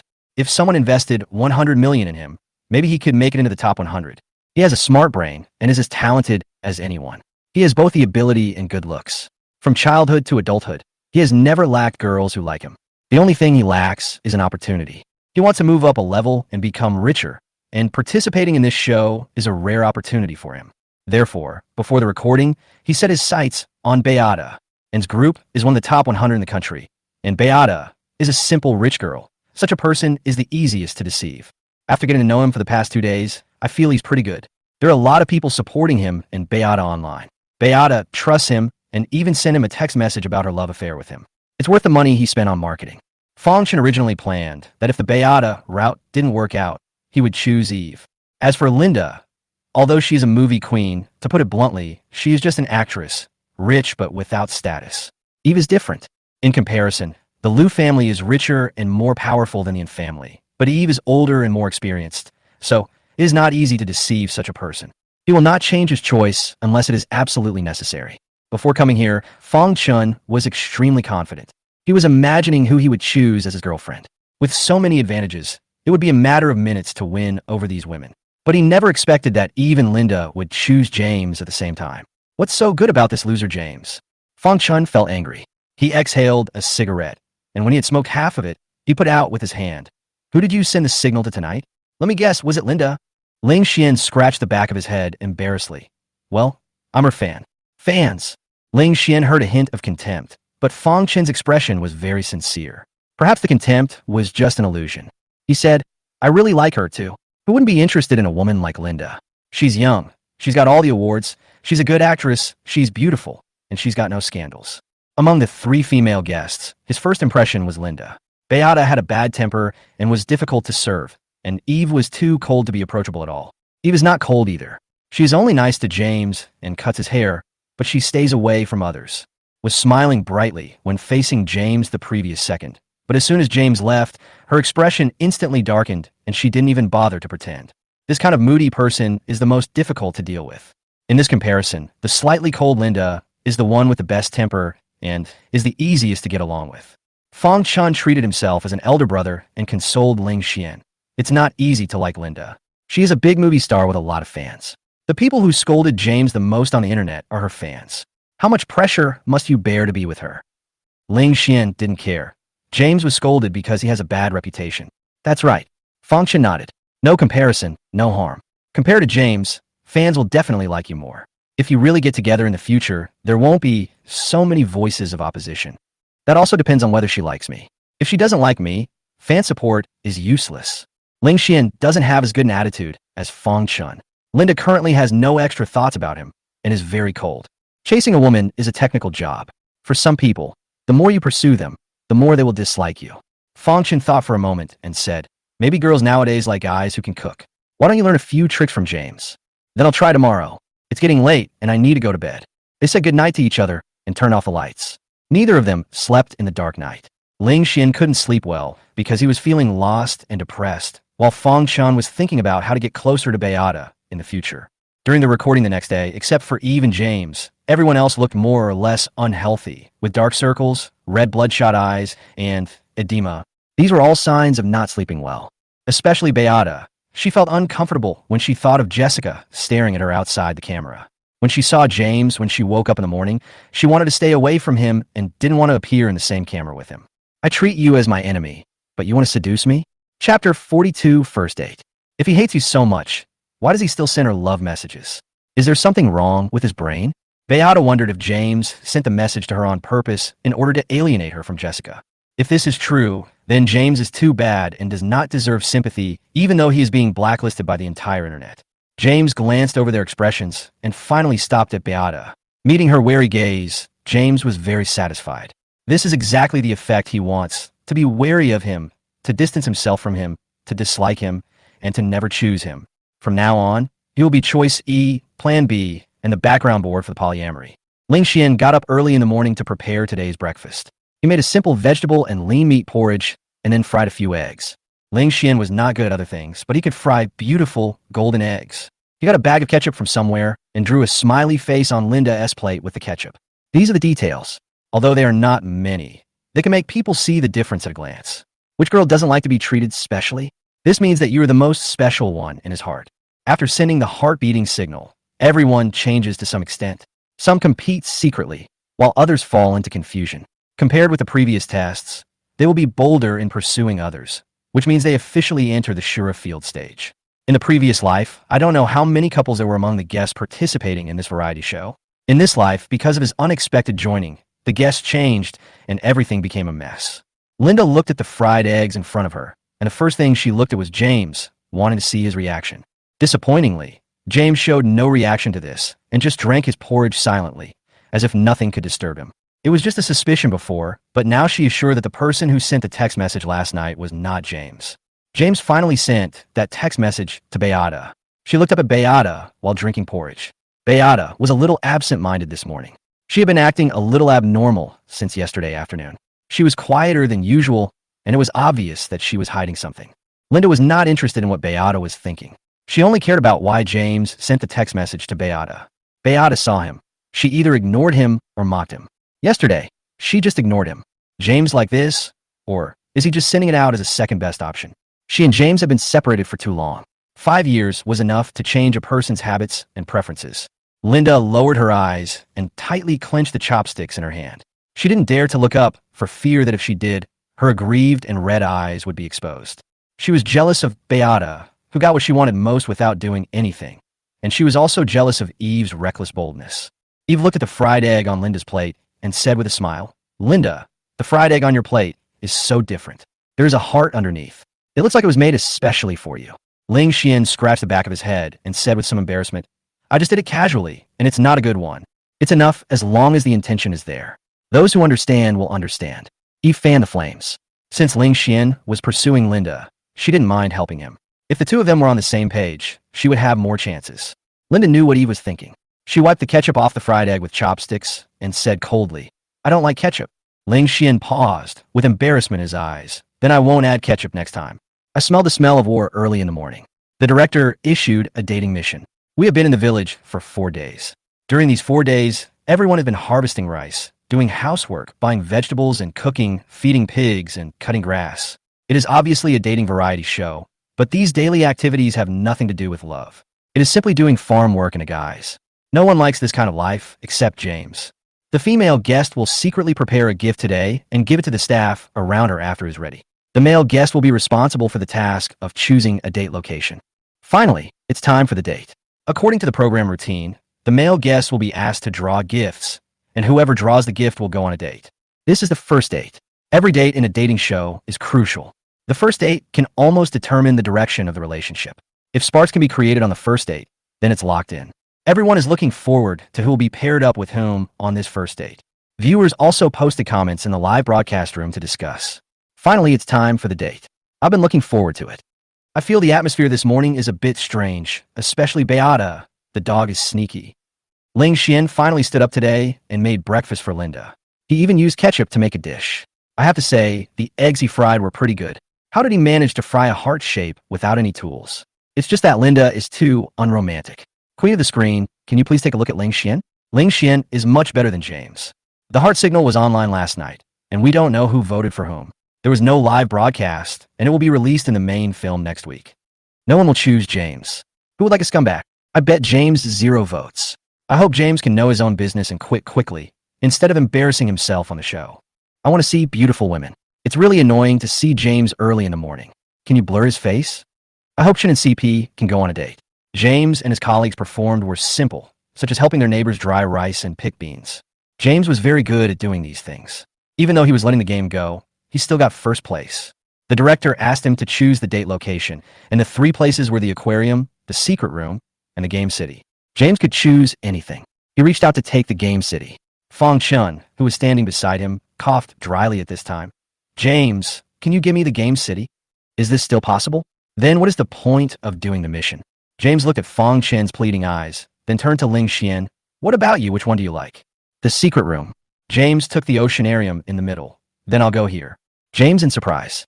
He was quite nice and generously gave up the date spot. Didn't he know that the first date was crucial? Or was it that, having won the favor of 2 female guests at once, he was already fearless and could act freely? So jealous. Thank you then. Ling Xian took the one from the secret room. After returning, the gifts for the female guests were prepared, and the male guests received a notification to go to the cabin to choose gifts. Men and women sat on each side, and the gifts were placed on a coffee table in the middle. James asked, should we start choosing now? I think so. Fong Chun stared at the cartoons, woven wreaths, and red rope bracelets on the table. It is impossible to guess who these 3 gifts correspond to. 4-3 exchange object. When the male guests are choosing gifts, the female guests cannot give any hints. James scanned the gifts in front of them one by one and could already guess who they belonged to. Beata has been able to draw since she was a child, and she even shared it on Weibo. It is obvious that this cartoon was prepared by her. The wreath was made by Linda. When James saw this wreath woven with wildflowers, he fell into reminiscence. Linda loved acting when she was a child and liked to play the fairy on TV. Not only did she play the role herself, but she also asked James to play a supporting role. In order to make her happy, James learned how to weave a wreath and put the wreath full of wildflowers on her head. James taught Linda how to weave this wreath.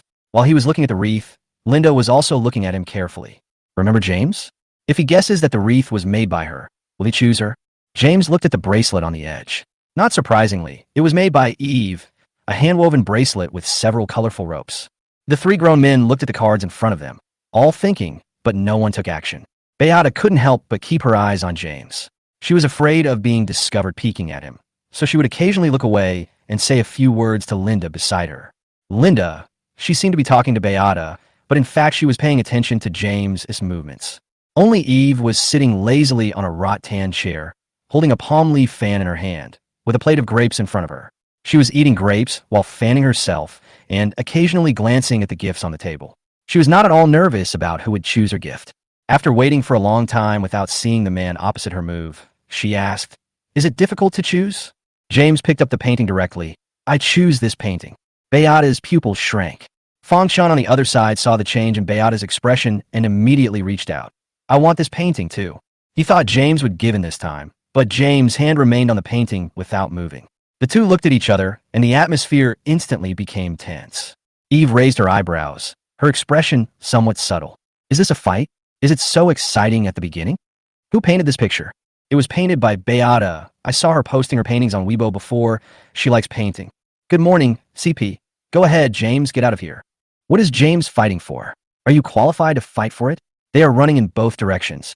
"That can't be said. James should be the first one to choose, since he is the first one to do the task. He has already let the date go once before." Neither of them wanted to let go, so Ling Xian suggested, "How about you play rock, paper, scissors?" James agreed. He chose this painting just to avoid Linda and Eve, and it didn't matter if he lost. One round will decide the outcome. Both men stretched out their hands at the same time, scissors against fists, and James, who threw out fists, won, and the painting belonged to James. Fong Chen's face darkened. Next, between bracelets and wreaths, Fong Chun chose the bracelet. Compared with the wreath, the bracelet was more mature and looked more like it was made by Eve. Ling Xian chose the wreath. The director announced the results.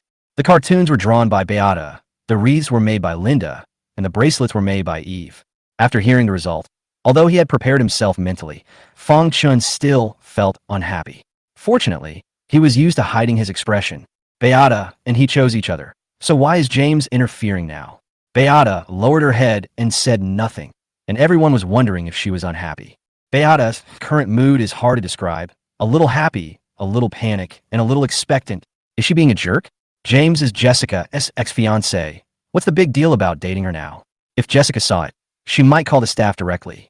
Beata looked at the camera in front of her, gritting her teeth and wondering whether she should lose her temper and ask the director to change her date, replacing James with Fong Chun. But wouldn't this cause too much trouble for the director team? Would the audience hate her? Beata was overwhelmed and gradually became anxious. She really didn't expect James to choose her painting. She didn't know whether he chose it randomly or guessed it was her. When she thought about the heartwarming text message James sent her last night, her heart began to beat out of control again. Beata raised her eyes to look at James. Their eyes suddenly met, and her heartbeat suddenly paused. What should I do? Am I really going to go on a date with James tomorrow? Or will they go on their date tomorrow? What should she wear? What time should she get up? What kind of makeup should she put on? What kind of food should she eat? If James talks to her, will she respond? Just when Beata was hesitating, Eve said, "Director, I want to use the exchange card." Beata was stunned. She turned her head and saw Eve taking out a card and handing it to the director. That was a reward earned from harvesting rice and could be used to exchange for dates. He wants to use it today. Who will she replace? Beata's throat tightened and she felt inexplicably depressed. She had a hunch that Eve would choose James. Almost forgot about the exchange card. Will Eve use it so soon? Who will she exchange? Her date is Fong Chun. Isn't that good? What's the trade-off? Among the three men, Fong Chun has the best conditions. Is Eve going to be replaced by James? No. The director took it with a smile. Who do you want to replace? Eve raised her hand and slowly pointed at James. Changed to James. For should some people change their name to Uncle? Eve's eyes were dark, and she looked at James like a beast staring at its prey. No matter who James chose today, he would have to date her in the end. Linda pursed her lips, and her eyes wandered between the two of them. No wonder she was not flustered today. It turned out that she had already thought about using the exchange card. The camera turned to James. It was obvious that the surprise on his face had not yet faded, as if he did not expect Eve to use such a precious exchange card today.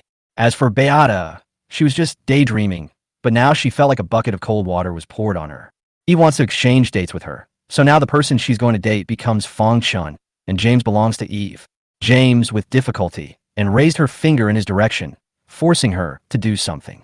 Her throat closed instantly when Jessica's figure appeared in her mind. Because Eve used the exchange card, James had to put down the painting in his hand and pick up the bracelet. With his back to the camera, he sighed silently. Sometimes the more you want to hide something, the more likely it is to come. Linda was the one who had the least right to stop it. James recognized that the wreath was hers, and he made it clear that he didn't want to choose her. She smiled bitterly and thought, I never thought that one day she would become someone he wanted to avoid. James, do you hate me so much? You watched me date other men without even glancing at me and were lukewarm to me. There was a dull pain in my heart, as if a knife was inserted into it again, and it twitched in pain with every breath. Linda endured the pain and asked Beata, "Are you satisfied with this result?" Beata snorted coldly. "Of course I'm satisfied. I didn't want to date James in the first place. Even if Eve didn't use the exchange card, I would have exchange with her. Only she would treasure it." While saying this, her hands were exerting force. She forced herself to look away. The happiest ones among them were undoubtedly Fong Chun and Ling Xian. Ling Xian's initial target was Linda, and luckily the wreath he chose this time matched her successfully. As for Fong Chun, it goes without saying that he thought his date with Beata would end in failure. But unexpectedly, good luck struck and the reversal came so quickly. Eve exchanged cards and assigned him and Beata together. Fong Chun picked up the painting and walked towards Beata, praising her immediately. "This painting is so beautiful. Can you get it to me? Originally, the director asked us to prepare this for you." Beata becomes so distant. Fong Chun was stunned for a moment, then said, "I didn't expect that we would get together in the end. I look forward to seeing you early tomorrow." Beata really couldn't look forward to it. When Fong Chun approached her, she just wanted to stay away. Why date? Beata shook off these thoughts.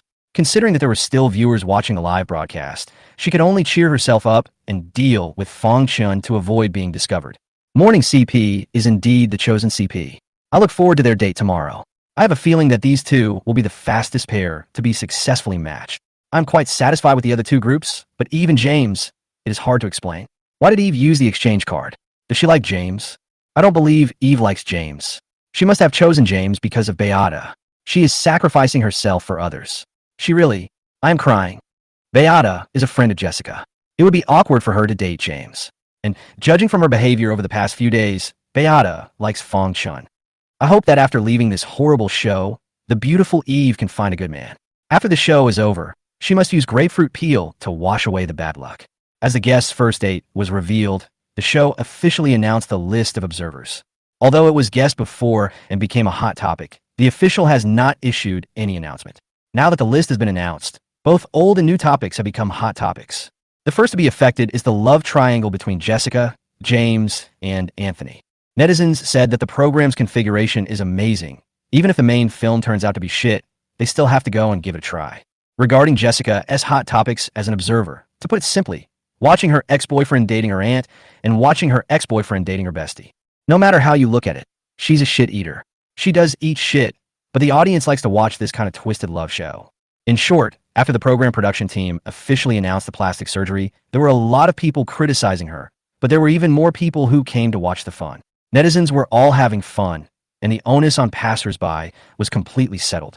In the observation room, Shunli was the first to applaud after seeing the dating match results. Excellent, really wonderful.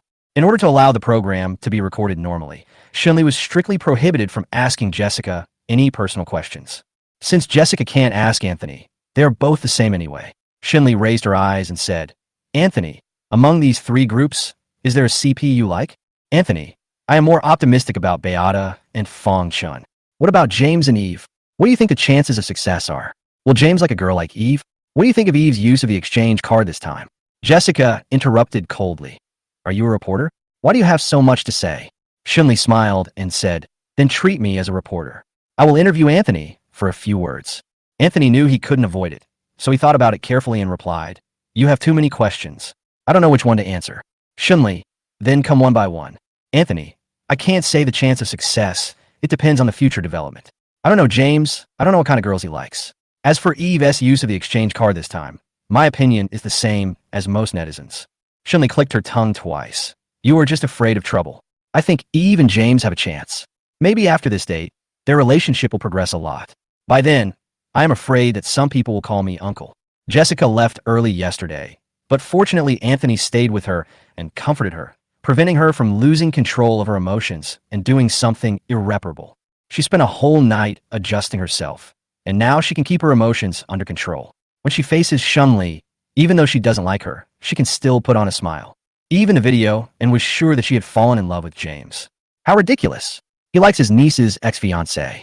There are so many men in the world. Why would he want to compete with her for him? Eve dared to date James in front of tens of millions of viewers, so there is nothing she can't do in the future. If these two people are together in the future, won't she really have to call James uncle? This will not only bring shame to her Xia family, but also to the Liu family. Jessica's eyes were red with anger. In order to control her expression, the corners of her lips moved slightly. On the surface, she still looked smiling, but as long as you looked into her gloomy eyes, you could tell how bad her mood was. Anthony asked her last night why she cared so much about James. She replied viciously, "I don't care about James, I care about Eve. She is my aunt. What's the matter with sending ambiguous text messages to James? The ex should be like dead, instead of always circling in front of me to seek a sense of existence. If Eve and James are together one day, what should I call him? I don't want to see him stand out. People like him are only suitable to stay in dark corners and never see the light of day for the rest of their lives." Anthony believed what Jessica said, but she herself believed it too. But she had a dream at night. She dreamed that she knocked James unconscious, tied him up, and locked him up in a dark apartment building, not allowing him to meet Eve, Linda, and the others. After waking up from this dream, Jessica was in a trance for a long time. James has such a bad reputation. There are still people who like him. When the truth comes out one day and his advantages emerge one by one, the current ridicule will rebound on her. What would the audience and netizens say about her? Did she fail to judge people, or did she mistake pearls for fish eyes? Jessica couldn't imagine how irrational she would become if James were to be with one of them, Eve or the others. It's not just Eve and Linda. Even Beata, who has always hated James, has changed towards him. Maybe she didn't even notice it herself, but as a bystander, if you observe carefully, you can feel that when Beata is facing a date with James, her anticipation is about to overflow the screen. Jessica knocked on the table and said coldly, "So what if they are together? They're just pretending to be together for the sake of gimmicks on the show. Even if they really get together in the show, they will break up after they come out. Although free love between men and women is advocated in wealthy families, it is still about being well-matched. Not everyone can enter the Liu family." 4-5 The ex-fiancee stamped her feet in anxiety. This was the first time Jessica mentioned the Liu family. Shunli became interested and continued the topic, asking, "How was your relationship with Eve?" "The relationship is average. She is your aunt. Don't you keep in touch with her on weekdays?" Jessica actually said without hesitation, "We have the same father but different mothers. My biological grandmother died early. This is not a secret in the circle, but for some people present, it was the first time they heard of it." No wonder Eve's age is not much different from Jessica's. "So what about Eve? Do you know her? What type of man does she like? Is James among her criteria for a partner?"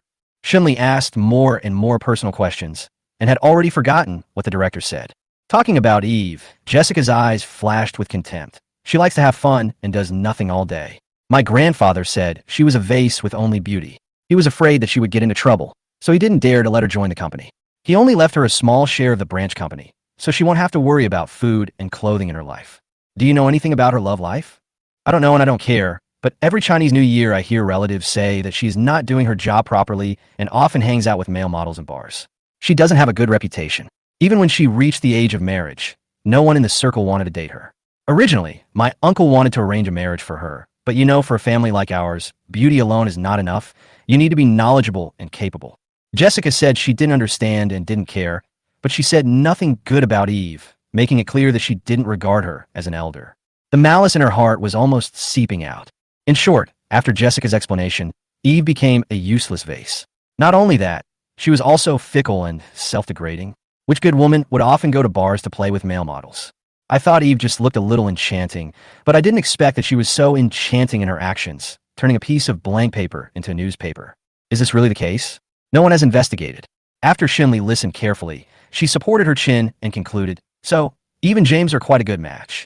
"Jessica," Shinli explained, "one is the Sea King and the other is the Sea Queen. They both like to go to nightclubs and go clubbing. Maybe they met there. One is bohemian and the other is cynical. They are a perfect match.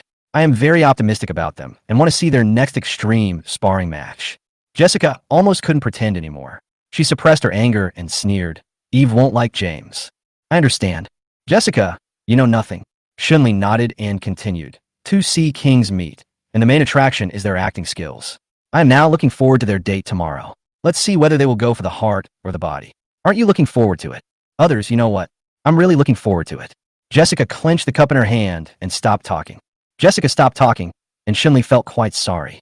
This time, her attitude towards Jessica was completely sincere, without any sarcasm. Since she separated from James, more and more things have been out of her control. She couldn't understand why James was discredited like this, but there were still people who liked and admired him. In the show, He was like an antique buried in the ground. The longer time passed, the more valuable he became. The only acceptable thing is that compared to her initiative, James treats everyone the same and is also very cold towards Eve. The others were discussing tomorrow's date, but Jessica was the only one lost in thought. She raised her fingertips, dipped them in the cup of water, and drew on the table. James know that she was also participating in this variety show? Did he know that she was watching his every move? Did he know that she was watching him and Eve during the live broadcast? Jessica had a weird feeling in her heart. Maybe James sent the love message to her best friend last night just to make her mad. Maybe he got so close to her aunt on purpose just to make her mad.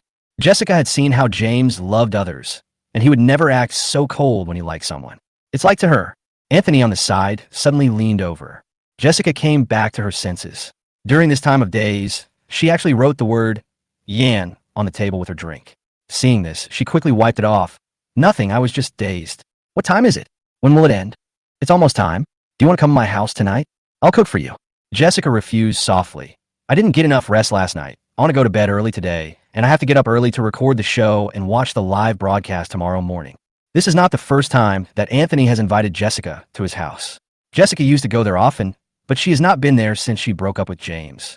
Now she refuses every invitation. Obviously, his home is closer to here. He can drive her to record the show together, or he can take good care of her and be considerate to her like a boyfriend.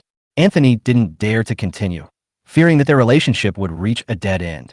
Then I'll prepare breakfast for you tomorrow morning. Jessica nodded in agreement. In preparation for tomorrow's date, the guests turned off the lights and went to bed early, but few of them actually fell asleep. Linda was restless.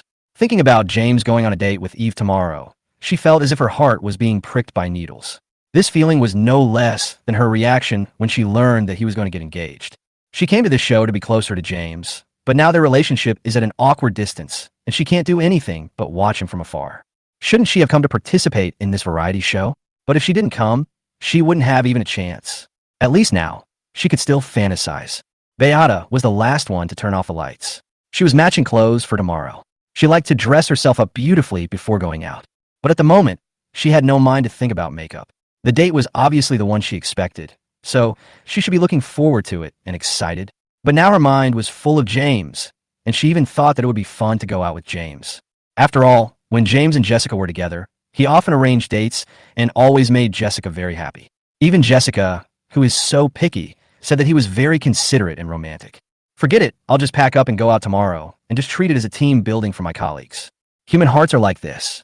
You think this person does not meet your requirements, but when he moves away from you, you feel upset. He played with the bracelet and imagined tying it around James' wrist.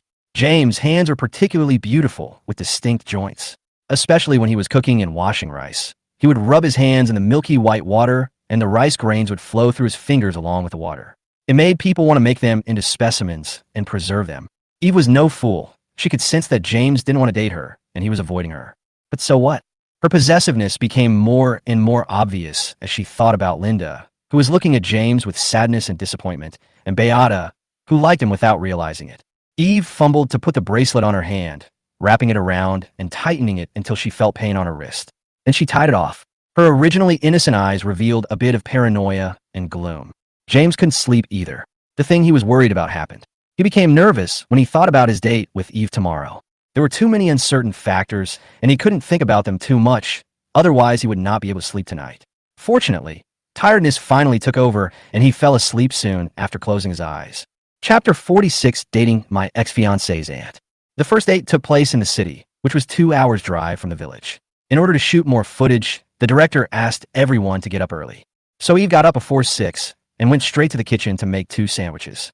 She put on some light makeup, changed into comfortable clothes, put on some sunscreen, and sprayed some mosquito repellent. When she looked at the time, she realized that half an hour had passed and James hadn't gotten up yet. Eve walked to the door of his room and was about to knock when she heard a noise from inside, and James, who was already dressed, opened the door. James was stunned, and the two looked at each other for 2 seconds. Eve looked at him naked from head to toe. "You're going on a date with me wearing this?" Otherwise, James didn't think it was wrong. He just wanted to wear comfortable clothes, such as a t-shirt and sweatpants. Eve went straight in. "Where are your clothes?" James pointed to the closet. Eve opened the closet and saw several clothes hanging inside. Eve picked and chose and finally found a cotton shirt and changed his pants. "Wear this. It's our first date. I take it very seriously." Eve stared at him intently, and James took it reluctantly. Go out for a moment. I'll be done changing in a minute. James less than 10 minutes to change his clothes. The set of clothes Eve chose for him was the best one among the ones he brought with him. After putting them on, he looked much more energetic. Eve opened the door again and smiled with satisfaction. She glanced at James and thought with her chin propped up, I feel like there's something missing. Wait for me. Eve went back to the bedroom and got a hat for James to put on. It's hot, sun protection. The hat also plays a role in the makeup, making James look cool and handsome. Put on the bracelet you wore yesterday. Do I have to wear it? Yes, you must wear it. The commanding tone did not allow anyone to refuse. James opened the drawer and took out the blue braided rope bracelet that he had put away yesterday. After putting it on, he found that Eve also had one on her wrist, but hers was red, and it was obviously a couple style. Not only do the bracelets look like a couple's, but their clothes today are also similar. He finally understood why Eve was so persistent in changing his clothes. How could he believe that she had no other thoughts about him? James is slow to respond to feelings because he hasn't been loved for too long in his previous life. Over time, he began to doubt himself. But no matter how slow he is not a fool. He can feel Eve's care and excessive attention to him. Just like the saying goes, how can someone standing next to a campfire not feel the heat? Come on, let's go straight out. Aren't you going to prepare breakfast? I've already prepared it. You can eat it now if you want. If you don't want to eat it, save it for the journey. I'm not hungry now. Let's take it on the way. The two of them went out together and ran into Linda and Beata. This was the earliest time Beata woke up. She was standing in the yard brushing her teeth. When she saw Eve coming out of James' bedroom, she almost choked on the toothpaste foam. She quickly rinsed her mouth and asked, Did you sleep together last night? Eve stared at her in amusement without explaining. In the end, James thought she was too stupid and said, No. Beata was inexplicably relieved. Then why did she come out of your room? Help me choose clothes. Beata then noticed that the two people's clothes looked like a couple's. Her heart suddenly sank, and a sour feeling came over her. Beata had not slept well. Her complexion was much worse than usual, and she had dark circles under her eyes. She had been staying in the village for the past few days. She dreamed of going out to play, but when she really had the chance to go out to play, she felt inexplicably depressed and irritable and didn't want to move. Eve got the car keys from the director. Linda, are you leaving now? Well, the date location is a bit far, so if we leave early we can have more fun. Where? Linda thought to herself, if they were going the same way, she could find a reason to get on the same car with them. With her by their side, Eve would never do anything to James. Eve glanced at her and knew what she was thinking. She said coldly, We are going the opposite direction from you. We are on different paths. Linda pursed her lips and whispered, I'm just asking casually. Hundreds of thousands of people were watching in the live broadcast room, and her actions almost exposed her secret thoughts. Eve took the car keys and sat in the driver's seat. James opened the passenger door. Are you driving? Well, get in the car. Eve turned on the car music and selected a few songs. James was surprised to find that these songs were the instrumental music he often listened to. Eve drove fast and steadily. Because there was a photographer following them, the two of them couldn't talk about in-depth topics and could only chat about daily life. When she arrived at her destination, Eve found a parking space and was recognized as soon as she got out of the car. The show was broadcast live for 5 days and was on the hot search list every day. It was hard not to know about it, and the most discussed person among them was James. He got off the car first, and someone took a sneak shot of her flamboyant beauty. James followed her out of the car. The date location was chosen by the program crew, but the date process was arranged by James. Considering the need to provide material for the program crew, James directly took Eve to buy tickets and entered the aquarium. Eve carried a Polaroid camera with her, and when she saw James looking up at a dolphin, she raised the Polaroid camera and pressed the shutter. Hearing the sound, James turned around and said, You took a picture of me? This is called recording beautiful things. Eve suddenly became excited. After visiting the ocean mansion, the two bought some snacks nearby. James buys Eve whatever she wants. Eve is keen on picking out small things, such as keychains, hairbands, fans, earrings. Seeing a clay shop, Eve immediately grabbed James' hand and went in, Give me one of these, I want you to make it yourself. James did it a long time ago, and now he has forgotten how it feels. My craftsmanship is bad. It's okay. I like it no matter how you make it. In the observation room, Jessica stared at the screen blankly. James, do you know what you're doing with Eve?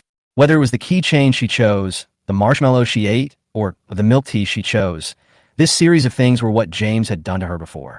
This is what the scene was like when they went on their first date. James was very attentive. Whenever she looked at something for a second, he would immediately know that she liked it and then buy it for her. At first, Jessica just looked coldly at the little gadgets that James gave to Eve. These things were worthless and not worth any affection. After receiving them, she would often just throw them away and forget about them. and then dispose of them as waste. Until she saw James bringing Eve into the clay museum. Her expression suddenly changed. Jessica stared at them intently. In her memory, the most meaningful thing James gave her was the ceramic doll placed next to the TV cabinet at home. It was handmade by James, with both of their names written on it, as a token of their love. James moved away. He seemed to have forgotten about the ceramic doll, and it has been placed on the TV cabinet ever since. It has been there for so long that it is covered with a layer of dust. Such a worthless little thing was always ignored by her. Until James left, the ceramic doll appeared alone in her field of vision and became so conspicuous. She was angry at James for breaking off the engagement and leaving without saying goodbye. She said harsh words that she hated James, but she kept the ceramic doll he made for her and didn't throw it away even when there was a crack on the base of the doll. She couldn't explain such feelings clearly. After all, it wasn't that she still cared about James. She was just nostalgic. She would become uncomfortable when something she had seen for a long time was gone. 4/7 My ex-fiancee saw me dating her aunt. This is the first time I've seen Eve having so much fun during these days of recording shows. She's like a college student. Apart from anything else, these two people walking together are really pleasing to the eye and look very well matched. Are they going to make handmade ceramics? This thing looks simple, but it is actually very difficult to make. Jessica couldn't hear anything, as if there was cotton in her ears. She numbly watched James and Eve enter the clay museum. The two of them sat near the balcony, and against the backdrop of sunlight and green leaves, they looked so well matched. James was kneading the clay, and Eve was sitting opposite him, watching her intently, and sometimes she would point her finger at him. Slowly, the clay was molded into the shape of a doll in James' hands. This ceramic doll, which was made without any skills and entirely by feeling, had unbalanced proportions and a round face. It looked like a frog, so ugly and cute that James was embarrassed to say that he molded it by looking at Eve. Eve liked it after seeing it.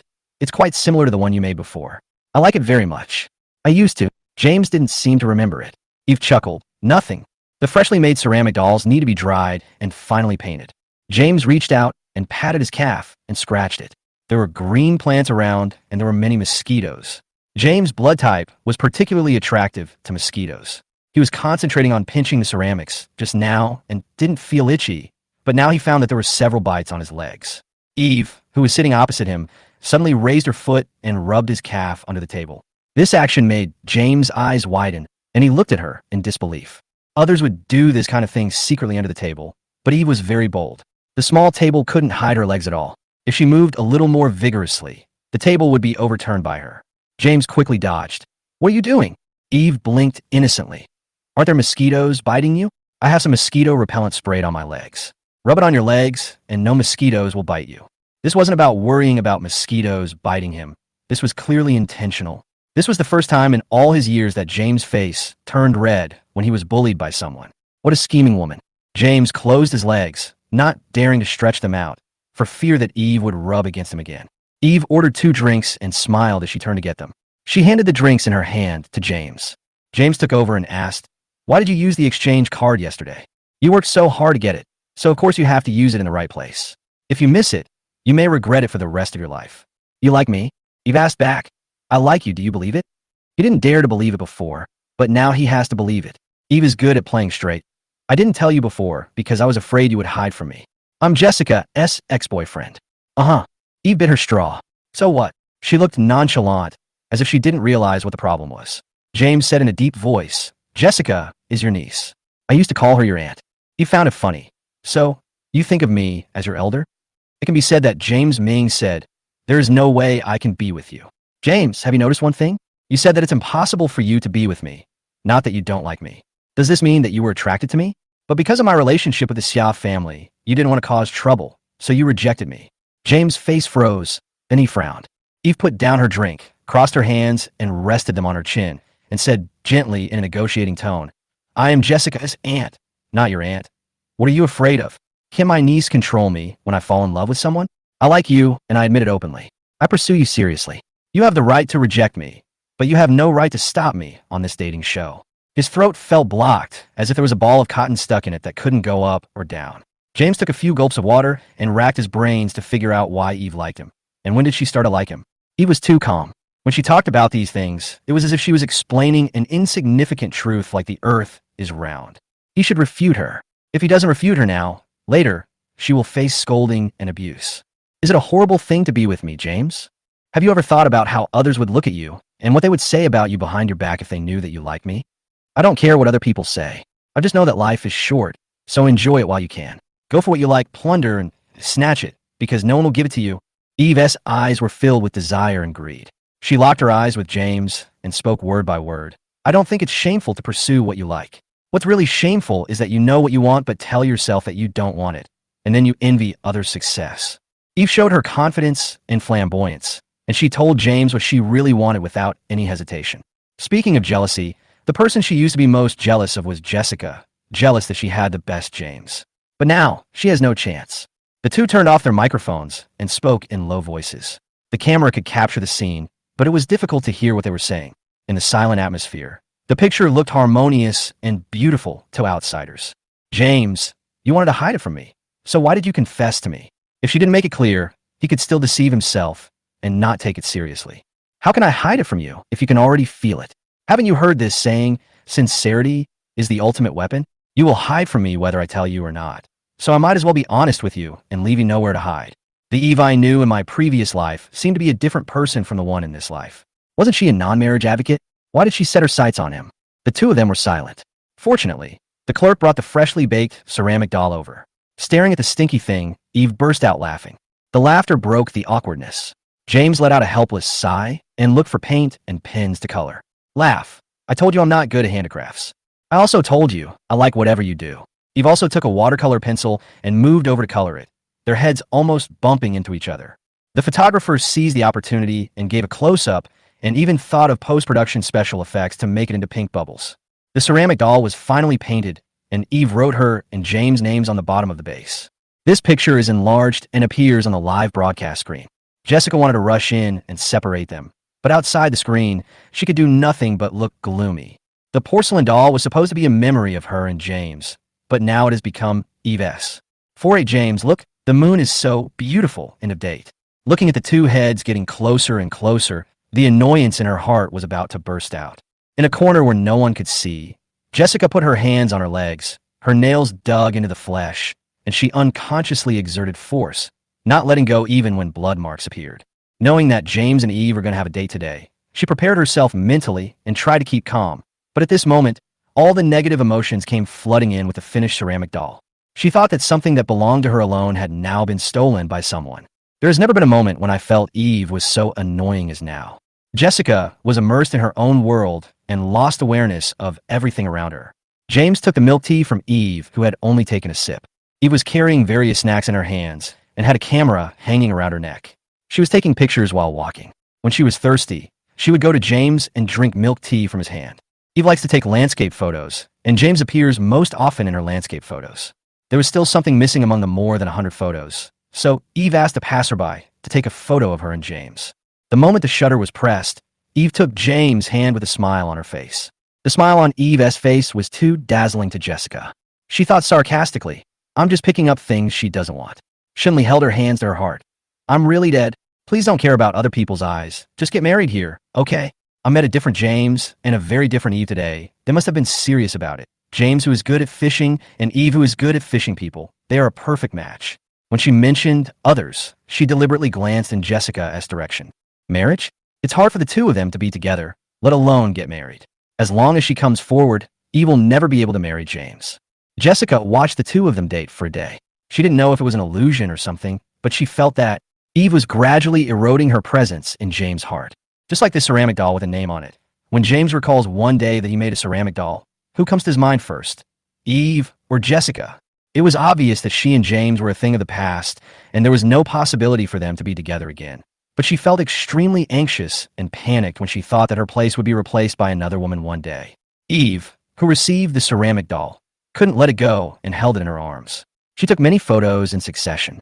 She asked the staff to return her phone and immediately posted a circle of friends, changing the private setting to public so that everyone in the circle could see it. The photo of the 9 palaces was accompanied by 2 words like, Eve thought with a bit of malice, I really want to tag Jessica, but I'm afraid she won't see it. It was already 5 in the afternoon when I came out of the Clay Museum. It took me 2 hours to drive back, and I got home at 7, just in time for dinner. Eve was about to get on the bus. She saw a line of people waiting in line at the ice cream shop opposite and suddenly wanted to eat some ice cream. I'll go buy it. Eve stood there and watched James queuing. It was hot, and there were a lot of people queuing to buy ice cream. James waited for 10 minutes before it was his turn. He looked back at Eve and saw that there was a man next to her. The distance was too far to hear what was said. I just saw Eve pointing in his direction. The man looked back at him, hesitated for a moment, and then turned and left. James got the ice cream. He immediately crossed the street and came to Eve. Was that person just now? Don't worry about a fly. Eve looked at the ice cream in his hand with surprise. I didn't expect you to buy me a deluxe version. How many flavors does it have? James handed it to her. I asked the clerk to scoop a little of each flavor. I didn't look closely, but there should be 8 kinds. I wanted to eat ice cream like this when I was a kid. So, you haven't eaten it once?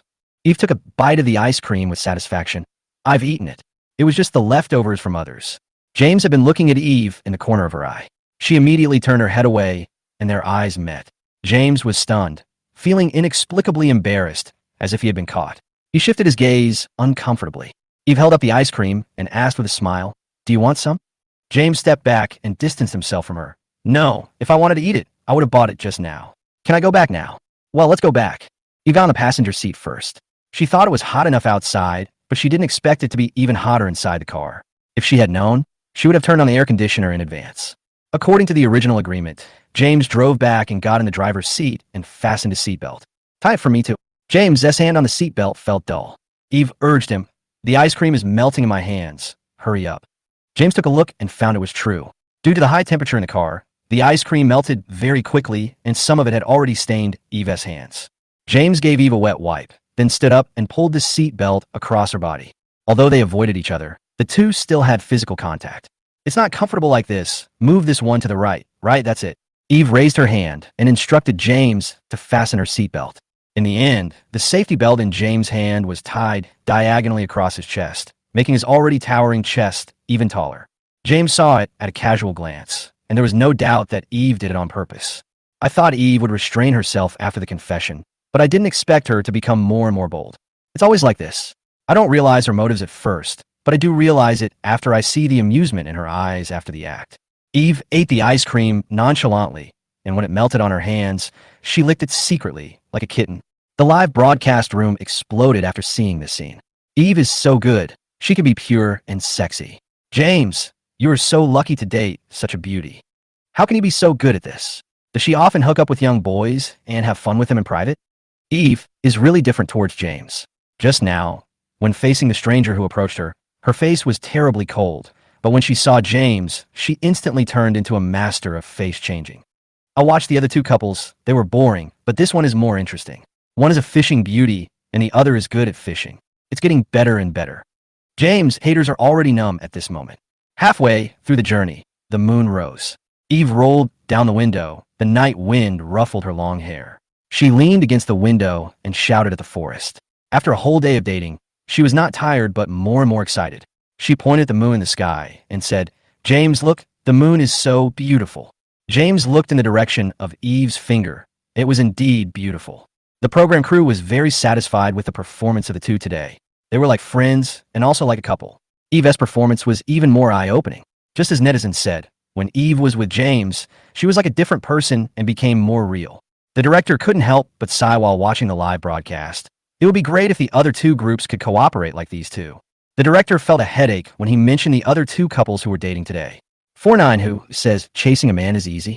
The original words were not the moon is so beautiful, but the moonlight is so beautiful, which is a subtle way of expressing I love you. James was blinded by the wind. He squinted his eyes and replied, Close the window a little. The wind is too strong. Eve turned her head to look at James, who was driving seriously. The wind blew her hair on her face. She scratched her hair and sighed. Wood. There was nothing to shoot on the road, so the photographer turned off the camera and fell asleep in the back seat.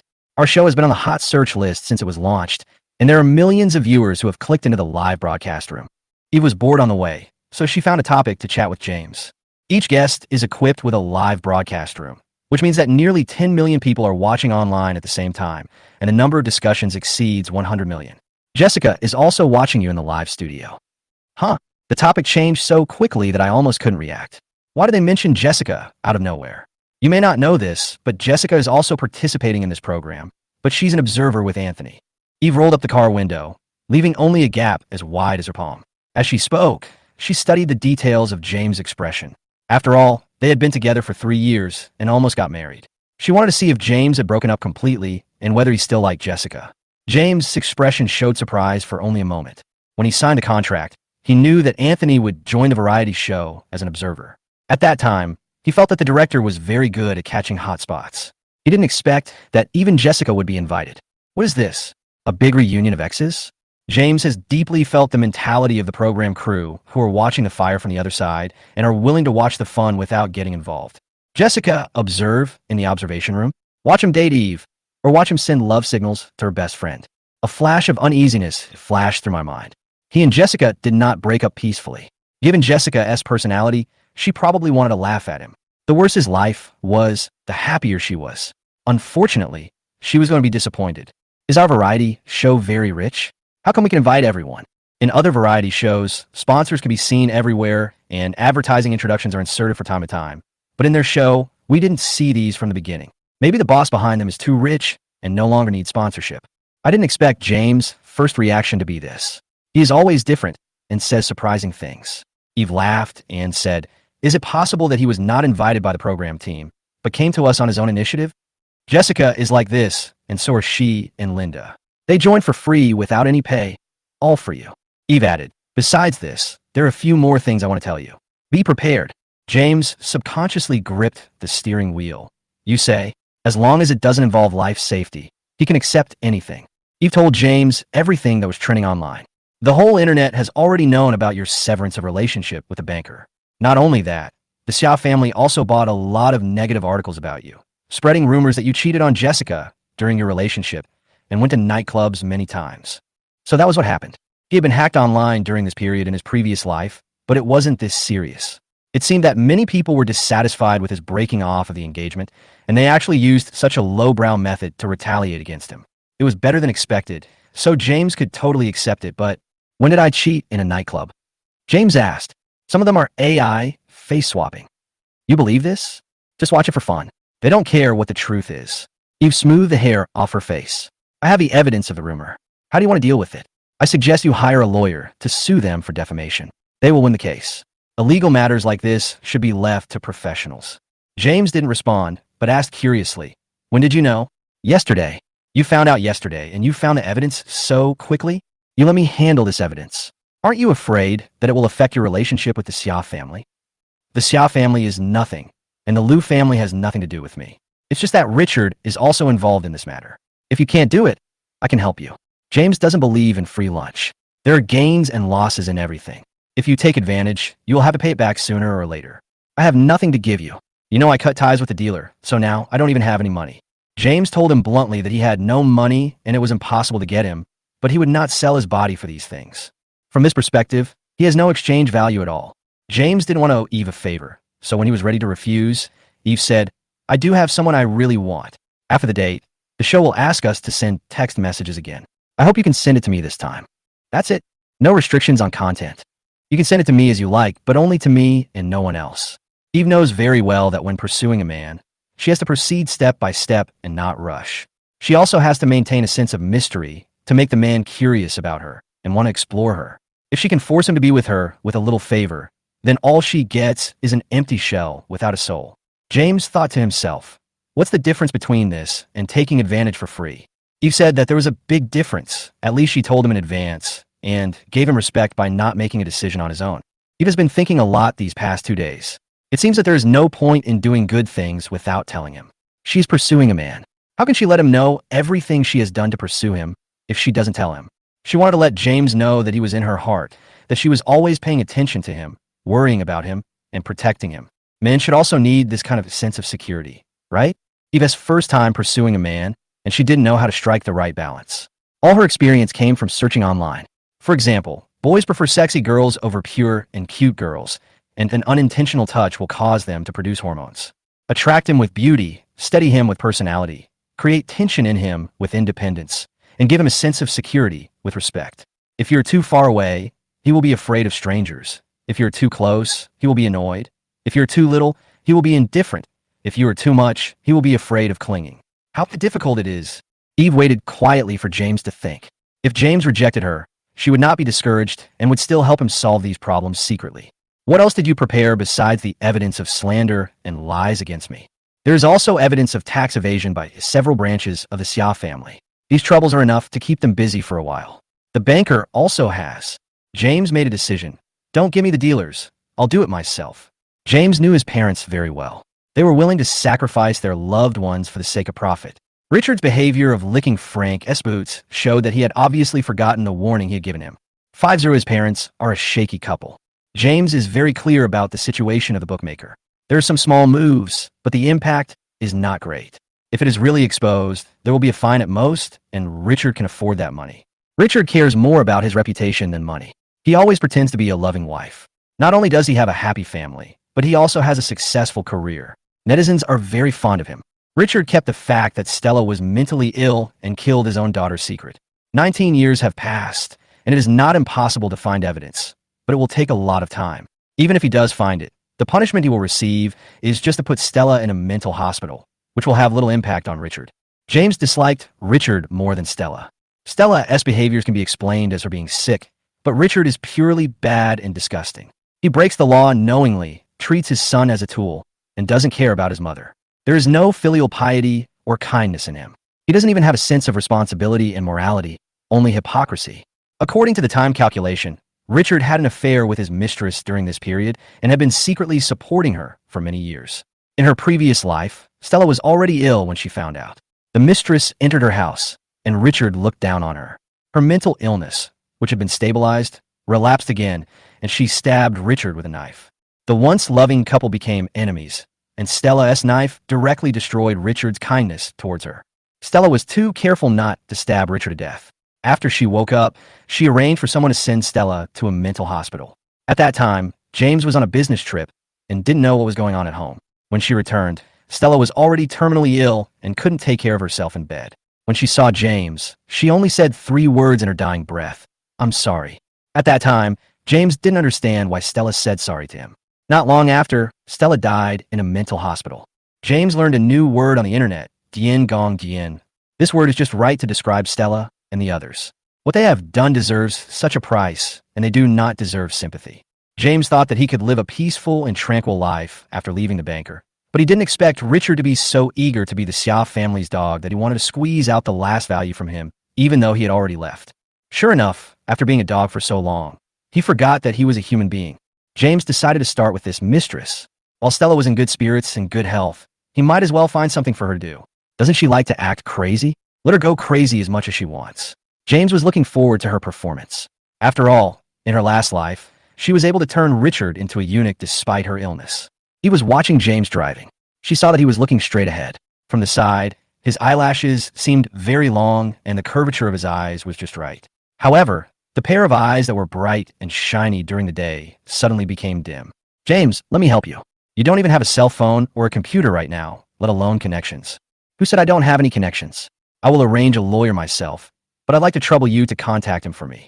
The first person that came to James' mind was Song Lu. Song Lu knew his situation very well, so it would be best to find him. James still didn't want to take advantage of Eve. "Name a price, and I'll transfer the money to you after the show is recorded." "No, I told you, I just want a text message." Eve said, "Don't feel any pressure. Jessica is my niece. She did something wrong, and as her aunt, I should stand up and correct it.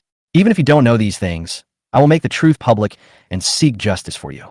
James thought to himself, "Now that I know she is your niece, why didn't you treat yourself as your aunt when you said those things to me today?" James asked. The director should know about the trending searches online these days. "He didn't tell me." "Is he afraid that it will affect the ratings of the show?" Eve replied, "He's worried that it will affect your mood." "There's nothing you can do here." James asked reflexively, "Since I can't do anything, why are you telling me so much now?" Eve suddenly came forward and said, "If I don't tell you, how do you know that I have you in my heart?" James! Finally reaching the cabin, the photographer woke up from the bumpy ride. He rubbed his eyes and asked, "Are we there yet?" "We're here." James parked the car. "Brother Chun, you get out first." The photographer was a little dazed from sleep, and he picked up the camera and got out of the car in a daze. As the photographer left, James said with a serious face, "Eve, thank you for telling me so much anyway, but there are some things I want to make clear at once. I don't want to owe you a favor. You are right. I have no right to interfere with your love life in the show. It is your freedom to pursue whoever you like, and it is also the rules set by the program team. But after the show, for our own good, We should have less contact in private. I've already broken off the engagement with Jessica, and I also want to end it cleanly. Do you understand what I mean by ending it cleanly? This is what James thought about and organized all the way. It's a bit cruel, but if it's not cruel, it won't work. He didn't know how long Eve had liked him, nor did he know how deep her feelings for him were. After spending these few days together, he knew that Eve was a good woman. She was outspoken and confident, beautiful and generous, and good at communication. She attracted his attention all the time. James even had some subtle thoughts. If only Eve was not Jessica's aunt. James has his own concerns. He will not be afraid of marriage just because of Jessica.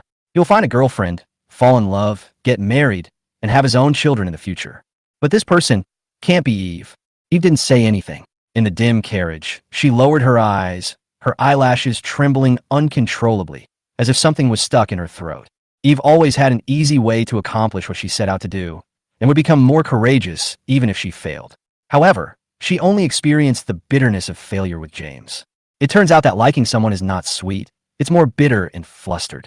Just because I'm Jessica's aunt, you won't even give me a chance? Eve said bitterly, James, you are too cruel, but I won't let go easily. I will prove to you that your concerns are unnecessary. After saying that, she opened the door and got out of the car. Their group was the last to arrive home. Linda and her group returned to the cabin in the afternoon and were cooking in the kitchen at this time. Hearing the noise in the yard, Linda went out first. Beata followed closely behind, and when she saw James, she shouted excitedly, You are finally back. James went in.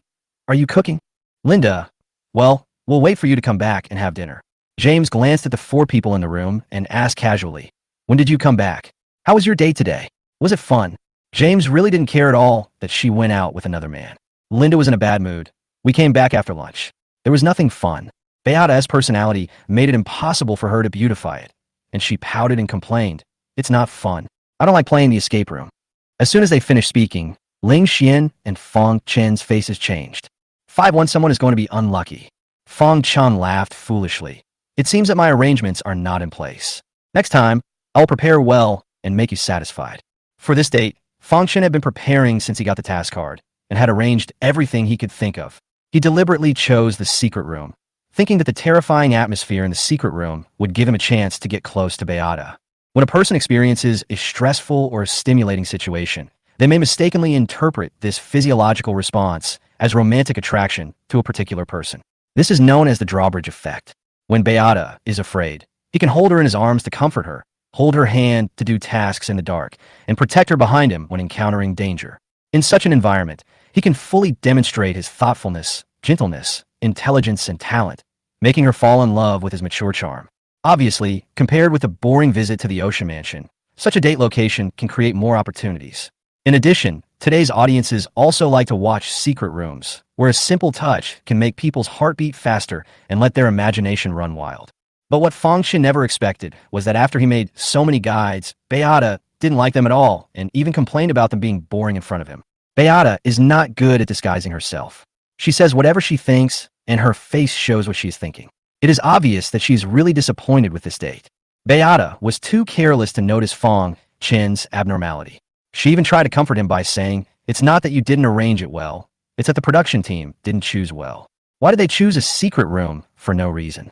It's so boring and awkward. Fong Chan was too embarrassed to say that he had forced her to choose the secret room. If he had known earlier, he would have chosen the aquarium. Beata was curious about where Eve and James went on a date. So she asked, What about you guys? Where did you go? Eve said, The Ocean Mansion is a bit far from here, almost 2 hours by car. Is it fun? Not bad. There's a pedestrian street over there. It's very big and there are a lot of snacks. Beata noticed the ceramic doll in Eve's hand. What is this ugly thing? Linda also looked over. Eve held up the ceramic doll in her hand and glanced coldly at James beside her. We made this at the Clay Museum today. It's so ugly. Beata looked disgusted, but couldn't help looking at it for a while. She found that this ugly thing was not so bad after looking at it for a long time. It was quite interesting as a decoration. Beata sighed. Hearing you say that, I also want to go to the aquarium. It seems so interesting. Beata would usually go to places like the secret room to play, but she was not in the mood today. In addition, after entering, Fong Shun kept getting very close to her. She said she was not afraid, but he still held her hand, shaking it and holding it again, which made her impatient. Therefore, after leaving the secret room, she had an unhappy face, and her mood did not improve until she came back. But now seeing Eve and James together, the annoyance rose again. Beata was puzzled and thought for a while, and concluded that the fundamental reason for her strange emotion was that she cared too much about her friend Jessica. James obviously liked Jessica so much in the beginning and did so many things for her, but now he says he doesn't like her anymore and even hooks up with Jessica's aunt. He is so close to Eve, he must want to take revenge on Jessica. How shameless. Thinking of this, she glared at James, which was also captured by the camera. After seeing it, the audience in the live broadcast room said that Beata's eyes were full of disdain, showing that she hated James. Now it seems that among the 3 female guests, only Beata has a normal vision and always looks down on James. Eve touched the ceramic doll in her arms and looked around. Seeing Linda staring at her arms, she smiled and asked, "Where did your group go? Can you tell me more about it?" Linda didn't want to say more. Ling Xian scratched his head awkwardly. "There's nothing fun for our group. We went to a game city, but the weather was too hot, so we didn't play anything, and there wasn't anything delicious there." As he said that, he looked at Linda cautiously. But in fact, there is air conditioning in the game city. Ling Xian chose this place because he is a master of various games and wants to show his charm. Linda is not like Beata, who would show her bad mood on her face. She has a gentle personality and speaks softly, but when you get along with her, you can clearly feel her alienation and it is not easy to get close to her. At noon, Ling Xian had originally booked a Western restaurant, planning to have a romantic time. However, Linda suddenly felt stomach discomfort and her face turned pale. He was so scared that he quickly sent her back to rest. After returning to the cabin, Linda's complexion gradually improved and she became more energetic, but today's date was also ruined. He had clearly planned a date in the evening. To say I'm not disappointed would be a lie. When he saw Linda facing James with full energy, he seemed to understand something. It turned out that the clown was himself. Ling Xian continued, "By the way, Linda and I bought a lot of flowers. Take a look and share them." In fact, the flowers were bought by Linda herself. Ling Xian said this to secretly assert his sovereignty, giving the impression that he and Linda have an ambiguous relationship. Linda said, "Let's eat first. I'll send the food to your room later. I'll put my things down first and come out later," Eve said and went back to the bedroom. Fang Chun patted Ling Xian on the shoulder. "Let's go to the kitchen." James put away the things. He also went to the kitchen to help. Eve returned to the bedroom and looked at the photos in the camera. She smiled unconsciously, but when she thought of what James said in the car, her smile instantly faded. James actually wanted to cut off contact with him. She would make him understand that from now on, no matter how he tried to hide, he could not escape her control. Eve is a bit paranoid and crazy. Once she makes up her mind about something, she will not give up easily. The more James tries to avoid her, the more she wants to conquer him. If he retreated 1 foot, she would move 10 feet. He could go anywhere, but he could never escape her sight. The photographer who was filming behind him put down his camera, looked at Eve, who looked unhappy, and asked with concern, "Boss, are you in a bad mood?" "Yeah, I'm in a bad mood. I'm not feeling well, so I have to have someone accompany me. Doesn't Frank want to sign the land in West City? Notify everyone to raise the price so that he will lose all his money." And Richard, James said he wanted to do it himself, but she was in a really bad mood at the moment and wanted to do something. Report the violations of the Zhuang group to the higher authorities, buy more marketing accounts and internet trolls, and spread the news of his abuse of his son and the elderly online, so that he can also have a taste of the feeling of being cyberbullied. 5-2-second heartwarming message. Eve shows this expression. Someone will be in trouble. The photographer shivered uncontrollably and cold sweat broke out on his back. "Boss, James has rejected you. Why are you still helping him?" Eve sat lazily on the rattan chair, holding the ceramic doll in her arms, stroking it from time to time. "Don't you think it's more interesting this way? If he really gets together with me because of this little favor, then he's not James. I like higher challenges. The more he dislikes me, the more I want to conquer him. Besides, I don't think he doesn't have me in his heart. He just doesn't dare to admit it. When he admits it, you stop talking and just laugh softly. By then, her souls and James will be highly compatible. They will hug each other, stick to each other, tear each other apart, and merge together. Saying your mind is too tacky. Twisted and extreme love does not distinguish between each other. You or me, we coexist, sink together, and fall together. She wanted to make James lose his mind and be able to express his possessiveness unabashedly when loving someone, instead of being cautious in everything he did. Thinking of this, all the pores on her body stood up with pleasure. Eve looked at the night outside the window, her gloomy eyes like a ferocious beast foraging at night. When dinner started in the evening, Eve rarely sat next to James. She ate the food in her bowl indifferently. Everyone noticed Eve's change. Fang Chun and Ling Xian agreed that James was not satisfied with today's date. Thinking of this, they felt much better. People are like this. Although their own failure is painful, The success of others is even more unacceptable. Linda secretly keeps an eye on Eve and James, and she hopes more than anyone else that Eve can stay away from James. Beata is not a big deal as she is not very smart, but Eve is. She is bold and always says things that make people fantasize. She is very good at being ambiguous, and she never hides her love for James. Linda was worried that James would get caught up in it without realizing it. Today it was James and Eve's turn to cook. After dinner, James and Eve silently put the dishes into the kitchen, washed them separately, and said nothing. James was not used to it at first, but when he thought about it, wasn't this what he had always wanted? Eve was so cold to him that she obviously took his words to heart. This is very good. When it comes to relationships, you should cut the Gordian knot. Being unclear is just a waste of time and draining other people's energy. Eve's reaction probably showed that she didn't like him that much, and James was very satisfied with this. James dragged a stack of plates into the water. You go and rest, I'll do the rest. Eve took off her apron and left without saying a word. James looked at her figure unconsciously and felt that the back that blended into the darkness looked so lonely. Why do I feel like Eve and James are acting strange? Did something happen between them in the car? They were fine on their date during the day, but why are they so cold now? They don't talk, and they don't wear an apron. Eve rarely teases James, and I'm still a little uncomfortable with it. Congratulations. It seems that Eve has finally cleared the wastewater in her brain and no longer likes James. Just to say, I like this couple quite a bit. In today's date, compared to the other two groups, James and Eve didn't perform too well. Beata was always dissatisfied with this or that in the secret room. It was tiring to watch. She has a princess syndrome. I don't know how Fong Chen could stand it. Linda was okay, but her attitude was too distant. It was impossible to get close to her. She was like an iceberg. Obviously, she didn't act like this when facing James normally. To be honest, Fong Chen chose the secret room because he wanted to take advantage of Beata. He kept pushing and twitching with Beata in the secret room. If I were Beata, I would have an even worse temper than her. Ling Xian should give up on Linda. The movie queen clearly doesn't like you. A forced melon is not sweet. Her heart is not with you. In dating shows, you can probably tell the direction of the relationship after the first date, but these 6 people are really confusing and hard to guess. I don't think any of them will be able to become a couple this season. Today, Fong Chun and Ling Xian are like 2 clowns. The elder brother doesn't say anything about the younger brother, and they hug each other and cry bitterly. After washing the dishes and sweating all over, James stood in the yard for a while, enjoying the cool breeze. The director announced that the second time of sending the heartbeat signal would be tomorrow. In the observation room, Shun Li's heart was broken. She initially favored James and Eve because she couldn't stand Jessica wanting to tease her. But after watching them for the past few days, she felt that they were really in love with each other. And now, she has become the CP leader of the two. She even thought of a CP name for them called Lu Zhuang, which is welded in place. After a day of dating, the two of them seem to be more and more perfect match. James has a serious personality, so for a man like him, he should be assigned a proactive and bold partner so that he can let down his guard. Among the 3, Eve's personality is the most suitable. She is straightforward and says what she thinks. She thought that after today's date, they would get closer to each other, but after returning to the cabin, one of them remained silent and the other became distant. They didn't even sit together for meals, and the kitchen interaction that she liked to watch didn't even involve a single word. What's going on?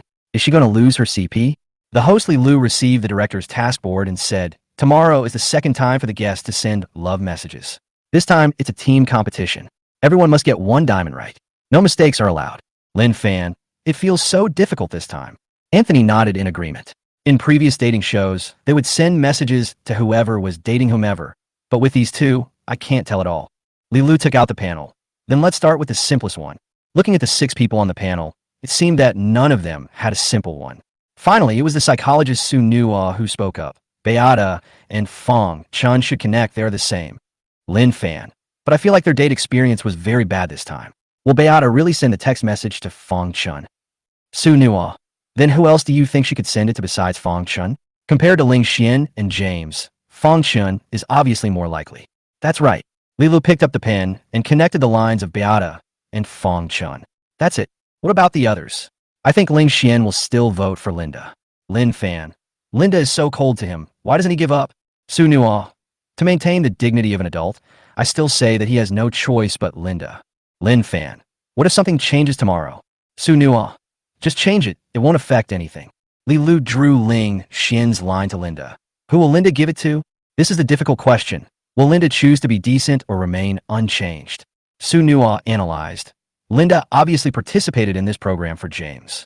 From all her performance, She cares more about James. She doesn't care what others think of her, so she sent the text message to James. As for Eve, Shunli, who had been silent the whole time, stood up and said, Eve will definitely send it to James. I guarantee it with my life. Jessica, who had been silent for a long time, sneered, I object. Eve didn't take the initiative to talk to James after she returned. I think she must have realized the situation and knew that it was impossible for her and James to be together. 53. His ex-girlfriend gave him flowers but was caught by his aunt. Shunli asked, as Eve's niece, who do you think Eve would send a text message to? Give me a reason. Fong Chun. Why? Jessica replied, because she praised Fong Chun for cooking rice well today. Shenli Lova. Praising him for cooking well means she likes him. Then yesterday and the day before yesterday, she praised James for his cooking skills and his good health at every meal. Does that mean she loves him terribly? By the way, you left early last time, so you didn't know what Eve sent to James, right?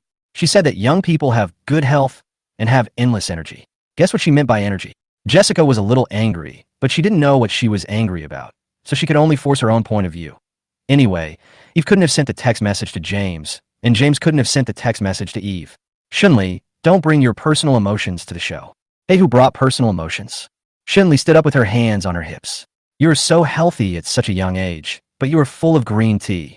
Don't forget that you were the one who made the most mistakes last time. Why should we listen to you? As Jessica's current boyfriend, Anthony naturally stands on Jessica's side. You can't say that. Eve's attitude towards James has obviously become alienated. Maybe she has figured it out. Shunli glared at him coldly and said bluntly, You too. Go wherever you want. Two poor students. Seeing that the host was slow to connect, Shunli simply walked up to her, snatched her pen, and then quickly connected Eve's line. The couple she supports are getting married right where they are, and neither of them can give up on the other. Lilu asked awkwardly, What about James? It must be Lee and Eve. They were on a date together today, and the atmosphere was so good. Shunli said confidently, It's really hard to say. At first, they thought James' mind was the easiest to guess among the guests, but who knew that he was the most unpredictable one? For example, last time, everyone thought he would send a text message to Linda or Eve, but who knew he actually sent it to Beata? The two of them had no ambiguous interaction at all. It would be better to call it a spark of fighting than a spark of love. Seeing Shun Li's strong attitude, Su Nua smiled helplessly. Then listen to Shunli. James is for Eve. Teacher Su has a good eye. Shunli happily connected the last line. That's it. Linda had been feeling unwilling to accept the situation since last night, and her unwillingness reached its peak this morning when she saw James and Eve going out together. When she was dating Ling Xian, she kept thinking about what James and Eve were doing, where they would go to eat, what they would do. She was completely absent-minded, and the more she thought about it, the more annoyed she became. To Eve's openness, Linda's personality is more introverted, but that doesn't mean she's not enterprising. From an unknown actress to today's movie queen, she relied on that drive. She had to do something, or she would really give it up. In variety shows, every move is recorded by the camera. Linda has to deal not only with James' likes and dislikes, but also with the audience's opinions and the rules of the show, which greatly restricts her actions. If she could, she would say I love you to James 100 times every day. Linda bought a lot of flowers in the flower shop today. Every flower has its own meaning. Pink roses represent first love. Baby's breath represents endless love. Violets represent eternity. Red roses are warm and noble, and lilies symbolize a happy marriage. And one she picked for James were sunflowers. I give you sunflowers, and there is no one else in sight. Only you are everywhere. Linda divided the flowers into groups and gave them to everyone one by one. If she gave the flowers to James alone, he would definitely not accept them. Because they were in the same dormitory, the first person Linda sent home was Eve, and she simply bandaged her. Eve glanced at him coldly and said, Put it down. Eve is not stupid and knows that Linda bought the flowers to give to James. Linda put the flowers down. She gave them out one by one until the last one came to James. She took out the carefully wrapped bouquet of flowers and knocked on James' door. After a while, James opened the door and saw that it was her. He raised his eyebrows in surprise. What's the matter? Linda handed over the flowers. Here. James looked at the flowers in Linda's hand. For me? James saw the flowers. He knew that she had carefully selected them. Linda said, Everyone has one. I bought it today to decorate the hut. I just picked it randomly. Do you like sunflowers? Not bad. James then reached out and took it. Thank you. He accepted the sunflower. James didn't know much about the meaning of flowers. The sunflowers that could be seen everywhere in the flower shop should not have any special meaning. Linda raised her hand. Thank you for your hard work today. Go to bed early. Good night. James, You should go to bed early too, good night. As the two said goodnight to each other, Eve walked slowly by and gave James a sinister look.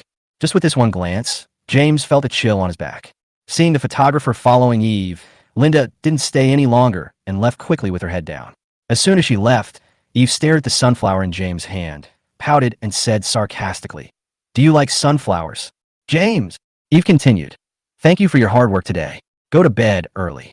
James, unable to bear it any longer, James reminded her, "The photographer is still here."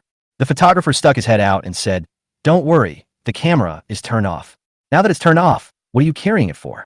The photographer walked aside and pretended not to see it. Eve folded her arms and raised her chin slightly, with a proud and flamboyant face, like a beautiful red rose. She was obviously shorter than James, but she was a head taller in momentum. The look she raised her head to look up was more like looking down from a high position. In her eyes, James at this moment seemed like a toy in her hands. "Put your hand out." "Hmm?" James didn't understand, but he still reached out his hand obediently. Eve reached out and put a mobile phone in his palm. "You can contact your own contacts. I won't help you. Remember to return my phone to me after use. And tomorrow, don't forget what you promised me." James held the phone tightly and looked at Eve in a daze. He opened his mouth and thought he was going to say a lot of things, but he just said a simple thank you. The program team stipulated that guests are not allowed to bring mobile phones. This phone was obviously secretly hidden by Eve. Judging from the phone case, the phone in her hand is obviously the one Eve often uses. "I hid it well. I only have this one phone. If it's discovered and I hand it in, it's gone. You give it to me, what about you? It doesn't matter if I don't use it for 2 or 3 days." Eve said this on purpose. But in fact, it didn't matter to her whether she had a mobile phone or not, because the staff around her were all her employees. What news could she not get? The two stood face to face in silence for a while before James asked tentatively, "Anything else?" "That's it." Eve glared at him fiercely, then turned and left, stopping after only 2 steps. "James, did you forget what you wanted to tell me?" "Say what?" Eve said sarcastically again. "Go to bed early, good night." He was quite fussy about such trivial matters. It turned out that she hadn't left just to wait for him to say goodnight. The 26-year-old Eve also has a childish side, which is a huge contrast. If this side were seen by the live broadcast audience, I wonder how many people would be attracted to it. James whispered back, "Good night. 5-4, if you want to take revenge on Jessica, you might as well become her uncle." Watching Eve leave, James turned back to the house and closed the door. He took out his cell phone and called Song Lu directly, explaining the situation briefly. Worried that he was not clear enough, he edited a text message and sent him some information. In short, there are 2 things to do. The first is to sue the person who spreads rumors about him online, and the second is to call the tax bureau to report the bookmaker's tax evasion. Song Lu received the information and read it quickly.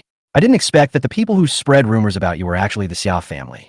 They're crazy. They refused to let you go even after the engagement was broken off. It was obviously Jessica who wronged you, but now they are spreading rumors that you cheated first.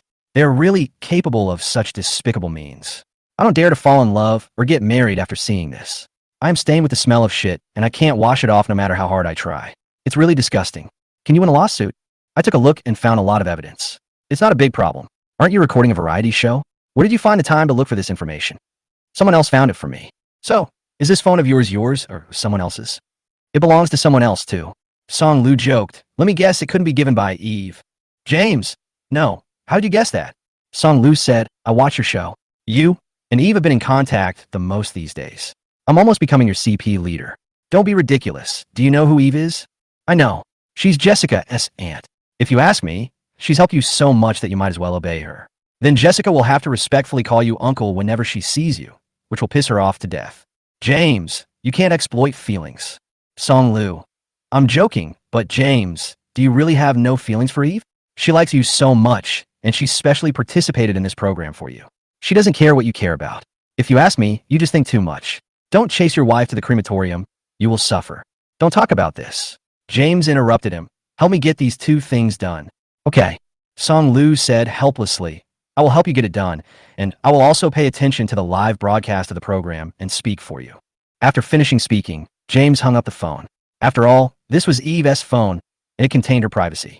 James would not read it too much. When he was about to turn off the phone, a hot search message popped up. #EveJames. He subconsciously clicked on it and saw that it was full of insults. Some call him a scumbag, saying that he was dating Eve just to get revenge on Jessica, and some cursed Eve. Eve was scolded because of him. This group of people on the internet scold women even more dirty and harshly, using such names as slut, vixen, manslut. The list is too numerous to count. The public opinion environment that women face is much worse than that of men, and they suffer from prejudice and injustice. James' eyes became hot when he saw these things, and his head felt so painful that he wanted to do something. Eve's sudden indifference towards him last night made public opinion look better. Netizens said that she is no longer blind and her brain has become smarter. But this is far from enough. If she wants to get away from such public opinion, she must at least remain indifferent when facing him. Eve returned to the bedroom, feeling very bad, especially when she saw the dazzling flowers on the table and thought of James taking the flowers from Linda and holding them in his arms. She snorted coldly and thought, "He left no room for negotiation when he rejected me, but he was quite happy to receive the flowers sent by his first love." The next morning, the flowers on the table had withered. No matter how bright a flower is, it will wither quickly if it is not properly cared for. Eve stood up and prepared to throw the flowers away. The director looked at the flowers in the trash can and asked, "Why did you throw them away?" "Withered. If it wilts, just give it some water and it will be fine." "Please, I don't like this lifeless flower." The director shook his head and said that he didn't like such lifeless flowers, but you will be happy when James gives them to you. Otherwise, take some time to let James buy a bouquet of flowers like Linda did and share with everyone. Then see Eve's reaction and compare them when editing the feature film. Wouldn't that have a slap in the face effect? The more the director thought about it, the more he thought it was a good idea. Beata got up and made today's breakfast. She doesn't make complicated breakfasts, so she made white porridge with white eggs. It has carbohydrates and protein, but lacks dietary fiber. She boiled the vegetables and dipped them in soy sauce, which is perfect. She was smugly waiting for everyone to come and taste it, and what she was most looking forward to was James's look after tasting it. So she kept staring at James while he was drinking porridge. "How is it? Is the breakfast I made okay? Isn't this just plain white porridge? How can you taste the meat?" In order to encourage the child's enthusiasm, James still gave a high evaluation. "Not bad. The consistency of this porridge is just right." He peeled another egg and it burst. It was cooked too short and the yolk was not cooked. Beata looked at James with egg yolk on his hand and his toes clenched in embarrassment and began to make excuses for herself. James silently put down the egg in his hand, then tore off a piece of tissue to wipe the yolk off his fingers, saying as he wiped, "You are quite good at cooking hot spring eggs, but the eggs in this countryside are all free-range eggs, so it's better to cook them. Next time, set the time for 8 minutes. Overall, the breakfast you made today is very good. To describe it in one word, it's..." James tried hard to compose words. "High-end. You are suitable for using the freshest ingredients to bring out the original flavor of the ingredients." Beata was dizzy after hearing this. It turned out that she was so good at cooking. This was her first time making breakfast, and she didn't expect to get such high praise. She must be a genius. Beata couldn't help but laugh twice, which made the staff around her speechless. This silly child is so easy to fool. The production crew really has to thank James. It was he who cured Beata as princess syndrome. Why didn't they realize before that Beata could be so obedient and do anything with just the right amount of praise? After breakfast, the director stood out familiarly. Fong Chen asked, "Director, do you have a mission today?" Although they didn't have any tasks to do yesterday, the dating process was no easier than doing farm work. Farm work is physically tiring and can be completed in 2 hours at most, while dating is mentally tiring and your heart may not have recovered even after a night. The director replied, "The main task today is to help the villagers sell their goods." Beata complained, "We were exhausted yesterday. Can't we take a day off? And the weather is so hot. Why should we help the villagers sell goods? We have never sold anything before. If it really doesn't work, can't we buy it ourselves? Let you experience the life of the local villagers, know how difficult it is to grow crops, and also establish a good image for the audience. Rong, although you have never sold things, I believe that with your talent and beauty, you'll be able to build a good relationship with the locals and sell out quickly." The director followed suit and soon learned the essence of James. Sure enough, as soon as this was said, Beata was the first to step forward. "Okay, let's go sell the goods now." The director looked at her with satisfaction and said, "Don't worry. Before you go to sell the goods, take your phone back to your room and send a text message to the person you like. When you come out, I will arrange for you to draw lots and divide into teams. One group of men and one group of women will sell the goods. 5 some people should change their way of addressing him as uncle as soon as possible." The director was too cruel. He made the guests divide into groups to do tasks right after they sent their love messages, without even any buffer time. The 6 people returned to their bedrooms with the mobile phones distributed by the director. The director only gave them 10 minutes to send text messages, leaving them no time to prepare themselves mentally. Observers also turned on the live broadcast early in the morning to watch the results. Watching them return to their rooms one by one, Lilo asked. Should we discuss it again? Should we change it? Shunli insisted. No change, just like that. I thought it would start in the evening, but I didn't expect it to be so exciting so early in the morning. The director really knows how to have fun. In less than 10 minutes, some people came out of the room. The first one was James, followed by Eve, then Fong Chun, Ling Xian, and Linda, and the last one was Bada, who took 10 minutes to come out of the room. Some were happy, some were depressed, and the one with the ugliest expression was Beata. Judging from their expressions, it is impossible to tell who gave it to whom. Lilu, who's first? Su Nua suggested. Let's save the exciting ones for later. Let's watch Fong Chen's first. As expected, Fong Chun and Ling Xian's best guesses were the same as last time, one for Beata and one for Linda. Fong Chun, I'm sorry, I didn't arrange yesterday's date well. Next time, I will make sure you are satisfied. Ling Xian, I like the flowers you gave me. Beata sent the same message to Fong Chun as last time. I'm still quite happy. Linda's feelings have never changed. After she decided on James, she would not give up no matter how he rejected her or how cold he was to her. The content of the heartwarming text message she sent to James was, "There's no one else in my sight. You are everywhere." He was also easy to guess and performed as steadily as ever. Huh, you like flowers very much? James's mobile phone screened nervously. The content was very simple, just 2 words, thank you, and the recipient was Eve. Shunli jumped up happily. I said he had her in his heart. I guess they were just having a quarrel last night. After saying that, she did not forget to look at Jessica proudly. You've slapped someone in the face again, Shunli said, playing with a heart-beating diamond in her hand. If Jessica listens to you this time, we'll get nothing again. At this rate, I think you should change your name to Uncle as soon as possible. It won't hurt to get used to it in advance, otherwise you won't know how to call him Uncle when you meet him later. Our family affairs are none of your business. Jessica would never acknowledge James and Eve. She knew Shunli was deliberately adding fuel to the fire and trying to embarrass her. Jessica has never suffered so much humiliation since she was a child. She has been superior since she was born. People around her call her Miss Xia. She is the only daughter of the Xia family, the apple of the eye, and the princess doted on by her elders. All the friends she made flattered her. Whatever she said was the truth, and no one dared to refute her. Even less would anyone be as arrogant as Shunli. In addition, after meeting James, a man who was obedient to her, Jessica would not quarrel because no one dared to quarrel with her. So the number of words she said during quarrels was pitiful, which was why she was always left speechless by Shunli. Not being able to quarrel does not mean not being able to fight back. With the status of the Xia family, dealing with a member of a girl group should be easy. What artists fear most is being hidden from the public, with no announcements or money to earn, which would make their years of hard work go to waste. Jessica looked at Shunli with cold disgust in her eyes. Come on, who can say anything about you? Let's see how long you can keep talking. Shunli has been in the entertainment industry for many years, so how could she not know what Jessica was thinking? She was not afraid at all, and even responded with a provocation. She was not afraid of offending her. Her agency was a rival of the Xia family, and Jessica had no control over her. If someone really dares to ban her head-on, she will have to retire early and then make a big deal out of it, post it online, and let netizens give her justice. During the free break, Jessica got up and left the observation room. She called Anthony to go into the lounge together, and then called Frank in front of him. Dad, Eve openly seduced James in the variety show. She clearly knew that James was my ex-fiancee. I just broke up with her, and she did this. I think she clearly doesn't take me seriously. Her actions will bring shame to the Liu and Xia families. Jessica said aggrievedly. Can you tell my uncle to take good care of Eve and arrest her and lock her up? It's really embarrassing for her to do this in front of millions of viewers. She is deliberately disgusting us. Eve's incident was such a big deal, Frank couldn't have missed it. Do you think he didn't call the Liu family? The Liu family wanted to intervene, but they couldn't. Eve had escaped from the Liu family's control many years ago. Eve, I will find a way to solve this matter, so don't worry about it. As for you, you should be content these days. I have told you so many times that you will be the one who manages the family property and inherits the company's assets in the future. Don't waste your time and energy on unimportant things. You should quit that variety show as soon as possible. And you and Anthony, are you done with each other? Frank has been very busy lately and has no time to care about Jessica's private life. Some time ago, he was trying to teach James a lesson.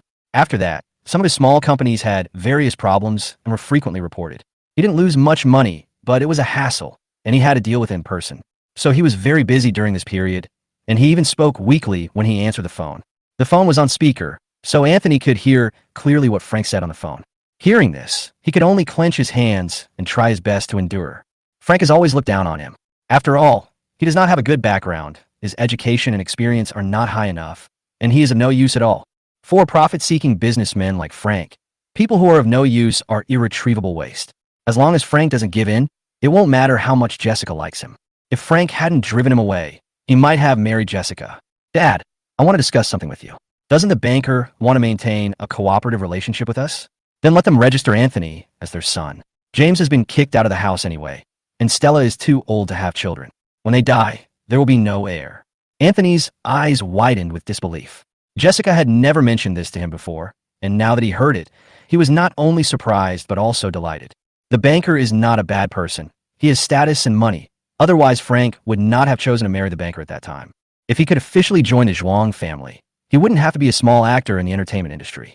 At that time, he would inherit the property. His position would be stable. He would no longer be looked down upon, and he could smoothly marry Jessica. Maybe in the future, he would be able to take charge of all the wealth of the Zhuang family and the Xia family and become the #1 person in Rongqing. Anthony thought about it. The more excited he became. He was no worse than James. James was just better at reincarnation than him and was just lucky enough to be the only son of the banker. Since James was kicked out of the house by his parents, there's no harm in him taking over. If you want to blame someone, just blame himself for not knowing how to cherish. Chapter 56, How can you give Eve happiness when you have nothing? Anthony's feelings for Jessica are more like a deep obsession than love, as if only by being with her can he get recognition and respect from the people around him.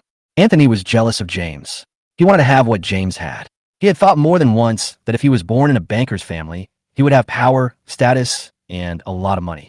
He would not be looked down upon, beaten, or scolded. He would not be sent abroad because of a word from Frank, where he would not speak the language, would be in an unfamiliar environment, and would not even have freedom. If he becomes the heir to the banker, all of this will be within his reach. The desire in my body was burning so fiercely that it seemed to burst out from my chest. Anthony listened nervously. If Frank agreed, his chances of becoming the banker would be secure. Frank was also a worldly wise man, and was also shocked by Jessica's words. Why don't you give your own son to an outsider? How did you come up with that? No matter how much trouble James makes, he is still Richard's biological son. He is still young now, and severing the relationship is only temporary. No one can guarantee what will happen in the future, and only you will take it seriously. Frank didn't believe that James would never return to the banker, nor did he believe that Richard would never recognize James until his death. Who knows? Maybe one day he would suddenly come to his senses. Jessica come up with this? This story started the day after James broke off the engagement. The two had an unpleasant meeting that day. In order to convince her, James said this. If you must marry the Zhuang family, I have a good idea. You can ask them to adopt Anthony. This way, you can be together legitimately. Not only can you talk about feelings, but also about interests. She thought at the time that James said this out of anger and shame. Her thoughts at the time were the same as most people's. Why should she give up her ties with a rich second generation and become an ordinary person? If you lose your identity as a rich person, all the good resources you enjoy will be replaced. James' words were powerful, and he looked as if he would never look back, but in fact, he would be going back in a few days. He looked just like a kindergarten kid who had run away from home. He looked back as soon as he left the house. It was extremely ridiculous. Everyone in the circle was waiting to see James make a fool of himself, and so was she. But she kept waiting, getting impatient, irritated, and numb. But she never got to see James turn around, and even had to watch him flirting with her aunt in front of the national audience. She would never let James become her little uncle. Dad, I know James. James will not return to the banker. How well can you know him? How long have you known him? Less than 5 years. If you really knew him, how come you didn't know when he was making a fuss about breaking off the engagement? Frank couldn't help but mock Jessica's wild thoughts. After all, she was his daughter, so he didn't say anything too harsh. Jessica's face turned red and white. It was because of this incident that I got to know him thoroughly. Once he makes a decision, he won't look back. The letter of severance he prepared for his parents has cut off his retreat. A letter of severance? That sounds nice. He has Richard's blood in his body, and his last name is Zhuang. The Zhuang family spent money to raise him.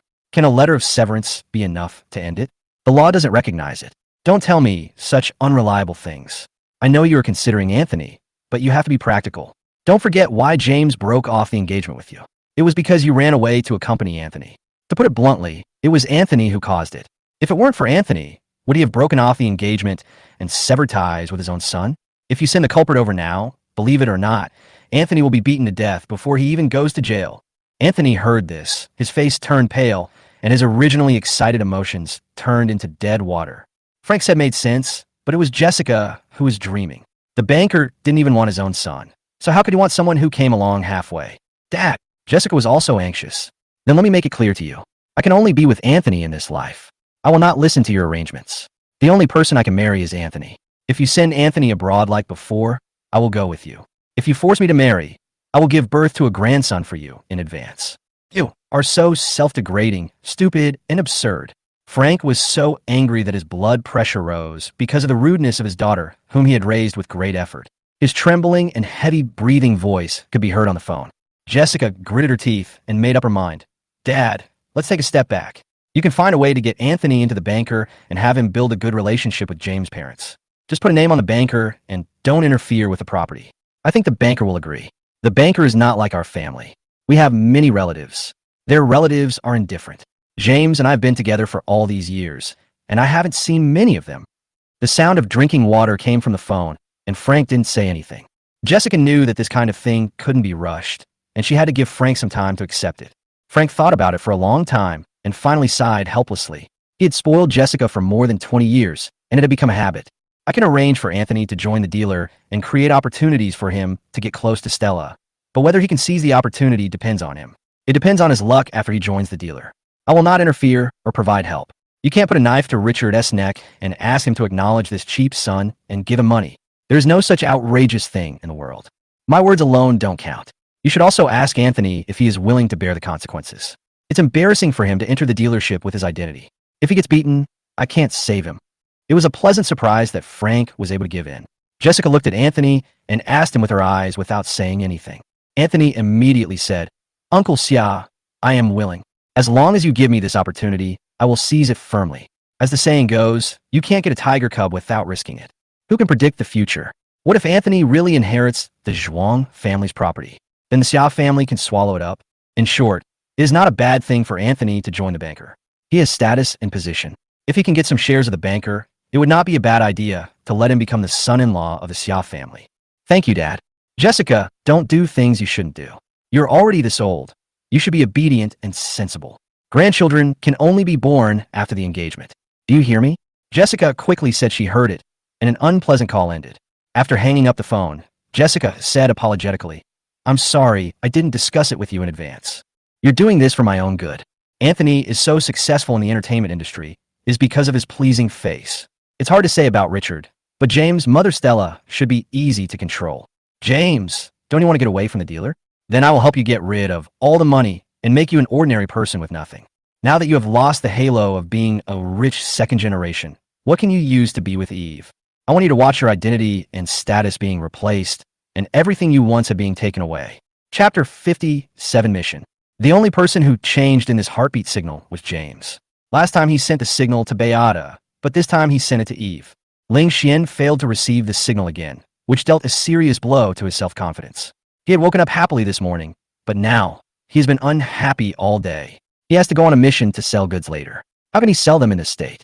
Fang Chun was greatly relieved when he received Beata's heartwarming text message. He thought he had ruined yesterday's date. Linda received the signal from Ling Xian. She took a glance and knew it was not from James. She held the phone tightly and continued to wait until she heard the notification tone from Eve's phone. At that moment, all the blood was lost. Did James send a love signal to Eve? Eve snorted and smiled. She looked at him quietly for a while and then got up and left. Linda called out to her from behind. Is it a message from James? Eve said with a smile. Who else could it be if not him? What did he send you? Why should I tell you?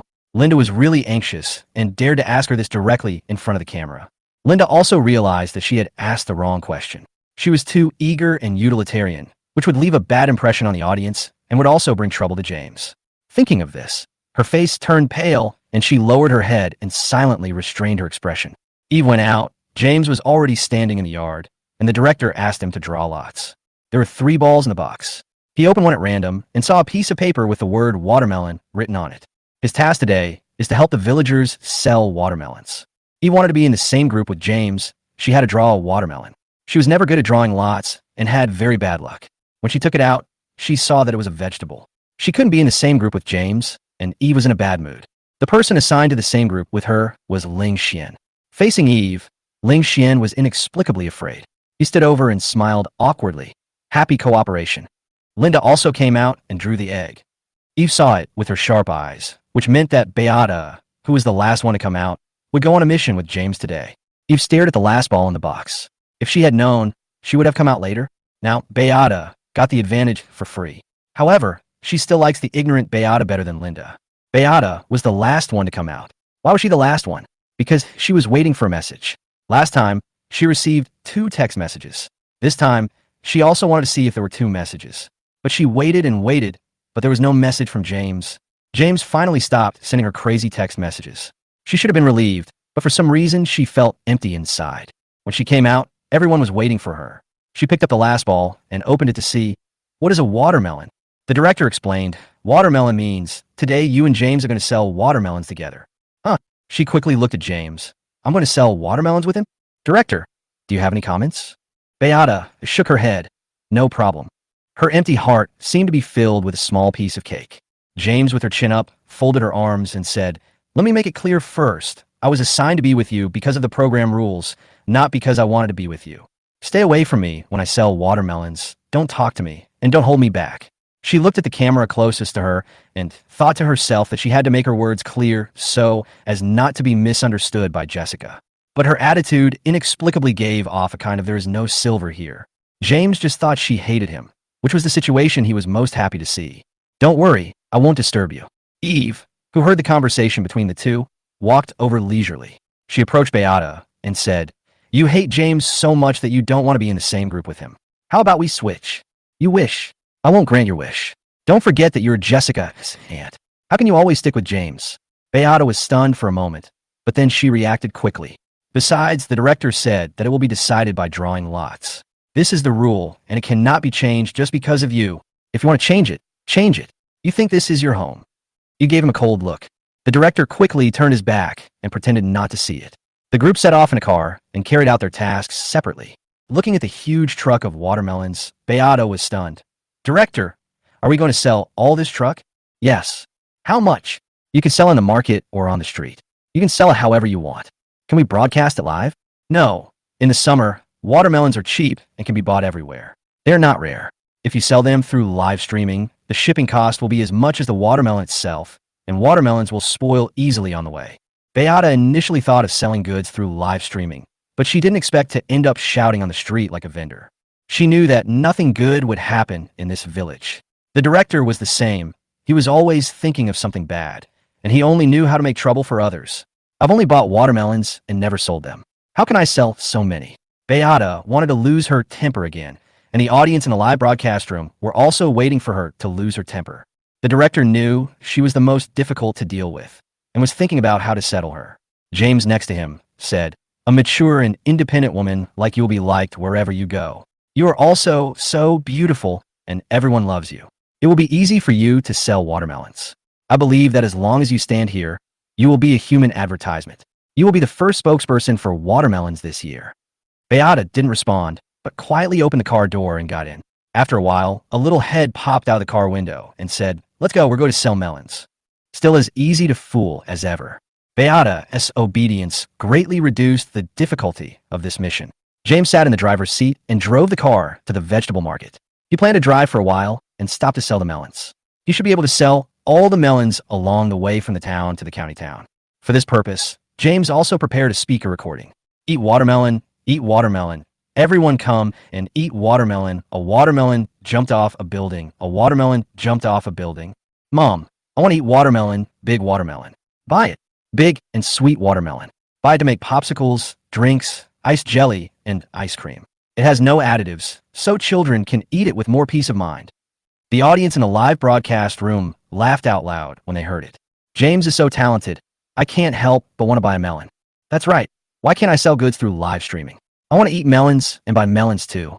First melon to eat today, go downstairs and buy it now. You guys are still thinking about buying watermelons here. Didn't you hear the watermelon jump off the building? Who's going to save the watermelon? This time, the team formation was a mess, and my chin and CP was separated. I don't know if it's my illusion, but I feel like Beata and James seem happier together. They talk more, and their expressions are more relaxed. Compared to yesterday's date, they seem much more natural. Beata's attitude towards Fong Chun yesterday was not like today. She was very cold to Fong Chun, with a stern face and looked annoyed. I don't know how the CP fans started to support them. Even if Beata doesn't like Fong Chun, she won't like James. She hates James so much. Chapter 58, I'll give you a flower called a rich flower. Driving all the way to the county town, many people came to buy melons, but it was far from enough to sell out a whole truckload.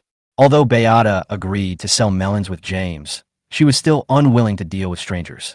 James didn't care about her. The two of them divided the work, one selling the melons while the other collected the money. We heard from the staff that Linda's group was the first to sell out its goods. Linda is well known in the entertainment circle and has fans everywhere. It is very easy for her to sell eggs. If she meets fans, she can even give them an autograph. Therefore, there's a long line at her egg stall, and she closes it early before noon. The second was Eve. She and Ling Xian didn't get along, so they simply sold the vegetables separately. One of them went to the town's vegetable market, and the other drove to the county town where there was more traffic. The person who went to the county town was Eve because she heard that James had also come to the county town. The vegetables grown by the villagers themselves were very fresh. They were picked early in the morning, but they were wilted due to the hot weather. Eve saw that the vegetable vendors nearby had prepared a kettle for watering the vegetables, so she got one for herself. Eve was very good at selling vegetables.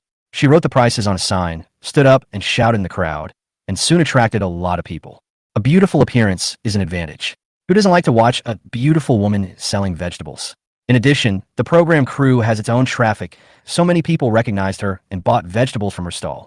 The program team prepared for Eve was not an electronic scale, but a plate scale.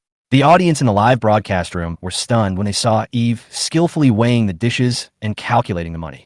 Does Eve even know how to use a plate scale? Does she have any surprises that I don't know about? Could it be that he secretly practiced with the villagers behind our backs? Can anyone tell me why Eve, a rich girl, would do this? I saw online that some rich second generations can't even tell the difference between vegetables. It doesn't look like Eve is selling vegetables for the first time. Her proficiency is much better than that of other guests. Only James can compete with her. It's really strange. James and Eve are both second generation rich. They are good at farm work and selling vegetables.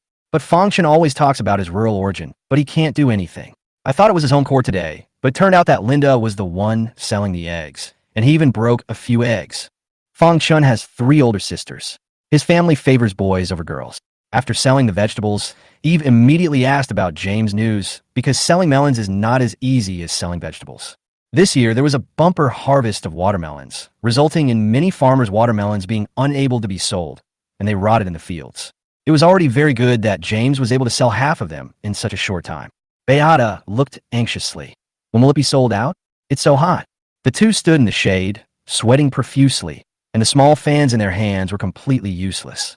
James looked at the smudged makeup on Beata's face and said, "If you feel too tired, go find a milk tea shop and rest for a while."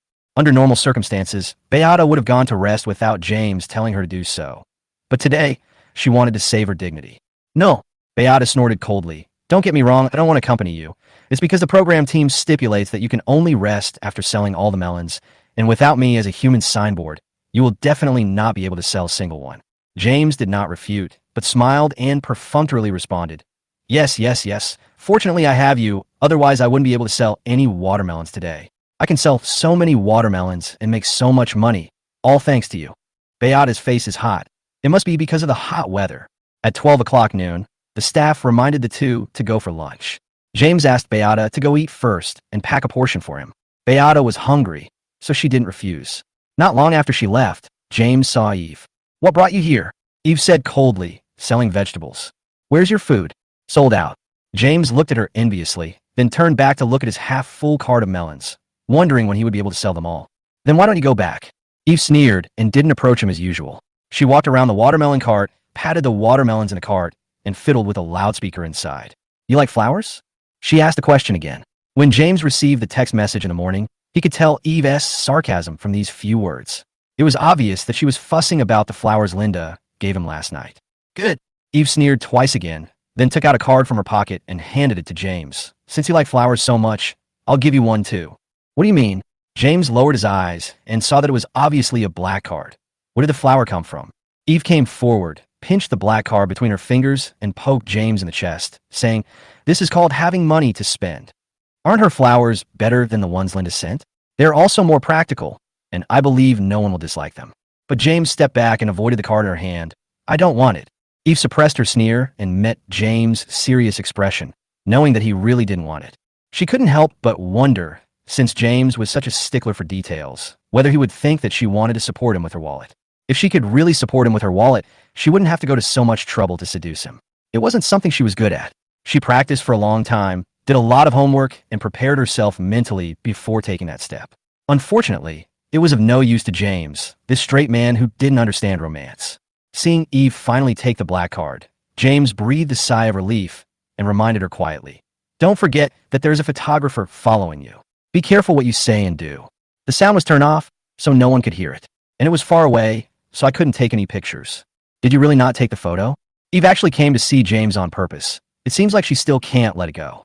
It seems that Eve's attitude towards James has become much colder. Did they have a fight? Can someone who can read lips help interpret this? I want to see what Eve said to James. James looks a little shy. Eve seems to take out a card. Could it be a black card? Whose black card is silver? It's probably just an ordinary credit card. Eve should not be eligible to use the black card. Black cards are limited. Only billionaires can use black cards. How can Eve be considered a billionaire? Why did you suddenly turn off the sound? Is there some secret we can't hear? Sister Eve, I want to join your big family. Eve asked, how long will it take to sell all the watermelons in this truck? James was also unsure. Eve asked the staff, will there be any punishment if we don't sell out? No, Director Wong said, just do your best. Since there is no punishment, go back. You haven't eaten yet. It's so hot. I'm worried you'll get heat stroke. James felt a little dizzy now. He took a sip of water and said, I will go back later and sell as much as I can to reduce the burden on the villagers. After hearing what James said, Eve stopped persuading him. Beata came back just at this time. She usually took a long time to eat, but today she came back so quickly, less than 20 minutes. Beata was carrying a lunchbox, and when she saw Eve standing next to James, she felt a sense of hostility. Chapter 59. Sundara Beata. What are you doing here? Seeing Beata's hostile face, Eve almost thought she had come to her senses.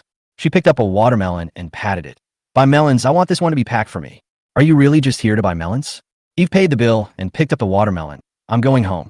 I'll wait for you. If you don't know, you might think they are a young couple. Beata was inexplicably holding her breath. If the photographer hadn't been there, she would have said something to Eve on the spot. Seeing Eve walking away, Beata turned around and glared at James. James was glared at. Why are you looking at him like that? Did he do something wrong? Beata raised her hand while holding the lunchbox. Here. Thank you. James opened the lunchbox and saw 2 meat dishes, 1 vegetable dish, and a bowl of soup, all of which were his favorite dishes. You sent the love message to Eve? The director forbids discussion of this topic. She listened to the director's words if she wanted to, and didn't listen if she didn't want to. She had her own set of rules here at Beata, so she asked again, then why did you text me last time? How do you know it was me? Only you would say something disgusting like that. Beata felt awkward when I praised me. Why did you send me a love message? Do you know what this means? It will be seen by the audience, and Jessica, I don't want her to misunderstand. Beata sat on a low stool, with her back to James and her chin supported by her hands. James paused and chose to tell the truth. I'm sorry, I didn't think that much. I sent you a text message at that time, just because I thought you wouldn't choose me. If you were worried about being misunderstood, I wouldn't do such a thing. Beata's heart skipped a beat when she learned the truth. She turned around abruptly and said, just because I won't choose you, you sent the text message to me? What if? Nothing. Beata stood up and looked down at James. I warn you, stay away from Eve. She is Jessica's aunt. There is no possibility between you two. Don't think Eve is nice to you. She is actually teasing you. What man has not seen a woman like her? I advise you to have some self-knowledge. James felt a little dizzy. His chest was stuffy, sweat was dripping down, and his hands holding the lunchbox were shaking. He was in no mood to listen to Beata's words. He just felt that she was making a lot of noise. Who I'm with is none of your business. If you're with Eve, you'll be scolded to death by netizens. Seeing that James didn't listen to her words, Beata said angrily, the Xia family and the Liu family won't agree, and you'll be the one who'll be embarrassed. Besides, Jessica will also be unhappy. James said, I didn't do anything but was scolded by the whole network. What's more, I lost my own face. Why do you care? Even Jessica doesn't care. Jessica not care? If she really didn't care, she wouldn't have called to remind her. Beata was furious. She was thinking about him, so why was he so ungrateful? Beata said something afterwards, all about Jessica. James couldn't hear a word. It was as if a fly had flown into his ear, buzzing nonstop. He stood up and wanted to change the place to eat. Unexpectedly, his legs went weak when he stood up, and James fell backwards uncontrollably and sat on the ground. Suddenly, he felt chest tightness and shortness of breath, and he felt dizzy, and the overwhelming darkness seemed to swallow up his consciousness. His sudden fall startled Beata. James, what happened to you? Don't scare me. Why did you fall suddenly? James touched his cold forehead and thought. It seems that Beata was really scared, and her voice was trembling. After sitting for a while, James recovered and panted, I have a little heat stroke and hypoglycemia. When Beata heard that James had low blood sugar, she quickly picked up a watermelon and threw it on the ground, then picked up a piece of watermelon and stuffed it into his mouth. Take 2 bites first. Beata helped him to a cool place, took a bottle of mineral water, wet a towel, and put it on his face and blew a small fan on his face. Are you feeling better? Seeing James' weak face, Beata stood up and said, Wait for me. There's a pharmacy nearby. I will be back soon. Beata hurried out and ran back in a hurry, holding a bunch of medicine in her hands. James drank a small bottle of glucose water. His weak limbs gradually regained strength, and his rapid breathing began to return to normal. Beata was still worried, so she asked him to drink some more saline solution and a small bottle of Huoxiang liquid. Seeing James' pale face improve, Beata's tense nerves finally relaxed. Suddenly, she broke out in a sweat, not knowing whether it was because of the heat or fear. I also bought some cooling patches. Take off your clothes and put them under your armpits. James took off the tissue on his face. No need. I'm fine now. James was sick in his previous life. There's a saying that some people are destined to get certain diseases, which has little to do with their living habits. Just like he has stomach cancer, which means his stomach function is not good, the same goes for other diseases. Today he suddenly suffered from heat stroke and hypoglycemia, which also gave him a wake-up call. If Beata hadn't been there, he would be in danger. It seems that I need to pay more attention in the future. After all, my body is my own. Thank you. I didn't expect you knew so much. Beata's performance just now exceeded his inherent impression of her. She was calm and organized, and relieved the heat stroke with the fastest method. When I was touring with a girl group, there were always hotter days, and I often encountered hypoglycemia and heat stroke. For someone like you, it's best to carry some sugar with you and eat on time every day. The meal just now was knocked over by James, so I have to buy a new one. But seeing James like this, she couldn't bear to leave him alone. James stood up slowly and picked up the lunchbox on the ground. What are you doing? This is all over. It's not dirty. The ones in plastic bags are edible. The lunchbox was still warm. James poured the rice from the bag into the box and started eating. It's okay to eat something dirty. Beata looked at it, and her heart was slightly touched. At this time, a few people came over to buy watermelons. As soon as James stood up, he was pushed back by Beata. You take a good rest. I'm going to sell melons. James didn't say anything, but asked her with his eyes, Are you okay? Beata put her hands on her hips and said angrily, Don't get me wrong. I'm not concerned about you. I'm just afraid that you'll faint and hold me back. By then, the money from selling watermelons won't be enough to buy you medicine. Although the words are a bit harsh, people who know her know that she cares about people. James chuckled. Okay, I don't misunderstand. Then I'll have to work hard on you. Spokesperson. Beata was not used to it first, but as more and more people came to buy melons, he finally lined up. The melons that were originally sold by weight were finally sold by the number at 15 yuan each. Customers consciously took plastic bags to select and pack melons, and then scanned the code to pay, as if they had been trained. It only took half an hour to sell out most of the truckload of melons. Beata looked at the empty cart with a proud look on her face. It took me, the spokesperson, to do it myself. Look, it hasn't been long, and I've sold out the whole cart of melons. Are all the watermelons in this truck really sold out? There was no one there before, so why are there suddenly so many people lining up to buy watermelons? James looked in the direction Eve left, and his intuition was that it was related to her. The fact is that Eve is indeed involved. After leaving, she turned around and found an ATM to withdraw money and gave cash to passersby so that they could buy watermelon from James' watermelon cart. Who doesn't want money and free watermelons delivered to your door? The staff member silently turned off the camera, wiped the sweat off his face, and said, Boss, you are violating the rules. I'm happy to do so. Since you know I'm the boss, you should know that the boss's rules are the rules. After selling the watermelons, the two clapped their hands together. At this moment, Beata completely threw away her hate for James. She danced happily around James and said, Great, we've finally sold them all. Let's go back. Only Beata was kept in the dark during the whole process. Even the audience in the live broadcast room noticed something was wrong. Beata is like a fool. There were so many people at the market this morning, but she didn't sell many. How come so many people suddenly came? Did she really think she sold all the products because of her looks and hard work? It was clearly arranged by the program team. I didn't like Beata at first, but now she looks cuter and cuter. I like her with James better than with Fong Chun. It's pleasing to the eyes. Beata is Jessica's best friend, right? If Beata falls in love with James, the best friend will become the enemy. I'm really looking forward to it. Beata is a complete Sundra when facing James. Putting aside the fact that James is a scumbag, the two are very compatible in terms of their relationship style and age. James is not a scumbag. The latest news is that someone has leaked information that the Xia family deliberately defamed James. The police have already intervened in this matter. James hired a lawyer to sue a bunch of rumor mongers. If James is really not a scumbag, then Eve and James are a better match. Chapter 60, The Broken Friendship. After selling the melons, the two men finished their work and went home. Beata was in a good mood and was rarely friendly to James. Even after getting in the car, she did not forget to ask about his health.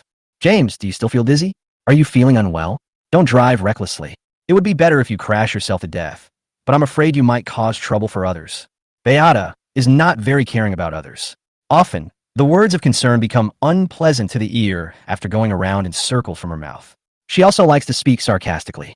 But what Beata said was also